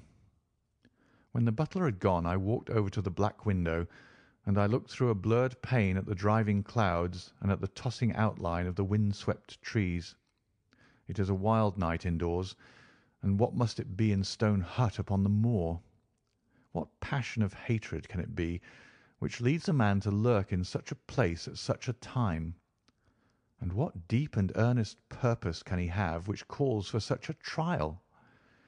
There in that hut upon the moor seems to lie the very centre of that problem which has vexed me so sorely. I swear that another day shall not have passed before I have done all that man can do to reach the heart of the mystery. Chapter 11. The Man on the Tour. The extract from my private diary which forms the last chapter has brought my narrative up to the 18th of October, a time when these strange events began to move swiftly towards their terrible conclusion. The incidents of the next few days are indelibly graven upon my recollection, and I can tell them without reference to the notes made at the time. I start them from the day which succeeded that upon which I had established two facts of great importance. The one, that Mrs. Laura Lyons of Coombe Tracey had written to Sir Charles Baskerville and made an appointment with him at the very place and hour that he met his death. The other, that the lurking man upon the moor was to be found among the stone huts upon the hillside. With these two facts in my possession, I felt that either my intelligence or my courage must be deficient if I could not throw some further light upon these dark places. I had no opportunity to tell the baronet what I had learned about Mrs. Lyons upon the evening before, for Dr. Mortimer remained with him at cards until it was very late. At breakfast, however, I informed him about my discovery, and asked him whether he would care to accompany me to Coombe Tracey. At first he was very eager to come, but on second thoughts it seemed to both of us that if I went alone the results might be better. The more formal we made the visit, the less information we might obtain. I left Sir Henry behind, therefore, not without some prickings of conscience, and drove off upon my new quest. When I reached Coombe Tracey, I told Perkins to put up the horses, and I made inquiries for the lady whom I had come to interrogate. I had no difficulty in finding her rooms, which were central and well appointed. A maid showed me in without ceremony, and as I entered the sitting-room, a lady who was sitting before a Remington typewriter sprang up with a pleasant smile of welcome. Her face fell, however, when she saw that I was a stranger, and she sat down again and asked me the object of my visit. The first impression left by Mrs. Lyons was one of extreme beauty. Her eyes and hair were of the same rich hazel colour, and her cheeks, though considerably freckled, were flushed with the exquisite bloom of the brunette, the dainty pink which lurks at the heart of the sulphur rose. Admiration was, I repeat, the first impression, but the second was criticism. There was something subtly wrong with the face, some coarseness of expression, some hardness, perhaps, of eye, some looseness of lip, which marred its perfect beauty. But these, of course, are afterthoughts. At the moment I was simply conscious that I was in the presence of a very handsome woman, and that she was asking me the reasons for my visit. I had not quite understood until that instant how delicate my mission was. "I have the pleasure," said I, "of knowing your father." It was a clumsy introduction, and the lady made me feel it. "There is nothing in common between my father and me," she said. "I owe him nothing, and his friends are not mine. If it were not for the late Sir Charles Baskerville and some other kind hearts, I might have starved for all that my father cared." "It was about the late Sir Charles Baskerville that I have come here to see you." The freckles started out on the lady's face. "What can I tell you about him?" she asked, and her fingers played nervously over the stops of her typewriter. "You knew him, did you not?" "I have already said that I owe a great deal to his kindness. If I am able to support myself, it is largely due to the interest which he took in my unhappy situation." "Did you correspond with him?" The lady looked quickly up with an angry gleam in her hazel eyes. "What is the object of these questions?" she asked sharply. "The object is to avoid a public scandal. It is better that I should ask them here than that the matter should pass outside our control." She was silent, and her face was still very pale. At last she looked up with something reckless and defiant in her manner. "Well, I'll answer," she said. "What are your questions?" "Did you correspond with Sir Charles?" "I certainly wrote to him once or twice, to acknowledge his delicacy and his generosity." "Have you the dates of these letters?" "No." "Have you ever met him?" "Yes, once or twice, when he came into Coombe Tracey. He was a very retiring man, and he preferred to do good by stealth." "But if you saw him so seldom and wrote so seldom, how did he know enough about your affairs to be able to help you, as you say that he has done?" She met my difficulty with the utmost readiness. "There were several gentlemen who knew my sad history and united to help me. One was Mr. Stapleton, a neighbour and intimate friend of Sir Charles's. He was exceedingly kind, and it was through him that Sir Charles learned about my affairs." I knew already that Sir Charles Baskerville had made Stapleton his almoner upon several occasions, so the lady's statement bore the impress of truth upon it. "Did you ever write to Sir Charles asking him to meet you?" I continued. Mrs. Lyons flushed with anger again. "Really, sir, this is a very extraordinary question." "I am sorry, madam, but I must repeat it." "Then I answer, certainly not." "Not on the very day of Sir Charles's death?" The flush had faded in an instant, and a deathly face was before me. Her dry lips could not speak the "no" which I saw rather than heard. "Surely your memory deceives you," said I. "I could even quote a passage of your letter. It ran, 'Please, please, as you are a gentleman, burn this letter and be at the gate by 10 o'clock.'"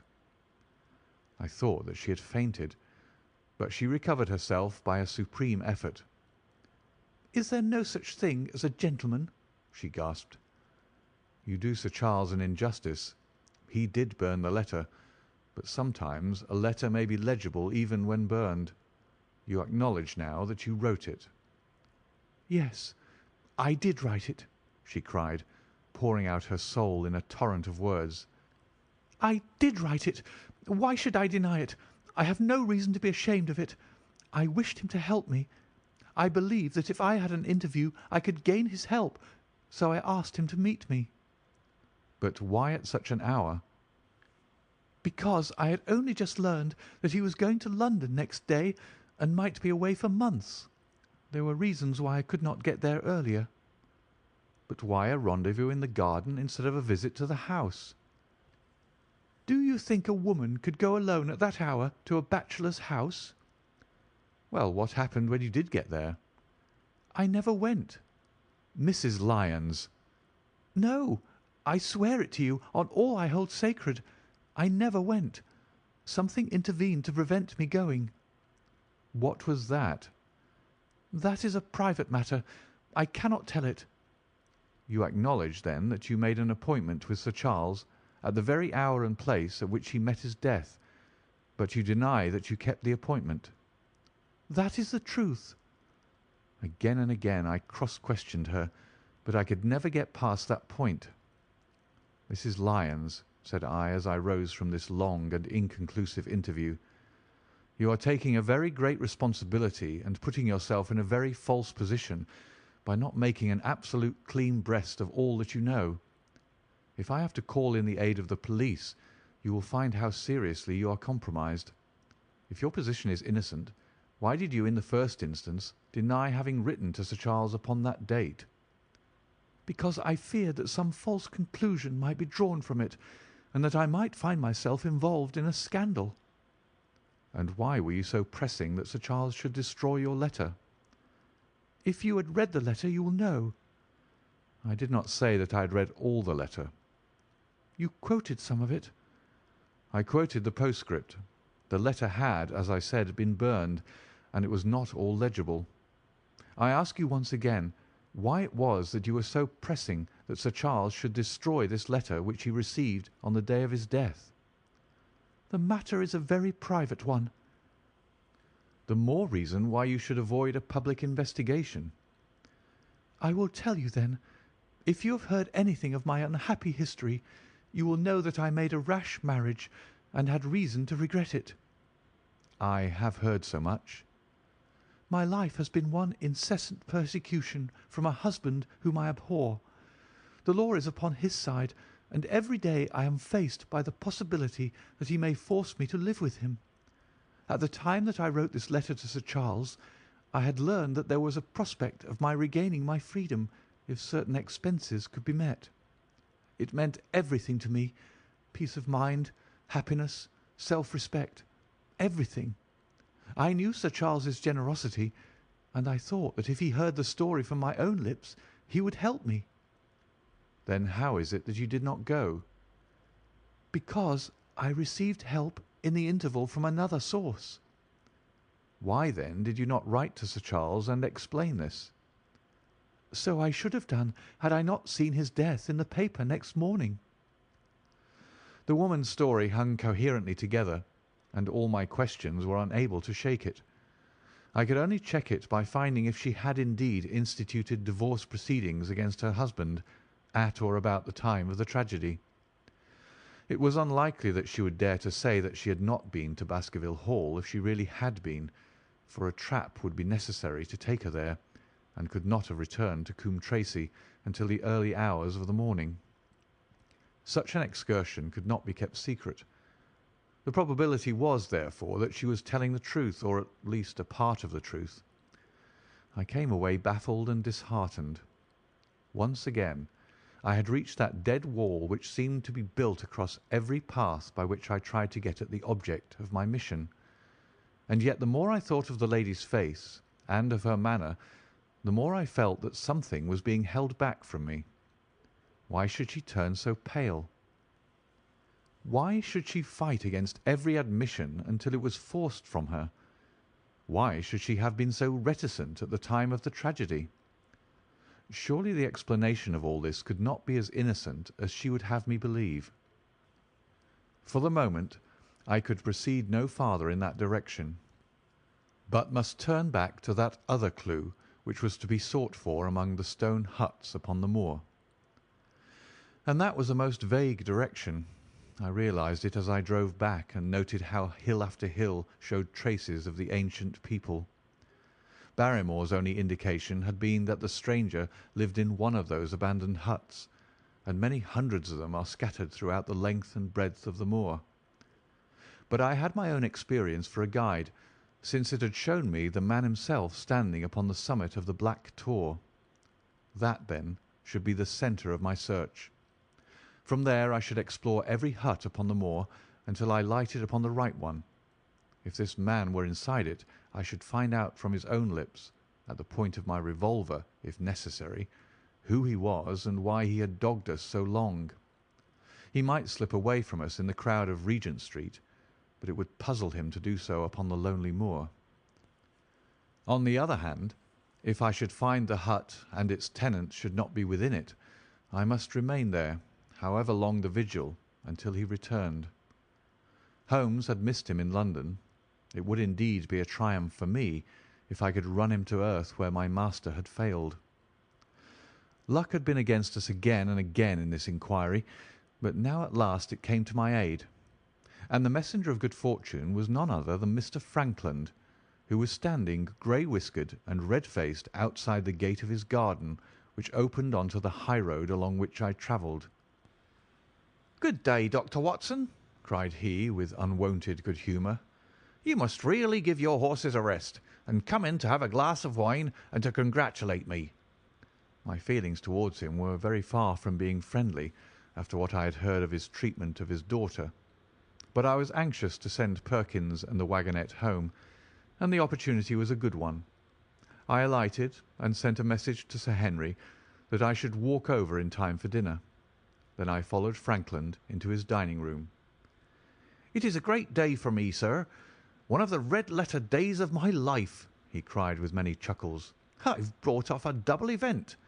I mean to teach them in these parts that law is law, and that there is a man here who does not fear to invoke it. I have established a right of way through the centre of old Middleton's Park, slap across it, sir, within 100 yards of his own front door. What do you think of that? We'll teach these magnates that they cannot ride roughshod over the rights of the commoners, confound them. And I've closed the wood where the Fernworthy folk used to picnic. These infernal people seem to think that there are no rights of property, and that they can swarm where they like with their papers and their bottles. Both cases decided, Dr. Watson, and both in my favour.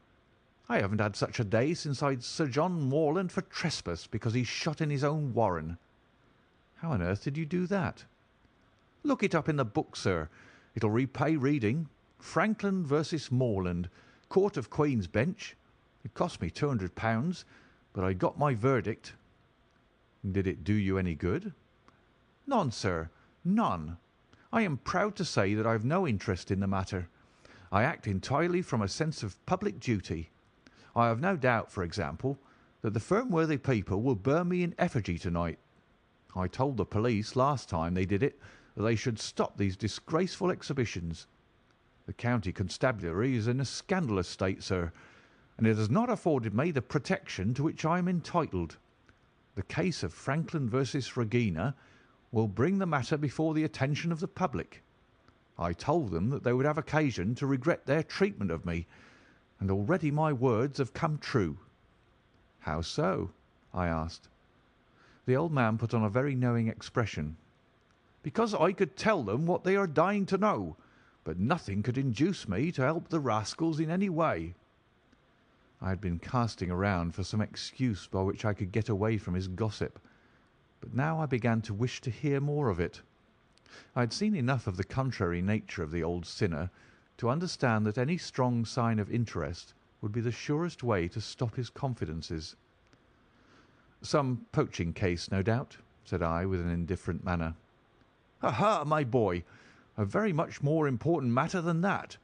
What about the convict on the moor?" I stared. "You don't mean that you know where he is?" said I. "I may not know exactly where he is, but I'm quite certain that I could help the police to lay their hands on him. Has it never struck you that the way to catch that man was to find out where he got his food and so trace it to him?" He certainly seemed to be getting uncomfortably near the truth. "No doubt," said I. "But how do you know that he is anywhere upon the moor?" "I know it because I've seen with my own eyes the messenger who takes him his food." My heart sank for Barrymore.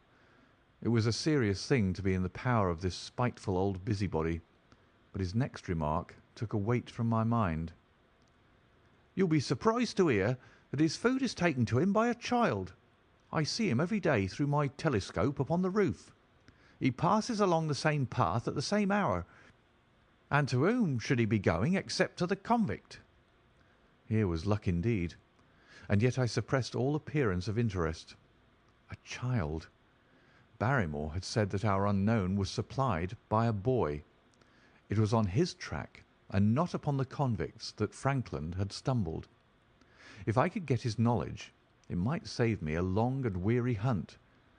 But incredulity and indifference were evidently my strongest cards. I should say that it was much more likely that it was the son of one of the moorland shepherds taking out his father's dinner. The least appearance of opposition struck fire out of the old autocrat. His eyes looked malignantly at me, and his grey whiskers bristled like those of an angry cat. "Indeed, sir," said he, pointing out over the wide-stretching moor. "Do you see that black tor over yonder? Well, do you see the low hill beyond with the thorn bush upon it? It is the stoniest part of the whole moor. Is that a place where a shepherd would be likely to take his station? Your suggestion, sir, is a most absurd one." I meekly answered that I had spoken without knowing all the facts. My submission pleased him, and led him to further confidences. "You may be sure, sir, that I have very good grounds before I came to an opinion. I have seen the boy again and again with his bundle, every day and sometimes twice a day. I have been able, but wait a moment, Dr. Watson. Do my eyes deceive me, or is there at present moment something moving upon that hillside?" It was several miles off, but I could distinctly see a small dark dot against the dull green and grey. "Come, sir, come!" cried Frankland, rushing upstairs. "You will see with your own eyes, and judge for yourself." The telescope, a formidable instrument mounted upon a tripod, stood upon the flat leads of the house. Frankland clapped his eye to it and gave a cry of satisfaction. "Quick, Dr. Watson, quick, before he passes over the hill." There he was, sure enough, a small urchin with a little bundle upon his shoulder, toiling slowly up the hill. When he reached the crest, I saw the ragged, uncouth figure outlined for an instant against the cold blue sky. He looked round him with a furtive and stealthy air, as one who dreads pursuit. Then he vanished over the hill. "Well, am I right?" "Certainly there is a boy who seems to have some secret errand." "And what that errand is, even a county constable could guess. But not one word shall they have from me, and I bind you to secrecy also, Dr. Watson. Not a word, you understand?" "Just as you wish." "They have treated me shamefully, shamefully. When the facts come out in Frankland versus Regina, I venture to think that a thrill of indignation will run through the country. Nothing would induce me to help the police in any way. For all they cared, it might have been me instead of my effigy which these rascals burned at the stake. Surely you are not going? You will help me to empty the decanter in honour of this great occasion." But I resisted all his solicitations, and succeeded in dissuading him from his announced intention of walking home with me. I kept the road as long as his eye was on me, and then I struck off across the moor and made for the stony hill over which the boy had disappeared. Everything was working in my favour, and I swore that it should not be through lack of energy or perseverance that I should miss the chance which fortune had thrown in my way. The sun was already sinking when I reached the summit of the hill, and the long slopes beneath me were all golden green on one side and grey shadow on the other. A haze lay low upon the farthest skyline, out of which jutted the fantastic shapes of Belliver and Vixen Tor. Over the wide expanse there was no sound and no movement. One great grey bird, a gull or curlew, soared aloft in the blue heaven. He and I seemed to be the only living things between the huge arch of the sky and the desert beneath it. The barren scene, the sense of loneliness, and the mystery and urgency of my task all struck a chill into my heart. The boy was nowhere to be seen, but down beneath me in a cleft of the hills there was a circle of the old stone huts, and in the middle of them there was one which retained sufficient roof to act as a screen against the weather. My heart leapt within me as I saw it. This must be the burrow where the stranger lurked. At last my foot was on the threshold of his hiding place. His secret was within my grasp. As I approached the hut, walking as warily as Stapleton would do when with poised net he drew near the settled butterfly, I satisfied myself that the place had indeed been used as a habitation. A vague pathway among the boulders led to the dilapidated opening which served as a door. All was silent within. The unknown might be lurking there, or he might be prowling on the moor. My nerves tingled with the sense of adventure. Throwing aside my cigarette, I closed my hand upon the butt of my revolver, and, walking swiftly up to the door, I looked in. The place was empty. But there were ample signs that I had not come upon a false scent. This was certainly where the man lived. Some blankets rolled in a waterproof lay upon the very stone slab upon which Neolithic man had once slumbered. The ashes of a fire were heaped in a rude grate. Beside it lay some cooking utensils and a bucket half full of water. A litter of empty tins showed that the place had been occupied for some time, and I saw, as my eyes became accustomed to the checkered light, a pannikin and a half-full bottle of spirits standing in the corner. In the middle of the hut a flat stone served the purpose of a table, and upon this stood a small cloth bundle, the same, no doubt, which I had seen through the telescope upon the shoulder of the boy. It contained a loaf of bread, a tin tongue, and 2 tins of preserved peaches. As I set it down again, after having examined it, my heart leapt to see that beneath it there lay a sheet of paper with writing upon it. I raised it, and this was what I read, roughly scrawled in pencil: Dr. Watson has gone to Coombe Tracey. For a minute I stood there with the paper in my hands, thinking out the meaning of this curt message. It was I, then, and not Sir Henry, who was being dogged by this secret man. He had not followed me himself, but he had set an agent, the boy perhaps, upon my track, and this was his report. Possibly I had taken no step since I had been upon the moor which had not been observed and reported. Always there was this feeling of an unseen force, a fine net drawn round us with infinite skill and delicacy, holding us so lightly that it was only at some supreme moment that one realized that one was indeed entangled in its meshes. If there was one report, there might be others, so I looked around the hut in search of them. There was no trace, however, of anything of the kind, nor could I discover any sign which might indicate the character or intentions of the man who lived in this singular place, save that he must be of Spartan habits and cared little for the comforts of life. When I thought of the heavy rains and looked at the gaping roof, I understood how strong and immutable must be the purpose which had kept him in that inhospitable abode. Was he our malignant enemy, or was he by chance our guardian angel? I swore that I would not leave the hut until I knew. Outside the sun was sinking low, and the west was blazing with scarlet and gold. Its reflection was shot back in ruddy patches by the distant pools which lay amid the great Grimpen mire.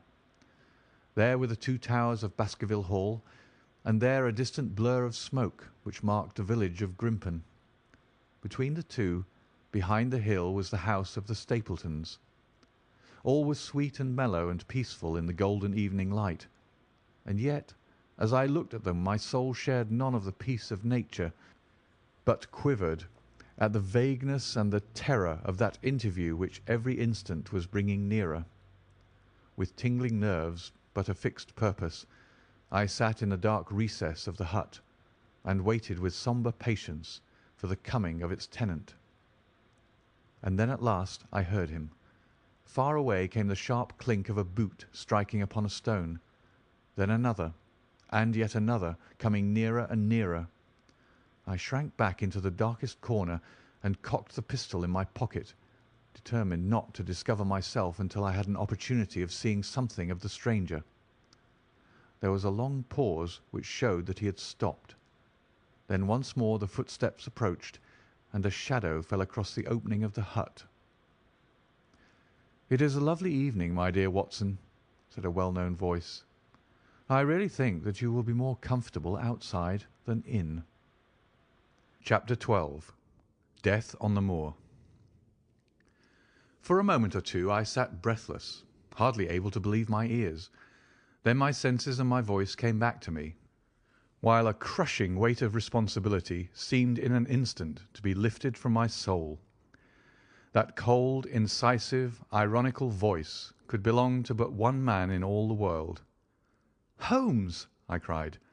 "Holmes!" "Come out," said he, "and please be careful with the revolver." I stooped under the rude lintel, and there he sat upon a stone outside, his grey eyes dancing with amusement as they fell upon my astonished features. He was thin and worn, but clear and alert, his keen face bronzed by the sun and roughened by the wind. In his tweed suit and cloth cap he looked like any other tourist upon the moor, and he had contrived, with that cat-like love of personal cleanliness which was one of his characteristics, that his chin should be as smooth and his linen as perfect as if he were in Baker Street. "I never was more glad to see anyone in my life," said I, as I wrung him by the hand. "Or more astonished, eh?" "Well, I must confess to it." "The surprise was not all on one side, I assure you. I had no idea that you had found my occasional retreat, still less that you were inside it, until I was within 20 paces of the door." "My footprint, I presume?" "No, Watson. I fear that I could not undertake to recognize your footprint amid all the footprints of the world. If you seriously desire to deceive me, you must change your tobacconist, for when I see the stub of a cigarette marked Bradley, Oxford Street, I know that my friend Watson is in the neighbourhood. You will see it there beside the path. You threw it down, no doubt, at that supreme moment when you charged into the empty hut." "Exactly." "I thought as much, and knowing your admirable tenacity, I was convinced that you were sitting in ambush, a weapon within reach, waiting for the tenant to return. So you actually thought that I was the criminal?" "I did not know who you were, but I was determined to find out." "Excellent, Watson. And how did you localize me?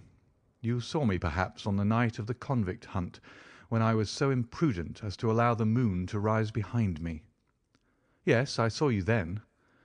"And have no doubt searched all the huts until you came to this one?" "No, your boy has been observed, and that gave me a guide where to look." "The old gentleman with the telescope, no doubt." "I could not make it out when first I saw the light flashing upon the lens." He rose and peeped into the hut. "Ha! I see that Cartwright has brought up some supplies. What's this paper? So you've been to Coombe Tracey, have you?"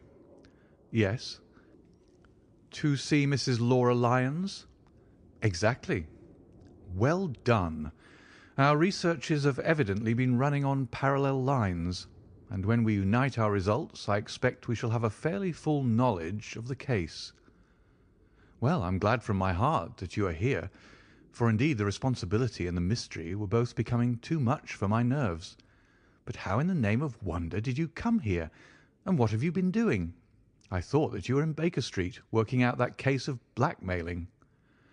"That was what I wished you to think." "Then you use me and yet do not trust me?" I cried with some bitterness.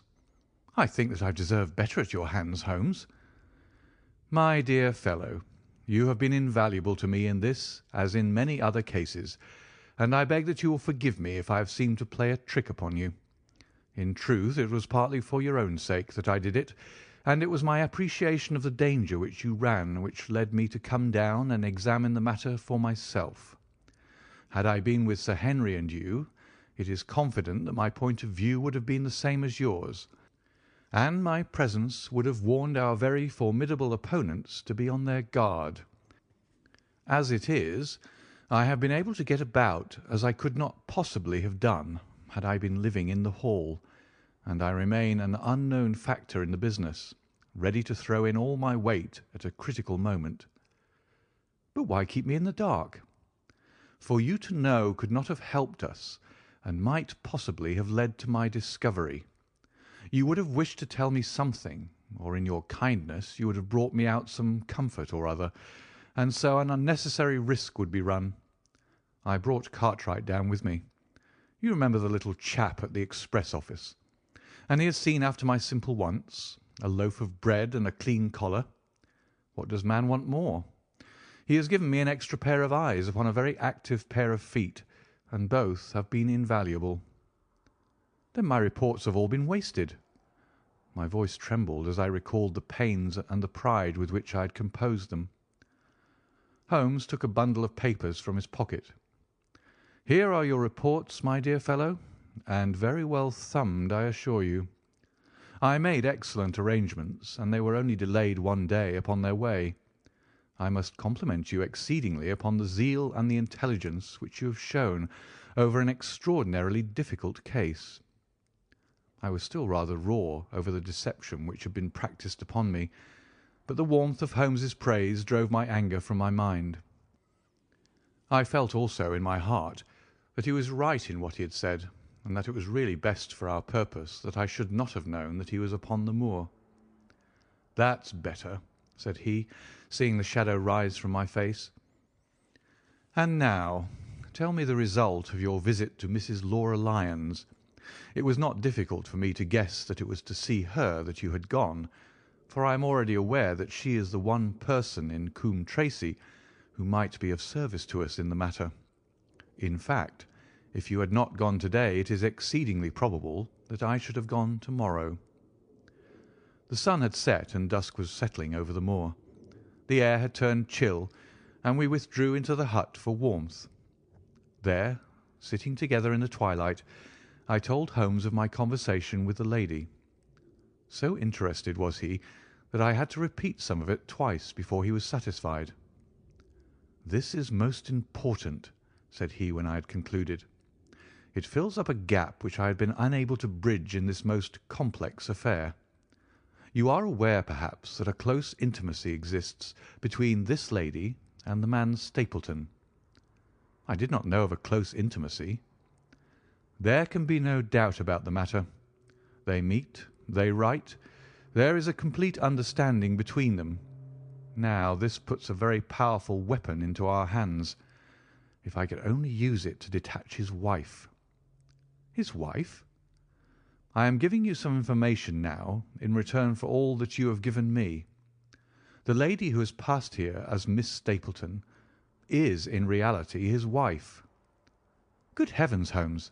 Are you sure of what you say? How could he have permitted Sir Henry to fall in love with her?" "Sir Henry's falling in love could do no harm to anyone except Sir Henry. He took particular care that Sir Henry did not make love to her, as you have yourself observed. I repeat that the lady is his wife and not his sister." "But why this elaborate deception?" "Because he foresaw that she would be very much more useful to him in the character of a free woman." All my unspoken instincts, my vague suspicions, suddenly took shape and centred upon the naturalist. In that impassive, colourless man, with his straw hat and his butterfly net, I seemed to see something terrible, a creature of infinite patience and craft, with a smiling face and a murderous heart. "It is he, then, who is our enemy. It is he who dogged us in London." "So I read the riddle." "And the warning, it must have come from her." "Exactly." The shape of some monstrous villainy, half seen, half guessed, loomed through the darkness which had girt me so long. "But are you sure of this, Holmes? How do you know that the woman is his wife?"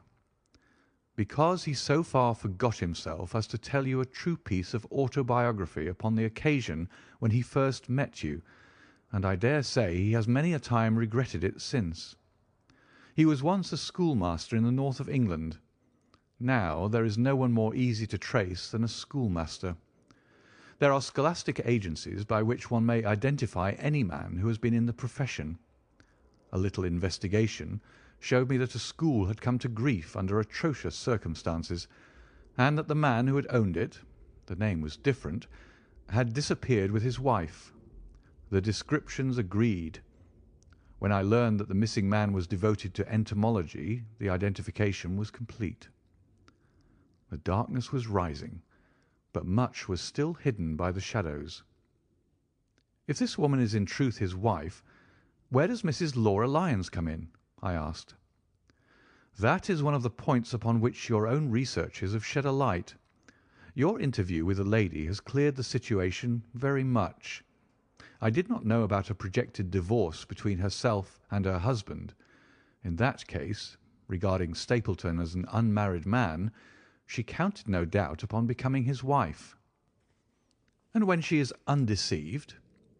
"Why, then we may find the lady of service. It must be our first duty to see her, both of us, to-morrow. Don't you think, Watson, that you are away from your charge rather long? Your place should be at Baskerville Hall." The last red streaks had faded away in the west, and night had settled upon the moor. A few faint stars were gleaming in a violet sky. "One last question, Holmes," I said as I rose. "Surely there's no need of secrecy between you and me. What is the meaning of it all? What is he after?"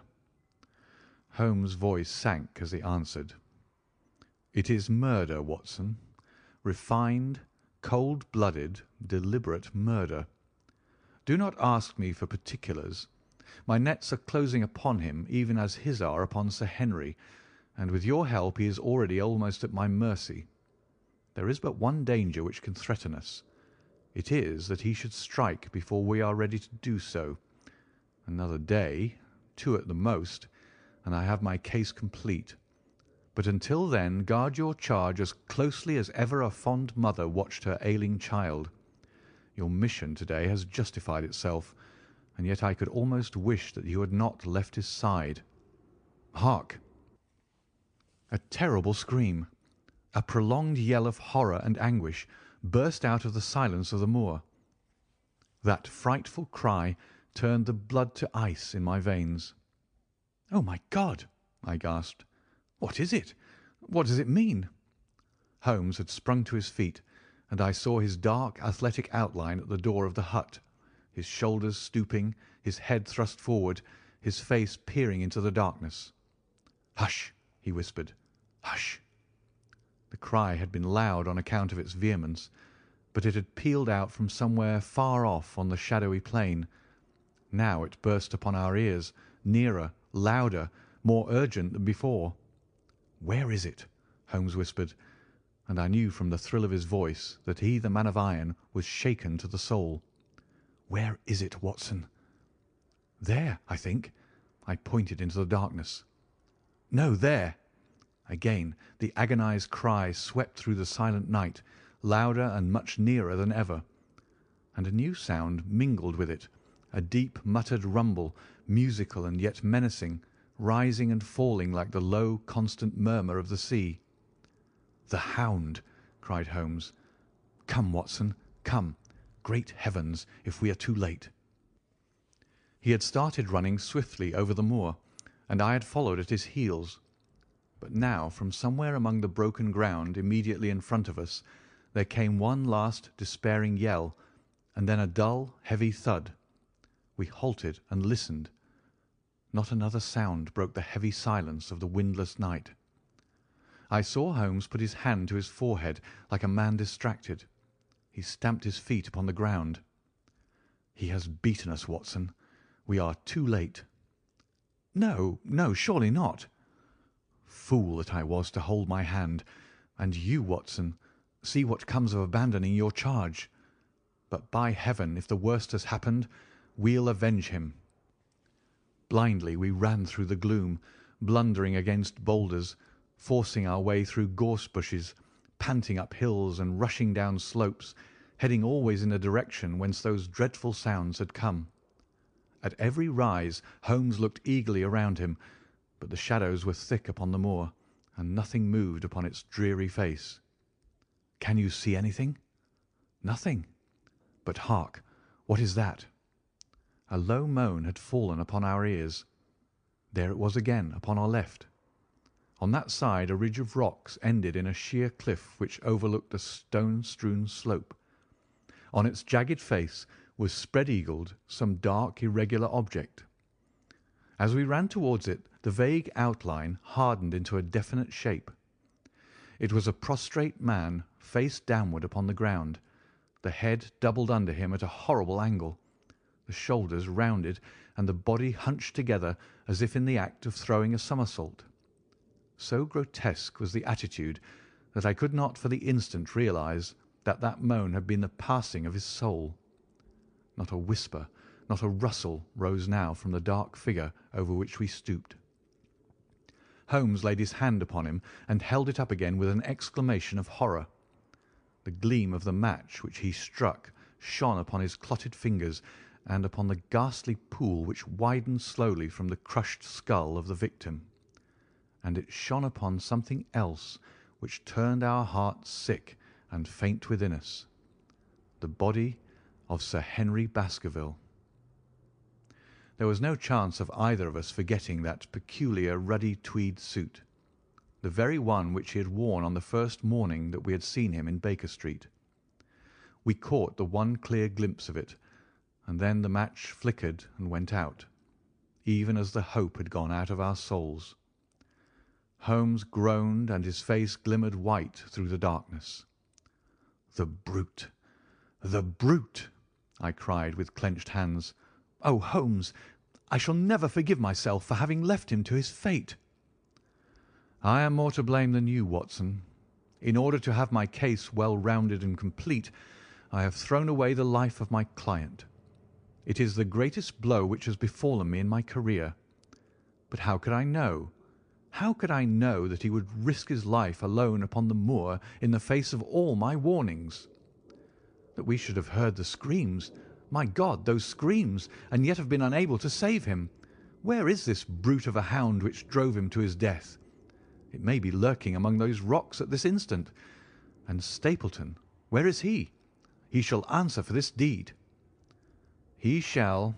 I will see to that. Uncle and nephew have been murdered, the one frightened to death by the very sight of a beast which he thought to be supernatural, the other driven to his end in this wild flight to escape from it. But now we have to prove the connection between the man and the beast. Save from what we heard, we cannot even swear to the existence of the latter, since Sir Henry has evidently died from the fall. But by heavens, cunning as he is, the fellow shall be in my power before another day is passed."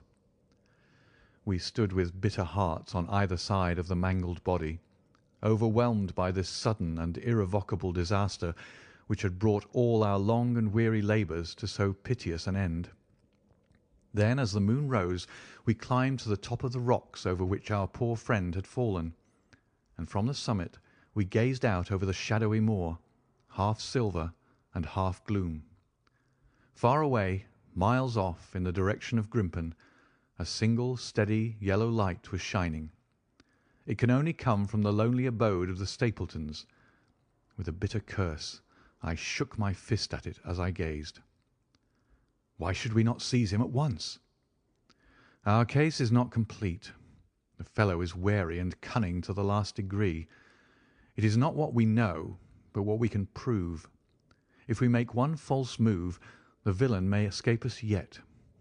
What can we do? There will be plenty for us to do tomorrow. Tonight we can only perform the last offices to our poor friend. Together we made our way down the precipitous slope and approached the body, black and clear against the silvered stones. The agony of those contorted limbs struck me with a spasm of pain and blurred my eyes with tears. "We must send for help, Holmes. We cannot carry him all the way to the Hall. Good heavens, are you mad?" He had uttered a cry and bent over the body. Now he was dancing and laughing and wringing my hand. Could this be my stern, self-contained friend? These were hidden fires indeed. "A beard! A beard! The man has a beard!" "A beard? It is not the baronet. It is— why, it is my neighbour, the convict." With feverish haste we had turned the body over, and that dripping beard was pointing up to the cold, clear moon. There could be no doubt about the beetling forehead, the sunken animal eyes. It was indeed the same face which had glared upon me in the light of the candle from over the rock, the face of Selden, the criminal. Then, in an instant, it was all clear to me. I remembered how the baronet had told me that he had handed his old wardrobe to Barrymore. Barrymore had passed it on in order to help Selden in his escape. Boots, shirt, cap, it was all Sir Henry's. The tragedy was still black enough, but this man had at least deserved death by the laws of his country. I told Holmes how the matter stood, my heart bubbling over with thankfulness and joy. "Then the clothes have been the poor devil's death," said he. "It is clear enough that the hound has been laid on from some article of Sir Henry's, the boot which was abstracted in the hotel in all probability, and so ran this man down. There is one very singular thing, however. How came Selden, in the darkness, to know that the hound was on his trail? He heard him. To hear a hound upon the moor would not work a hard man like this convict into such a paroxysm of terror that he would risk recapture by screaming wildly for help. By his cries he must have run a long way after he knew the animal was on his track. How did he know? A greater mystery to me is why this hound, presuming that all our conjectures are correct— I presume nothing. Well, then, why this hound should be loose tonight. I suppose that it does not always run loose upon the moor. Stapleton would not let it go unless he had reason to think that Sir Henry would be there. My difficulty is the more formidable of the two, for I think that we shall very shortly get an explanation of yours, while mine may remain forever a mystery. The question now is, what shall we do with this poor wretch's body? We cannot leave it here to the foxes and the ravens. I suggest that we put it in one of the huts until we can communicate with the police. Exactly. I have no doubt that you and I could carry it so far. Hullo, Watson, what's this? It's the man himself, by all that's wonderful and audacious. Not a word to show your suspicions. Not a word, or my plans crumble to the ground. A figure was approaching us over the moor, and I saw the dull red glow of a cigar. The moon shone upon him, and I could distinguish the dapper shape and jaunty walk of the naturalist. He stopped when he saw us, and then came on again.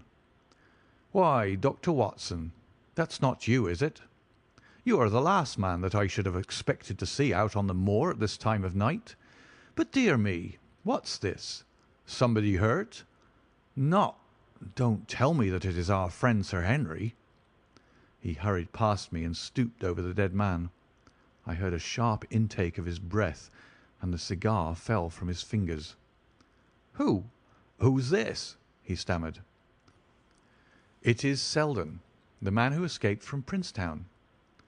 Stapleton turned a ghastly face upon us, but by a supreme effort he had overcome his amazement and his disappointment. He looked sharply from Holmes to me. "Dear me, what a very shocking affair! How did he die?" "He appears to have broken his neck by falling over these rocks. My friend and I were strolling on the moor when we heard a cry." "I heard a cry also. That was what brought me out. I was uneasy about Sir Henry." "Why about Sir Henry in particular?" I could not help asking. "Because I had suggested that he should come over. When he did not come I was surprised, and I naturally became alarmed for his safety when I heard cries upon the moor. By the way," his eyes darted again from my face to Holmes's, "did you hear anything else besides a cry?" "No," said Holmes. "Did you?" "No." "What do you mean, then?" "Oh, you know the stories that the peasants tell about a phantom hound, and so on. It is said to be heard at night upon the moor. I was wondering if there were any evidence of such a sound to-night." "We heard nothing of the kind," said I. "And what is your theory of this poor fellow's death?" "I have no doubt that anxiety and exposure have driven him off his head. He has rushed about the moor in a crazy state, and eventually fallen over here and broken his neck." "That seems the most reasonable theory," said Stapleton, and he gave a sigh which I took to indicate his relief. "What do you think about it, Mr. Sherlock Holmes?" My friend bowed his compliments. "You are quick at identification," said he. "We have been expecting you in these parts since Dr. Watson came down. You are in time to see a tragedy." "Yes, indeed. I have no doubt that my friend's explanation will cover the facts. I will take an unpleasant remembrance back to London with me to-morrow." "Oh, you return to-morrow?" "That is my intention." "I hope your visit has cast some light upon these occurrences which have puzzled us." Holmes shrugged his shoulders. "One cannot always have the success for which one hopes. An investigator needs facts and not legends or rumours. It has not been a satisfactory case." My friend spoke in his frankest and most unconcerned manner. Stapleton still looked hard at him. Then he turned to me. I would suggest carrying this poor fellow to my house, but it would give my sister such a fright that I do not feel justified in doing it. I think that if we put something over his face, he will be safe until morning." And so it was arranged. Resisting Stapleton's offer of hospitality, Holmes and I set off to Baskerville Hall, leaving the naturalist to return alone.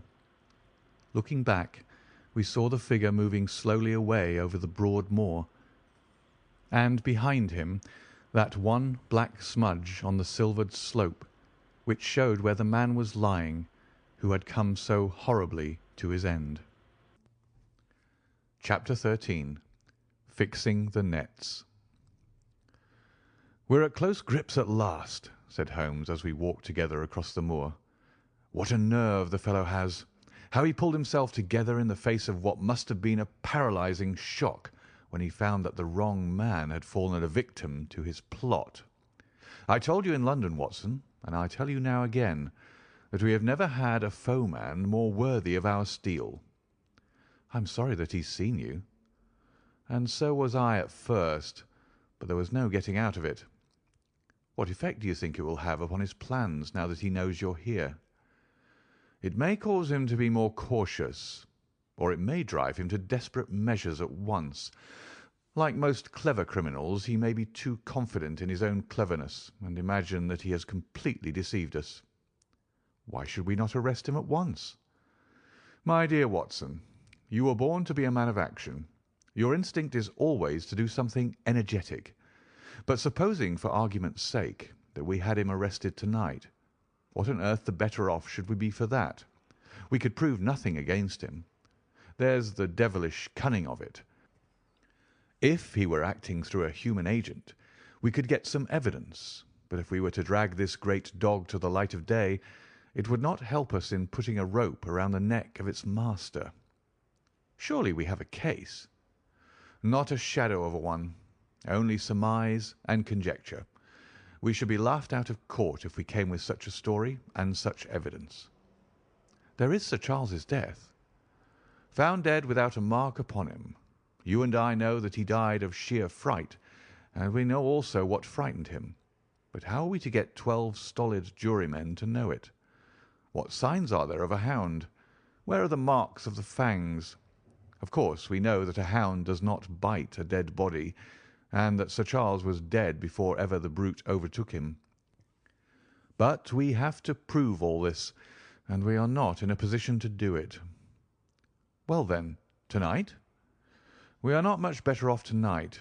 Again, there was no direct connection between the hound and the man's death. We never saw the hound. We heard it, but we could not prove that it was running upon this man's trail. There is a complete absence of motive.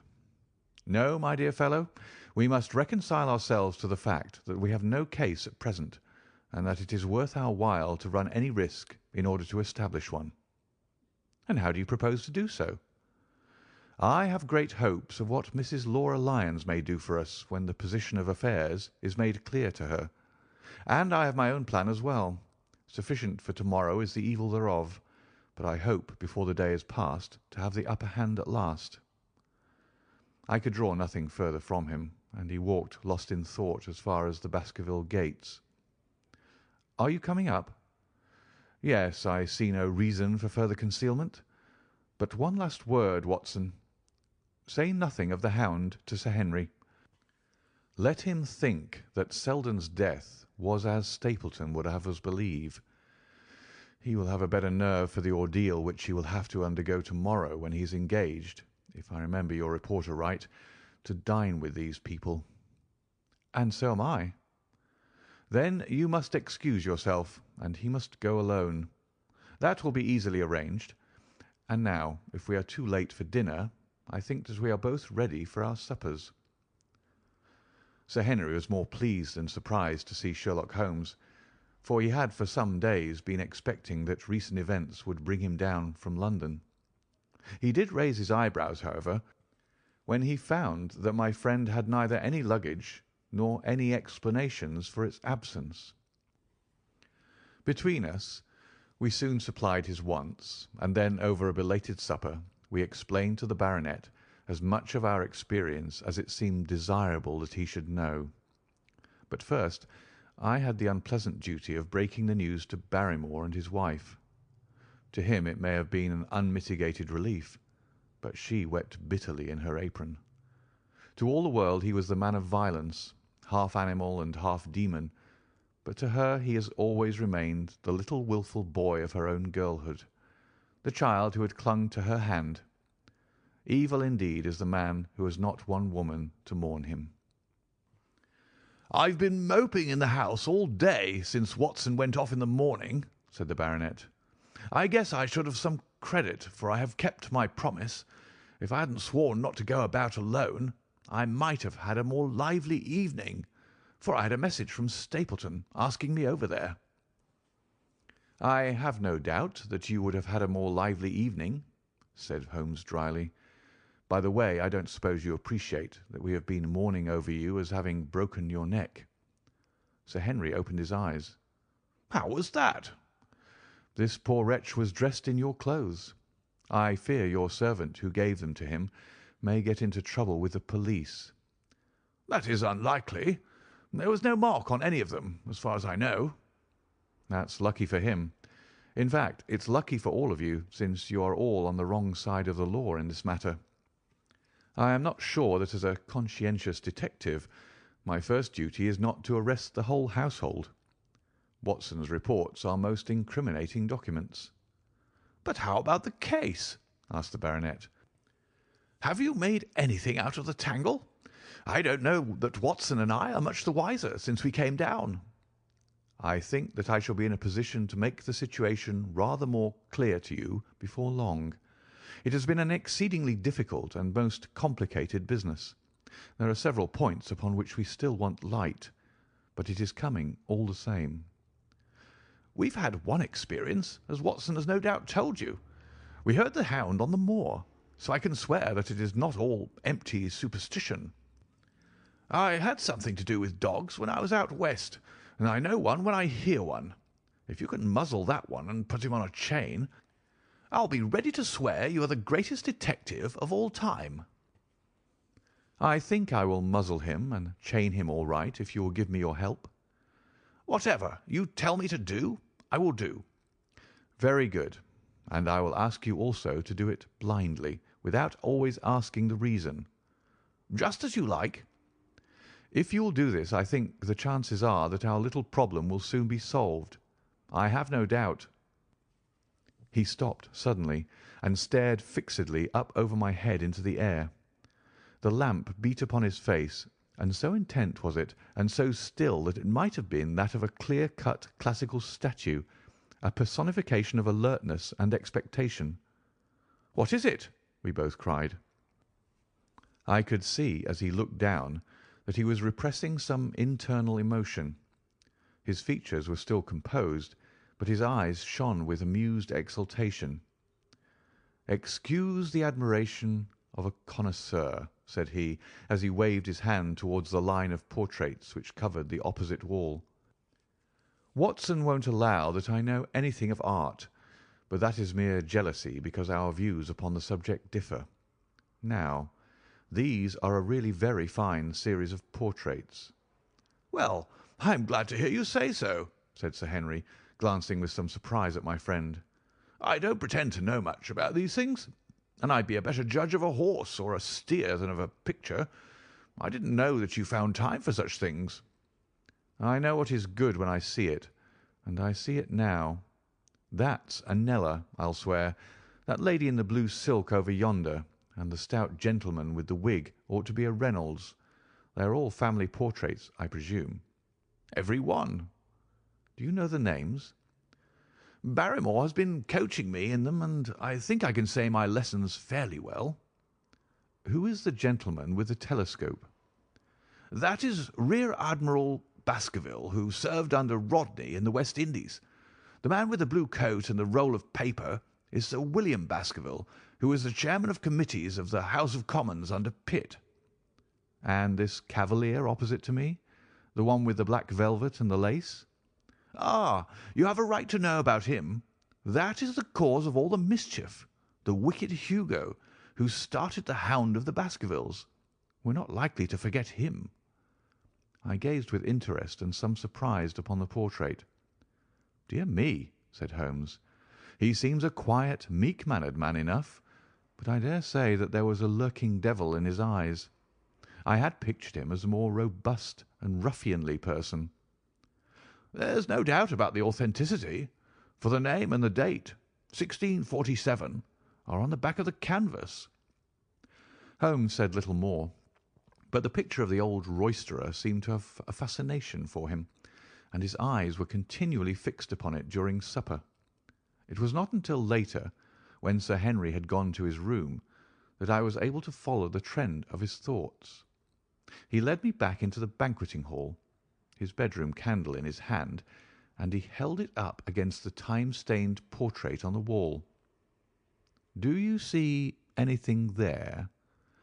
I looked at the broad-plumed hat, the curling love-locks, the white lace collar, and the straight, severe face which was framed between them.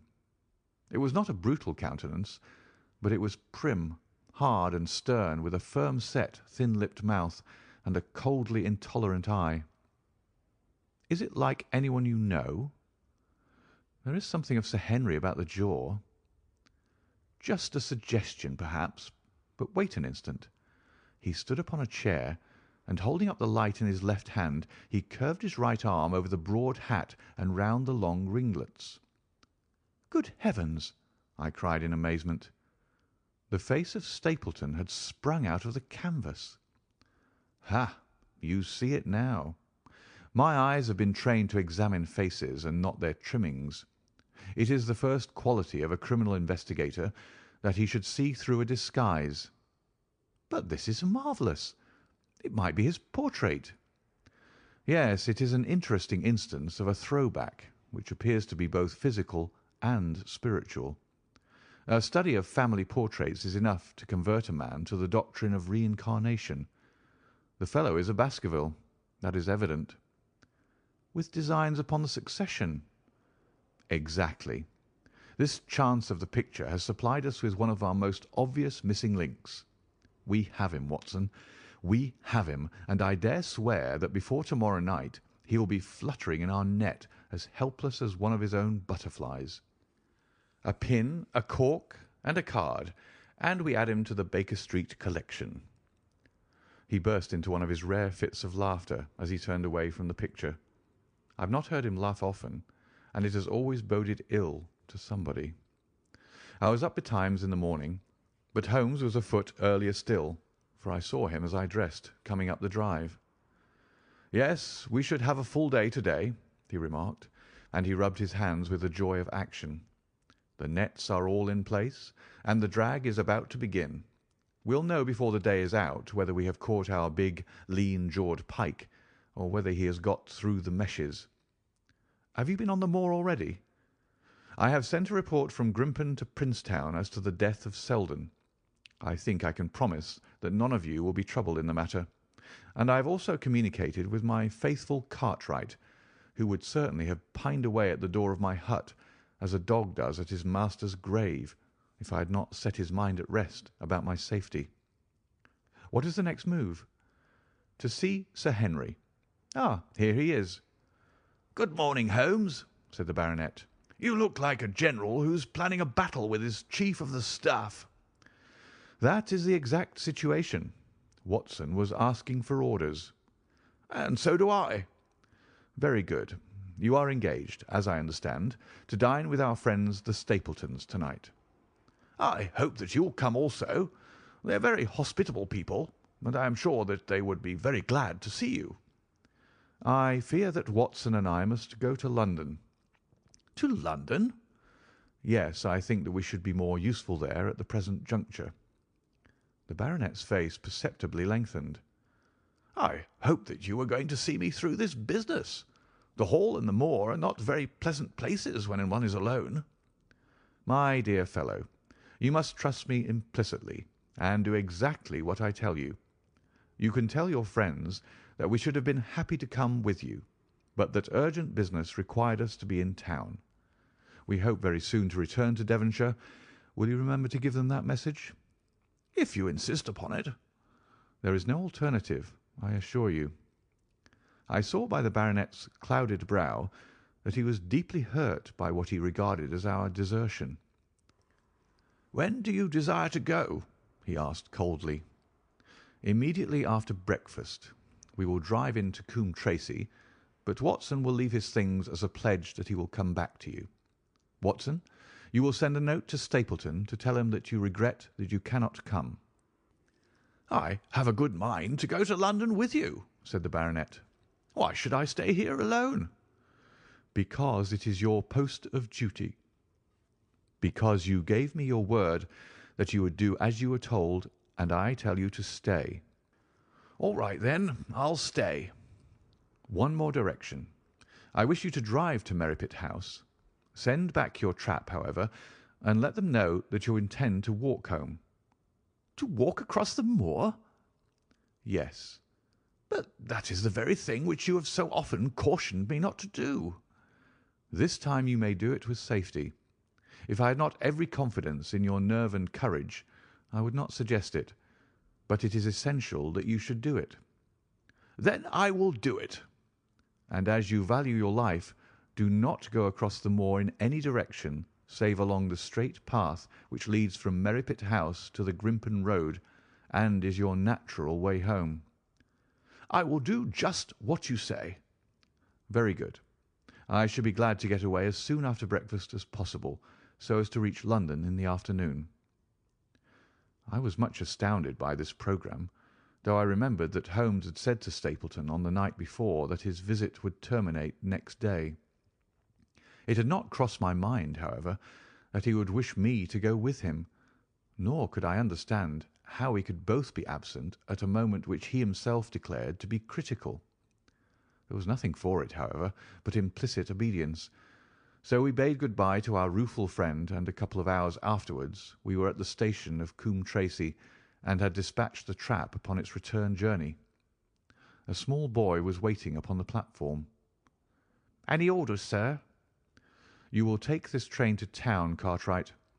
The moment you arrive you will send a wire to Sir Henry Baskerville in my name, to say that if he finds the pocket-book which I have dropped he is to send it by registered post to Baker Street." "Yes, sir."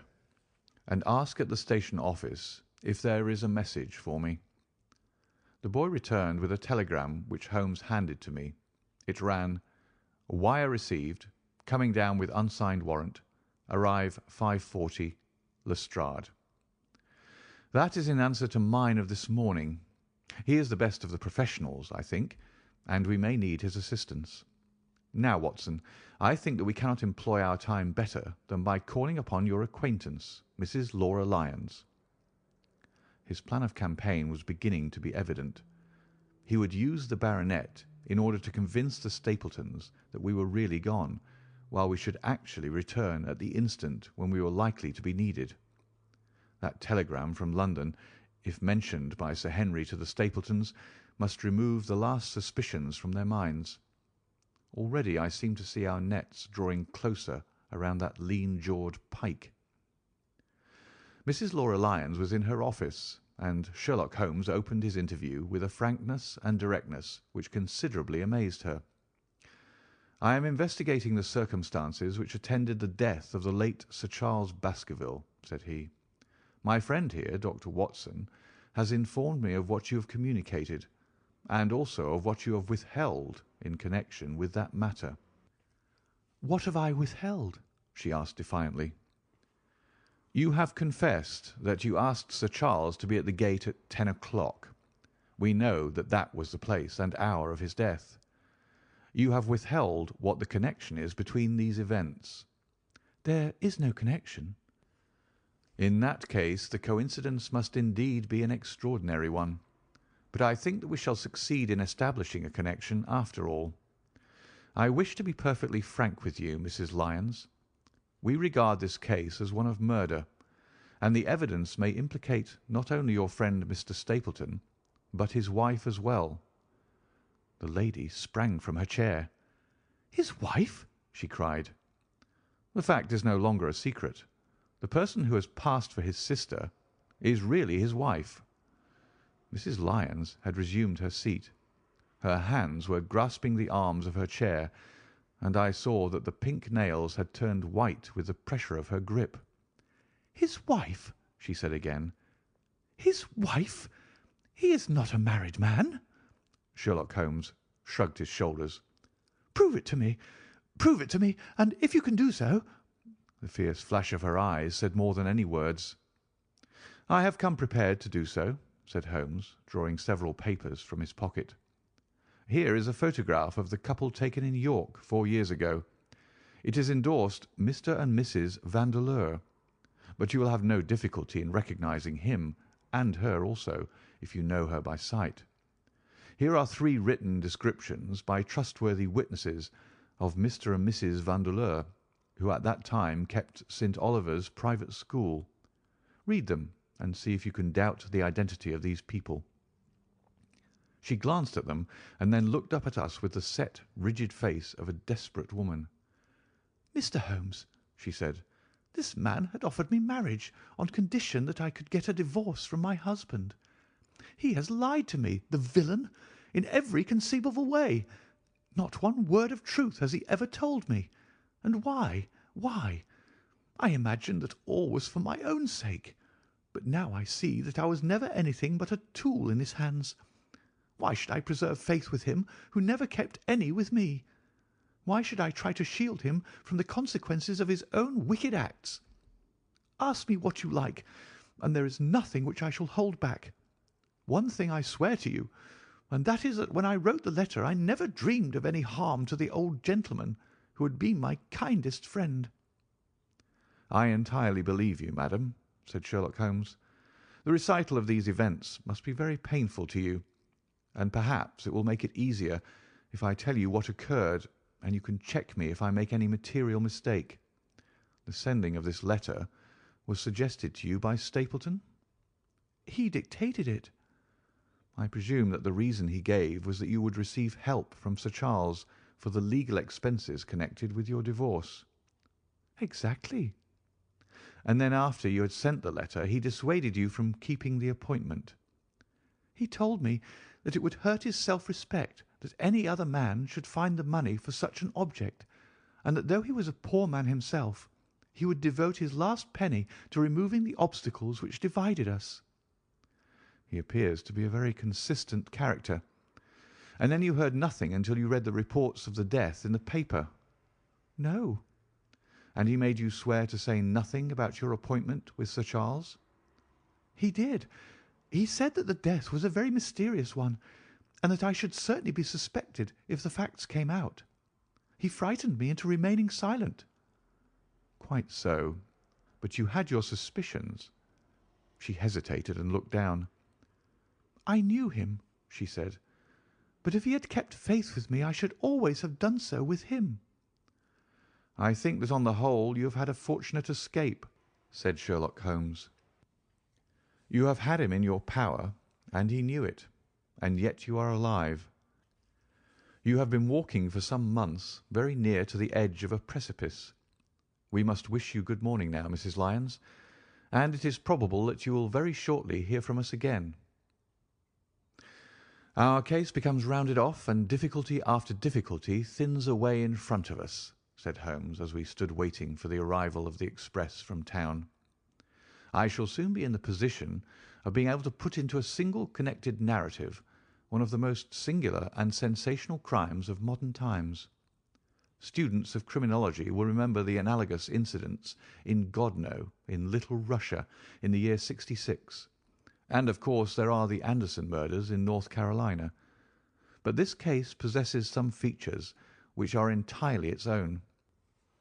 Even now we have no clear case against this very wily man, but I shall be very much surprised if it is not clear enough before we go to bed this night." The London express came roaring to the station, and a small, wiry bulldog of a man had sprung from a first-class carriage. We all 3 shook hands, and I saw at once from the reverential way in which Lestrade gazed at my companion that he had learned a good deal since the days when they had first worked together. I could well remember the scorn which the theories of the reasoner used then to excite in the practical man. Anything good?" he asked. "The biggest thing for years," said Holmes. "We have 2 hours before we need think of starting. I think we might employ it in getting some dinner, and then, Lestrade, we will take the London fog out of your throat by giving you a breath of the pure night air of Dartmoor. Never been there? Ah, well, I don't suppose you will forget your first visit." Chapter 14. The Hound of the Baskervilles. One of Sherlock Holmes's defects, if indeed one may call it a defect, was that he was exceedingly loath to communicate his full plans to any other person until the instant of their fulfilment. Partly it came, no doubt, from his own masterful nature, which loved to dominate and surprise those who were around him. Partly also from his professional caution, which urged him never to take any chances. The result, however, was very trying for those who were acting as his agents and assistants. I had often suffered under it, but never more so than during that long drive in the darkness. The great ordeal was in front of us. At last we were about to make our final effort, and yet Holmes had said nothing, and I could only surmise what his course of action would be. My nerves thrilled with anticipation when at last the cold wind upon our faces and the dark void spaces on either side of the narrow road told me that we were back upon the moor once again. Every stride of the horses and every turn of the wheels was taking us nearer to our supreme adventure. Our conversation was hampered by the presence of the driver of the hired wagonette, so that we were forced to talk on trivial matters when our nerves were tense with emotion and anticipation. It was a relief to me, after that unnatural restraint, when we were at last past Franklin's house and knew that we were drawing near to the hall and to the scene of action. We did not drive up to the door, but got down near the gate of the avenue. The wagonette was paid off and ordered to return to Coombe Tracey forthwith, while we started to walk to Merripit House. "Are you armed, Lestrade?" The little detective smiled. "As long as I have my trousers, I have a hip pocket, and as long as I have my hip pocket, I have something in it." "Good. My friend and I are also ready for emergencies." "You're mighty close about this affair, Mr. Holmes. What's the game now?" "A waiting game." "My word, it does not seem a very cheerful place," said the detective with a shiver, glancing round him at the gloomy slopes of the hill and at the huge lake of fog which lay over the Grimpen Mire. "I see the lights of a house ahead of us." "That is Merripit House and the end of our journey. I must request you to walk on tiptoe and not talk above a whisper." We moved cautiously along the track as if we were bound for the house, but Holmes halted us when we were about 200 yards from it. "This will do," said he. "These rocks upon the right make an admirable screen." "We're to wait here?" "Yes, we shall make our little ambush here. Get into this hollow, Lestrade. You have been inside the house, have you not, Watson? Can you tell the position of the rooms? What are those latticed windows at this end?" "I think they are the kitchen windows." "And the one beyond, which shines so brightly?"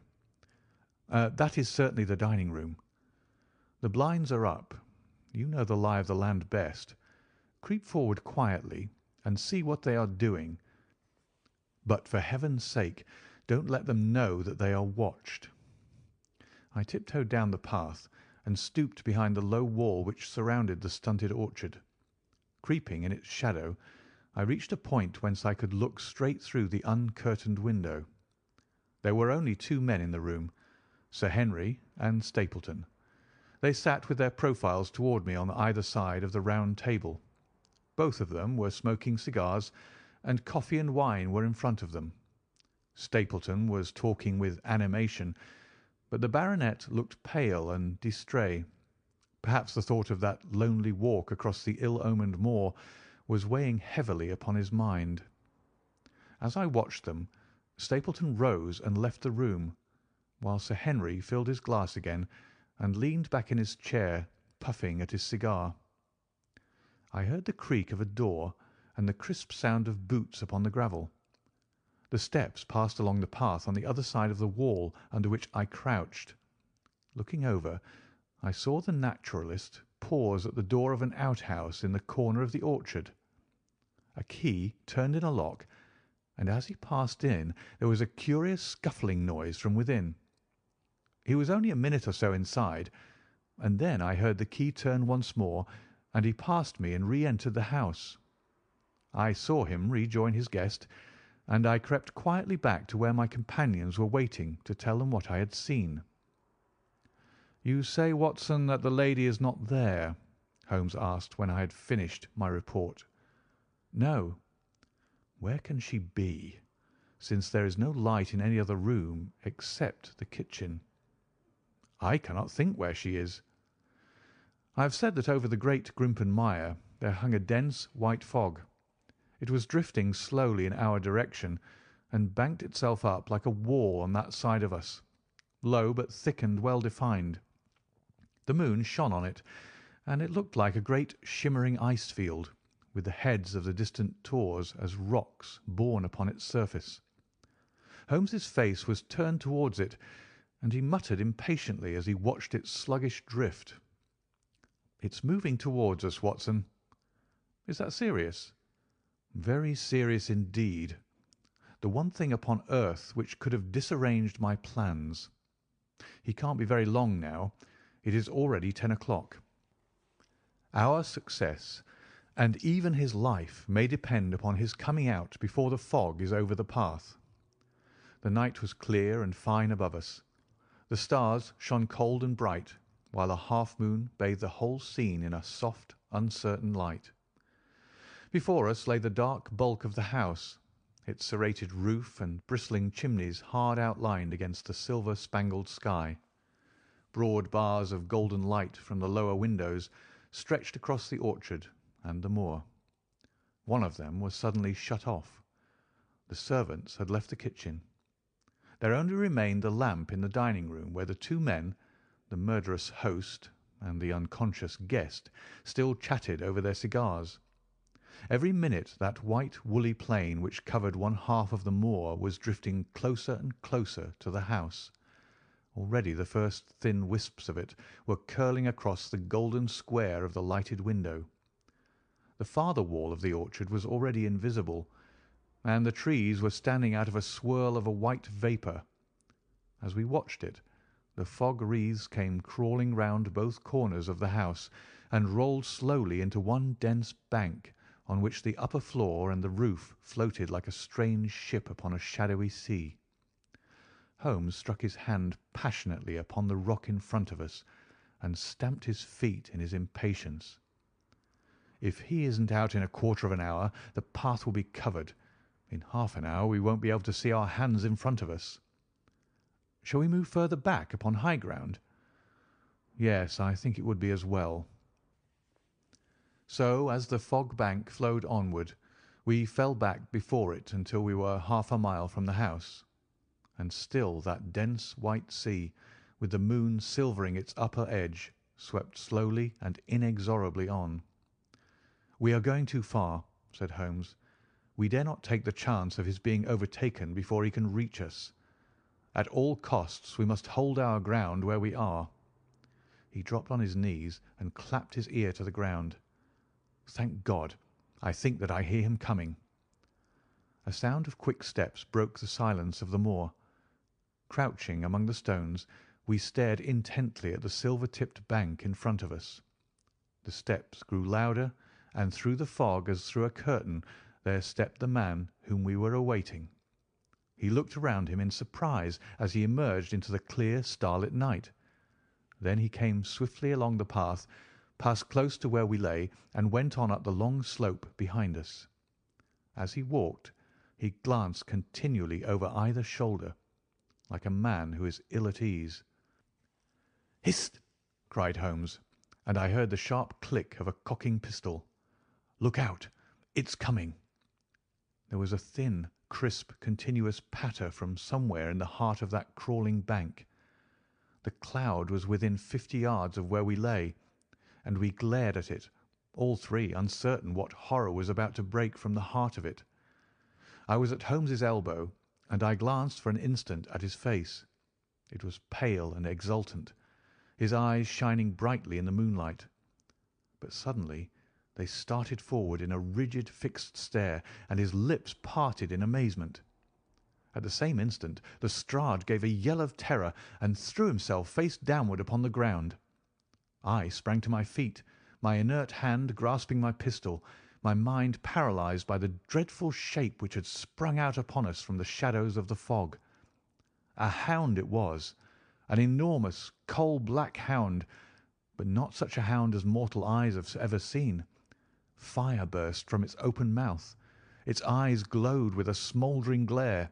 Its muzzle and hackles and dewlap were outlined in flickering flame. Never in the delirious dream of a disordered brain could anything more savage, more appalling, more hellish be conceived than that dark form and savage face which broke upon us out of the wall of fog. With long bounds the huge black creature was leaping down the track, following hard upon the footsteps of our friend. So paralysed were we by the apparition that we allowed him to pass before we had recovered our nerve. Then Holmes and I both fired together, and the creature gave a hideous howl which showed that one at least had hit him. He did not pause, however, but bounded onward. Far away on the path we saw Sir Henry looking back, his face white in the moonlight, his hands raised in horror, glaring helplessly at the frightful thing which was hunting him down. But that cry of pain from the hound had blown all our fears to the winds. If he was vulnerable, he was mortal, and if we could wound him, we could kill him. Never have I seen a man run as Holmes ran that night. I am reckoned fleet of foot, but he outpaced me as much as I outpaced the little professional. In front of us, as we flew up the track, we heard scream after scream from Sir Henry and the deep roar of the hound. I was in time to see the beast spring upon its victim, hurl him to the ground, and worry at his throat. But the next instant Holmes had emptied 5 barrels of his revolver into the creature's flank. With a last howl of agony and a vicious snap in the air, it rolled upon its back, 4 feet pawing furiously, and then fell limp upon its side. I stooped, panting, and pressed my pistol to the dreadful shimmering head, but it was useless to press the trigger. The giant hound was dead. Sir Henry lay insensible where he had fallen. We tore away his collar, and Holmes breathed a prayer of gratitude when we saw that there was no sign of a wound, and that the rescue had been in time. Already our friend's eyelids shivered, and he made a feeble effort to move. Lestrade thrust his brandy flask between the baronet's teeth, and 2 frightened eyes were looking up at us. "My God!" he whispered. "What was it? What in heaven's name was it?" "It's dead, whatever it is," said Holmes. "We've laid the family ghost once and forever." In mere size and strength it was a terrible creature which was lying stretched before us. It was not a pure bloodhound, and it was not a pure mastiff, but it appeared to be a combination of the two, gaunt, savage, and as large as a small lioness. Even now, in the stillness of death, the huge jaws seemed to be dripping with a bluish flame, and the small, deep-set, cruel eyes were ringed with fire. I placed my hand upon the glowing muzzle, and as I held them up my own fingers smouldered and gleamed in the darkness. "Phosphorus," I said. "A cunning preparation of it," said Holmes, sniffing at the dead animal. "There is no smell which might have interfered with his power of scent. We owe you a deep apology, Sir Henry, for having exposed you to this fright. I was prepared for a hound, but not for such a creature as this, and the fog gave us little time to receive him." "You have saved my life." "Having first endangered it. Are you strong enough to stand?" "Give me another mouthful of that brandy, and I shall be ready for anything. So, now, if you will help me up, what do you propose to do?" "To leave you here. You are not fit for further adventures tonight. If you will wait, one or other of us will go back with you to the hall." He tried to stagger to his feet, but he was still ghastly pale and trembling in every limb. We helped him to a rock where he sat shivering with his face buried in his hands. "We must leave you now," said Holmes.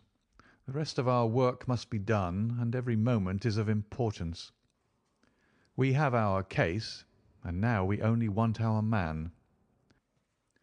It's 1,000 to 1 against our finding him at the house," he continued as we retraced our steps swiftly down the path. "Those shots must have told him that the game was up. We were some distance off, and this fog may have deadened them. He followed the hound to call him off, of that you may be certain. No, he's gone by this time, but we'll search the house and make sure." The front door was open, so we rushed in and hurried from room to room, to the amazement of a doddering old manservant who met us in the passage. There was no light save in the dining room, but Holmes caught up the lamp and left no corner of the house unexplored. No sign could we see of the man whom we were chasing. On the upper floor, however, one of the bedroom doors was locked. "There's someone in here," cried Lestrade. "I can hear movement. Open this door." A faint moaning and rustling came from within. Holmes struck the door just over the lock with the flat of his foot, and it flew open.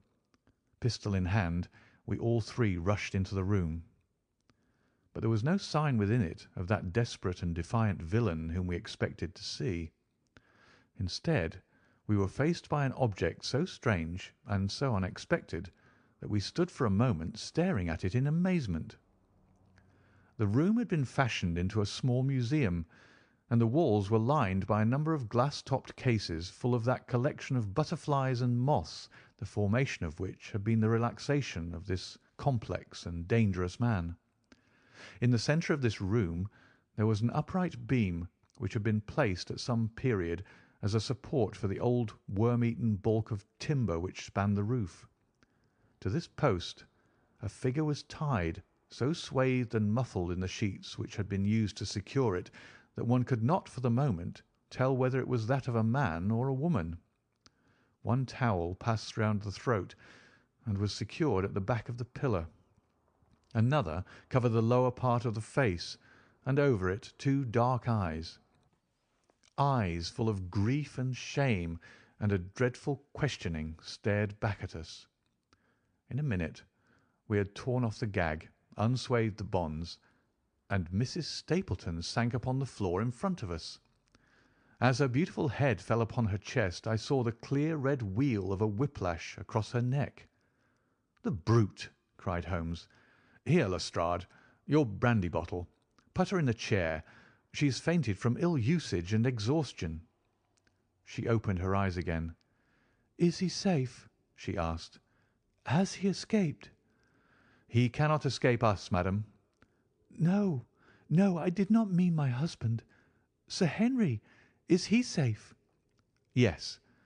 "And the hound?" "It is dead." She gave a long sigh of satisfaction. "Thank God! Thank God! Oh, this villain! See how he has treated me!" She shot her arms out from her sleeves, and we saw with horror that they were all mottled with bruises. "But this is nothing, nothing. It is my mind and soul that he has tortured and defiled.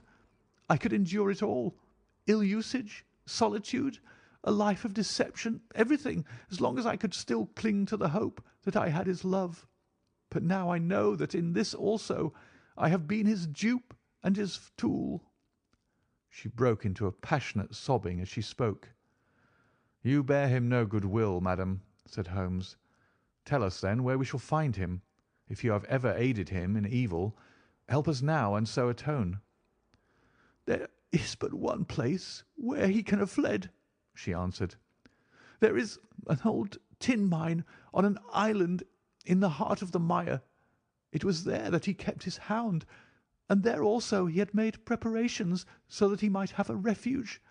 That is where he would fly." The fog bank lay like white wool against the window. Holmes held the lamp towards it. "See," said he, "no one could find his way into the Grimpen Mire to-night." She laughed and clapped her hands. Her eyes and teeth gleamed with fierce merriment. "He may find his way in, but never out," she cried. "How can he see the guiding wands to-night? We planted them together, he and I, to mark the pathway through the mire. Oh, if I could only have plucked them out to-day, then indeed you would have had him at your mercy." It was evident to us that all pursuit was in vain until the fog had lifted. Meanwhile we left Lestrade in possession of the house, while Holmes and I went back with the baronet to Baskerville Hall. The story of the Stapletons could no longer be withheld from him, but he took the blow bravely when he learned the truth about the woman whom he had loved. But the shock of the night's adventures had shattered his nerves, and before morning he lay delirious in a high fever under the care of Dr. Mortimer. The two of them were destined to travel together round the world before Sir Henry had become once more the hale, hearty man that he had been before he became master of that ill-omened estate. And now I come rapidly to the conclusion of this singular narrative, in which I have tried to make the reader share those dark fears and vague surmises which cloud our lives so long and ended in so tragic a manner. On the morning after the death of the Hound, the fog had lifted, and we were guided by Mrs. Stapleton to the point where they had found a pathway through the bog. It helped us to realize the horror of this woman's life when we saw the eagerness and joy with which she laid us on her husband's track. We left her standing upon the thin peninsula of firm, peaty soil which tapered out into the widespread bog. From the end of it, a small wand planted here and there showed where the path zigzagged from tuft to tuft of rushes among those green-scummed pits and foul quagmires which barred the way to the stranger. Rank reeds and lush, slimy water plants sent an odour of decay and a heavy miasmatic vapour onto our faces, while a false step plunged us more than once thigh-deep into the dark, quivering mire which shook for yards in soft undulations around our feet. Its tenacious grip plucked at our heels as we walked, and when we sank into it, it was as if some malignant hand was tugging us down into those obscene depths, so grim and purposeful was the clutch in which it held us. Once only we saw a trace that someone had passed that perilous way before us. From amid a tuft of cotton grass which bore it up out of the slime, some dark thing was projecting. Holmes sank to his waist as he stepped from the path to seize it, and had we not been there to drag him out, he could never have set his foot upon firm land again. He held an old black boot in the air.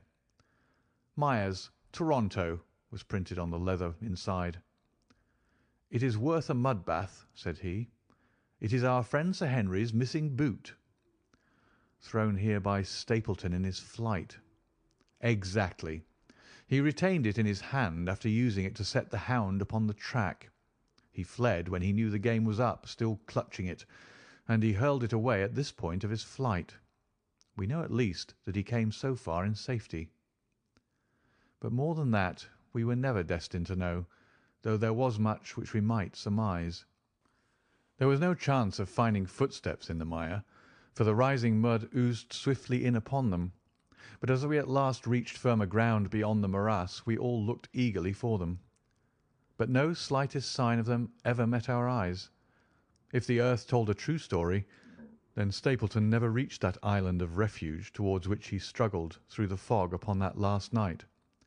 Somewhere in the heart of the great Grimpen mire, down in the foul slime of the huge morass which had sucked him in, this cold and cruel-hearted man is forever buried. Many traces we found of him in the bog-girt island, where he had hid his savage ally. A huge driving wheel and a shaft half filled with rubbish showed the position of an abandoned mine. Beside it were the crumbling remains of the cottages of the miners, driven away no doubt by the foul reek of the surrounding swamp. In one of these a staple and chain with a quantity of gnawed bones showed where the animal had been confined. A skeleton with a tangle of brown hair adhering to it lay among the debris. "A dog," said Holmes. "By Jove, a curly-haired spaniel." Poor Mortimer will never see his pet again. Well, I do not know that this place contains any secret which we would not already fathomed. He could hide his hound, but he could not hush its voice, and hence came those cries, which even in daylight were not pleasant to hear. On an emergency he could keep the hound in the outhouse at Merripit, but it was always a risk, and it was only on the supreme day, which he regarded as the end of all his efforts, that he dared do it. This paste in the tin is no doubt the luminous mixture with which the creature was daubed. It was suggested, of course, by the story of the family hell-hound and by the desire to frighten old Sir Charles to death. No wonder the poor devil of a convict ran and screamed, even as our friend did, and as we ourselves might have done, when he saw such a creature bounding through the darkness of the moor upon his track. It was a cunning device, for apart from the chance of driving your victim to his death, what peasant would venture to inquire too closely into such a creature should he get a sight of it, as many have done upon the moor? I said it in London, Watson, and I say it again now, that never yet have we helped to hunt down a more dangerous man than he who is lying yonder. He swept his long arm towards the huge mottled expanse of green splotched bog, which stretched away until it merged into the russet slopes of the moor. Chapter 15. A Retrospection. It was the end of November, and Holmes and I sat upon a raw and foggy night on either side of a blazing fire in our sitting-room in Baker Street. Since the tragic upshot of our visit to Devonshire, he had been engaged in two affairs of the utmost importance, in the first of which he had exposed the atrocious conduct of Colonel Upward in connection with the famous card scandal of the Nonpareil Club, while in the second he had defended the unfortunate Madame Montpensier from the charge of murder which hung over her in connection with the death of her stepdaughter, Mademoiselle Carrère, the young lady who, as it will be remembered, was found 6 months later alive and married in New York. My friend was in excellent spirits over the success which had attended a succession of difficult and important cases, so that I was able to induce him to discuss the details of the Baskerville mystery. I had waited patiently for the opportunity, for I was aware that he would never permit cases to overlap, and that his clear and logical mind would not be drawn from its present work to dwell upon memories of the past. Sir Henry and Dr. Mortimer were, however, in London on their way to the long voyage which had been recommended for the restoration of his shattered nerves. They had called upon us that very afternoon, so that it was natural that the subject should come up for discussion. "The whole course of events," said Holmes, "from the point of view of the man who called himself Stapleton, was simple and direct, although to us, who had no means in the beginning of knowing the motives of his actions, and could only learn part of the facts, it all appeared exceedingly complex. I have had the advantage of 2 conversations with Mrs. Stapleton, and the case has now been so entirely cleared up that I am not aware that there is anything which has remained a secret to us. You will find a few notes upon the matter under the heading B in my indexed list of cases. Perhaps you'd kindly give me a sketch of the course of events from memory." "Certainly, though I cannot guarantee that I carry all the facts in my mind. Intense mental concentration has a curious way of blotting out what has passed. The barrister who has his case at his fingers' ends and is able to argue with an expert upon his own subject finds that a week or 2 of the courts will drive it all out of his head once more. So each of my cases displaces the last, and Mademoiselle Carrère has blurred my recollection of Baskerville Hall. To-morrow some other little problem may be submitted to my notice, which will in turn dispossess the fair French lady and the infamous Upward. So far as the case of the Hound goes, however, I will give you the course of events as nearly as I can, and you will suggest anything which I may have forgotten. My inquiries show beyond all question that the family portrait did not lie, and that this fellow was indeed a Baskerville. He was a son of that Roger Baskerville, the younger brother of Sir Charles, who fled with a sinister reputation to South America, where he was said to have died unmarried. He did, as a matter of fact, marry, and had one child, this fellow, whose real name is the same as his father's. He married Beryl Garcia, one of the beauties of Costa Rica, and having purloined a considerable sum of public money, he changed his name to Vandeleur and fled to England, where he established a school in the east of Yorkshire. His reason for attempting this special line of business was that he had struck up an acquaintance with a consumptive tutor upon the voyage home, and that he had used this man's ability to make the undertaking a success. Fraser, the tutor, died, however, and the school, which had begun well, sank from disrepute into infamy. The Vandeleurs found it convenient to change their name to Stapleton, and he brought the remains of his fortune, his schemes for the future, and his taste for entomology to the south of England. I learned at the British Museum that he was a recognised authority upon the subject, and that the name of Vandeleur has been permanently attached to a certain moth which he had in his Yorkshire days been the first to describe. We now come to that portion of his life which has proved to be of such intense interest to us. The fellow had evidently made inquiry, and found that only 2 lives intervened between him and a valuable estate. When he went to Devonshire, his plans were, I believe, exceedingly hazy, but that he meant mischief from the first is evident from the way in which he took his wife with him in the character of his sister. The idea of using her as a decoy was clearly already in his mind, though he may not have been certain how the details of his plot were to be arranged. He meant in the end to have the estate, and he was ready to use any tool or run any risk for that end. His first act was to establish himself as near to his ancestral home as he could, and his second was to cultivate a friendship with Sir Charles Baskerville and with the neighbours. The baronet himself told him about the family hound, and so prepared the way for his own death. Stapleton, as I will continue to call him, knew that the old man's heart was weak and that a shock would kill him. So much he had learned from Dr. Mortimer. He had heard also that Sir Charles was superstitious, and had taken this grim legend very seriously. His ingenious mind instantly suggested a way by which the baronet could be done to death, and yet it would be hardly possible to bring home the guilt to the real murderer. Having conceived the idea, he proceeded to carry it out with considerable finesse. An ordinary schemer would have been content to work with a savage hound. The use of artificial means to make the creature diabolical was a flash of genius upon his part. The dog he brought in London from Ross and Mangles, the dealers in Fulham Road. It was the strongest and most savage in their possession. He brought it down by the North Devon line and walked a great distance over the moor so as to get it home without exciting any remarks.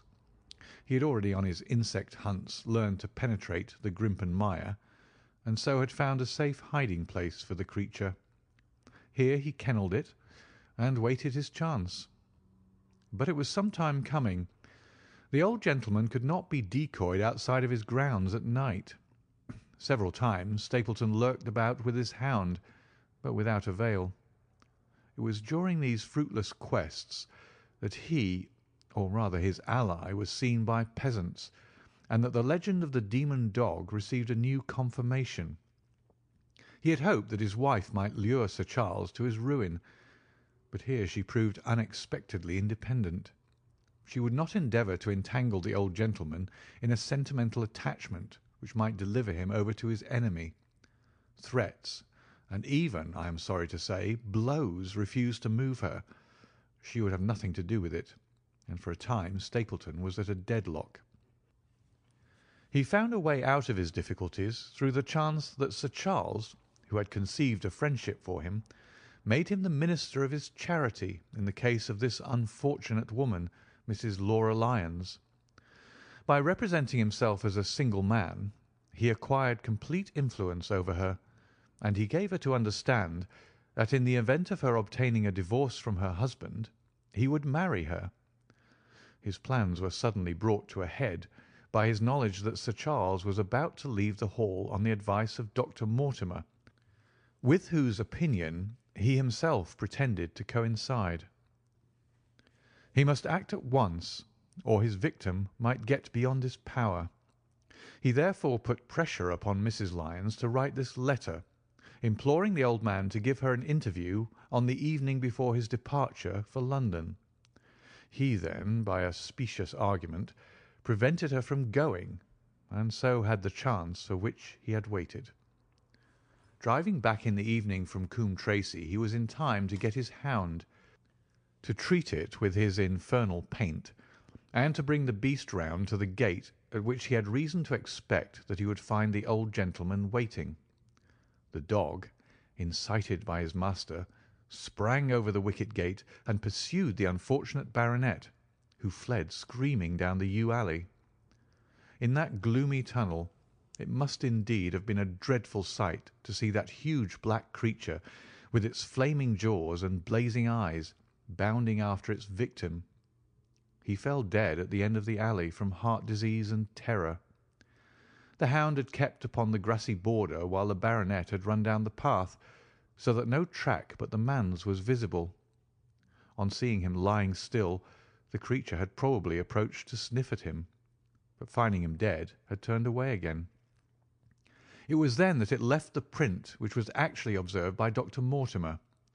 The hound was called off and hurried away to its lair in the Grimpen Mire, and a mystery was left which puzzled the authorities, alarmed the countryside, and finally brought the case within the scope of our observation. So much for the death of Sir Charles Baskerville. You perceive the devilish cunning of it, for really it would be almost impossible to make a case against the real murderer.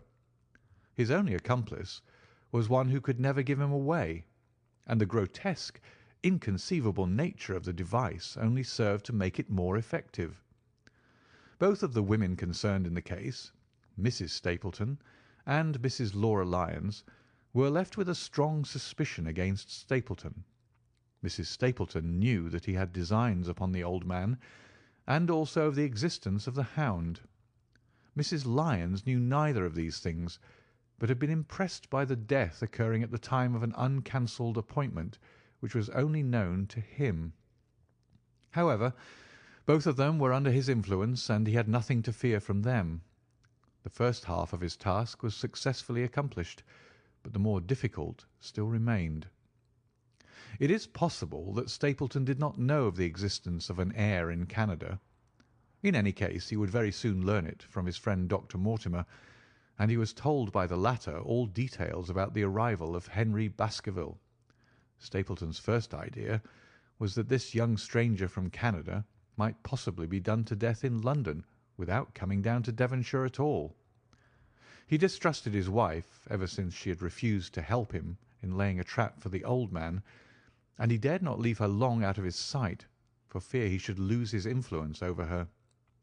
It was for this reason that he took her to London with him. They lodged, I find, at the Mexborough Private Hotel in Craven Street, which was actually one of those called upon by my agent in search of evidence.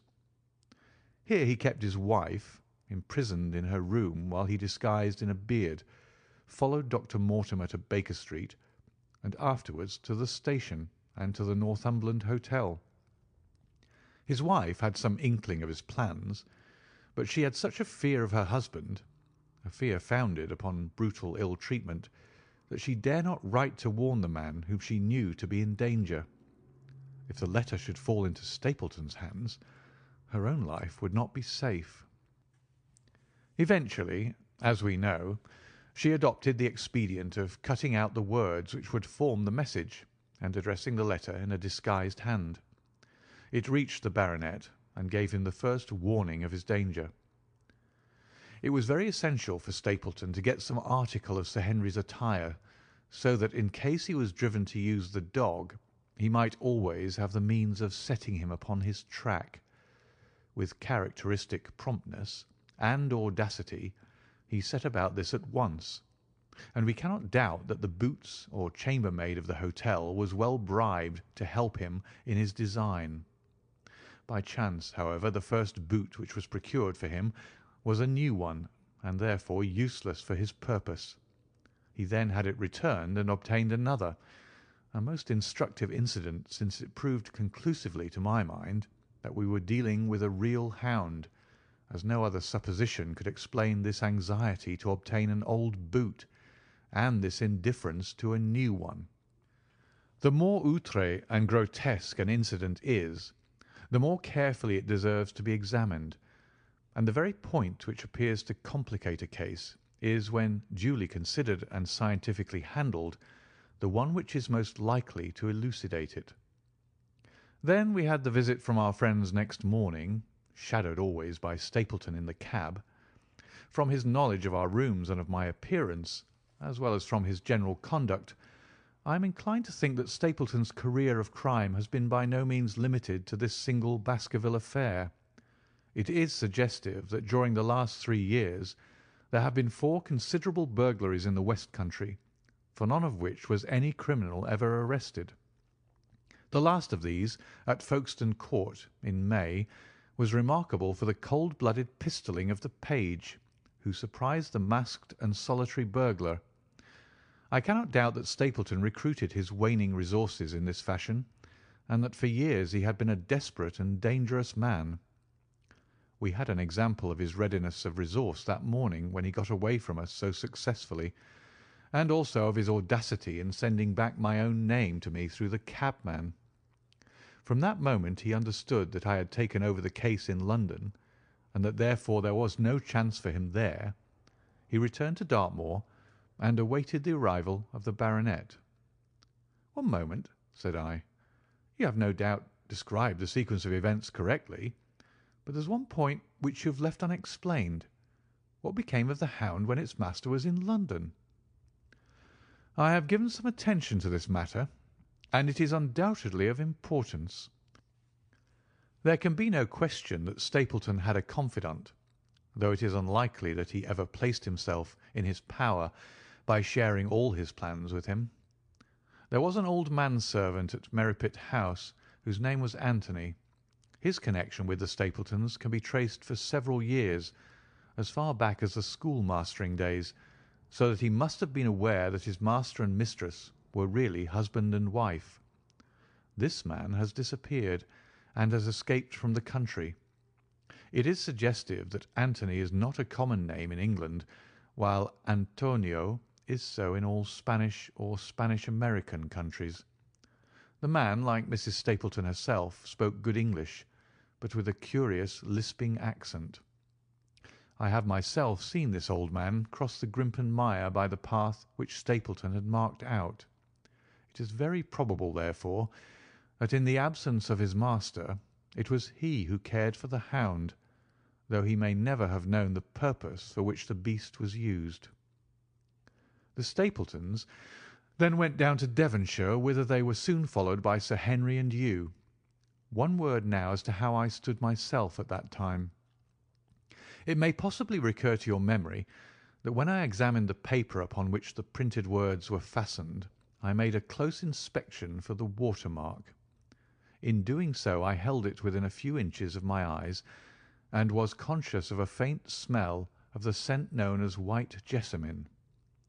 There are 75 perfumes, which is very necessary that a criminal expert should be able to distinguish from each other, and cases have more than once within my own experience depended upon their prompt recognition. The scent suggested the presence of a lady, and already my thoughts began to turn towards the Stapletons. Thus I had made certain of the hound, and had guessed at the criminal before ever we went to the West Country. It was my game to watch Stapleton. It was evident, however, that I could not do this if I were with you, since he would be keenly on his guard. I deceived everybody, therefore, yourself included, and I came down secretly when I was supposed to be in London. My hardships were not so great as you imagined, though such trifling details must never interfere with the investigation of a case. I stayed for the most part at Coombe Tracey, and only used the hut upon the moor when it was necessary to be near the scene of action. Cartwright had come down with me, and in his disguise as a country boy he was of great assistance to me. I was dependent upon him for food and clean linen. When I was watching Stapleton, Cartwright was frequently watching you, so that I was able to keep my hand upon all the strings. I have already told you that your reports reached me rapidly, being forwarded instantly from Baker Street to Coombe Tracey. They were of great service to me, and especially that one incidentally truthful piece of biography of Stapletons. I was able to establish the identity of the man and the woman, and knew at last exactly how I stood. The case had been considerably complicated through the incident of the escaped convict and the relations between him and the Barrymores. This also you cleared up in a very effective way, though I had already come to the same conclusions from my own observations. By the time that you discovered me upon the moor, I had a complete knowledge of the whole business, but I had not a case which could go to a jury. Even Stapleton's attempt upon Sir Henry that night, which ended in the death of the unfortunate convict, did not help us much in proving murder against our man. There seemed to be no alternative but to catch him red-handed, and to do so we had to use Sir Henry, alone and apparently unprotected, as a bait. We did so, and at the cost of a severe shock to our client, we succeeded in completing our case and driving Stapleton to his destruction. That Sir Henry should have been exposed to this is, I must confess, a reproach to my management of the case, but we had no means of foreseeing the terrible and paralysing spectacle which the beast presented, nor could we predict the fog which enabled him to burst upon us at such short notice. We succeeded in our object at a cost which both the specialist and Dr. Mortimer assure me will be a temporary one. A long journey may enable our friend to recover not only from his shattered nerves, but also from his wounded feelings. His love for the lady was deep and sincere, and to him the saddest part of all this black business was that he should have been deceived by her. It only remains to indicate the part which she had played throughout. There can be no doubt that Stapleton exercised an influence over her which may have been love, or may have been fear, or very possibly both, since they are by no means incompatible emotions. It was at least absolutely effective. At his command, she consented to pass as his sister, though he found the limits of his power over her when he endeavoured to make her the direct accessory to murder. She was ready to warn Sir Henry so far as she could without implicating her husband, and again she tried to do so. Stapleton himself seems to have been capable of jealousy, and when he saw the baronet paying court to the lady, even though it was part of his own plan, still he could not help interrupting with a passionate outburst which revealed the fiery soul which his self-contained manner so cleverly concealed. By encouraging the intimacy he made it certain that Sir Henry would frequently come to Merripit House, and that he would sooner or later get the opportunity which he desired. On the day of the crisis, however, his wife turned suddenly against him. She had learned something of the death of the convict, and she knew that the Hound was being kept in the outhouse on the evening that Sir Henry was coming to dinner. She taxed her husband with his intended crime, and a furious scene followed, in which he showed her for the first time that she had a rival in his love.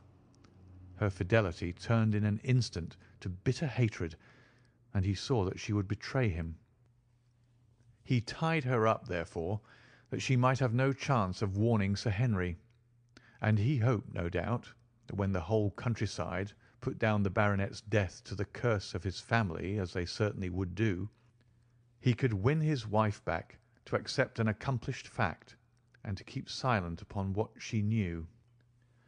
In this I fancy that in any case he made a miscalculation, and that if we had not been there, his doom would none the less have been sealed. A woman of Spanish blood does not condone such an injury so lightly. And now, my dear Watson, without referring to my notes, I cannot give you a more detailed account of this curious case. I do not know that anything essential has been left unexplained. He could not hope to frighten Sir Henry to death as he had done the old uncle with his bogey hound. The beast was savage and half starved. If its appearance did not frighten its victim to death, at least it would paralyse the resistance which might be offered. No doubt. There only remains one difficulty.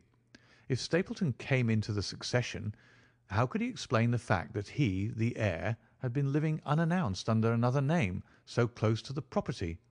How could he claim it without causing suspicion and inquiry? It is a formidable difficulty, and I fear that you ask too much when you expect me to solve it. The past and the present are within the field of my inquiry, but what a man may do in the future is a hard question to answer. Mrs. Stapleton has heard her husband discuss the problem on several occasions. There were three possible courses. He might claim the property from South America, establish his identity before the British authorities there, and so obtain the fortune without ever coming to England at all, or he might adopt an elaborate disguise during the short time that he need be in London. Or again, he might furnish an accomplice with the proofs and papers, putting him in as heir, and retaining a claim upon some proportion of his income. We cannot doubt from what we know of him that he would have found some way out of the difficulty. And now, my dear Watson, we have had some weeks of severe work, and for one evening I think we may turn our thoughts into more pleasant channels. I have a box for Les Huguenots. Have you heard the De Retskys?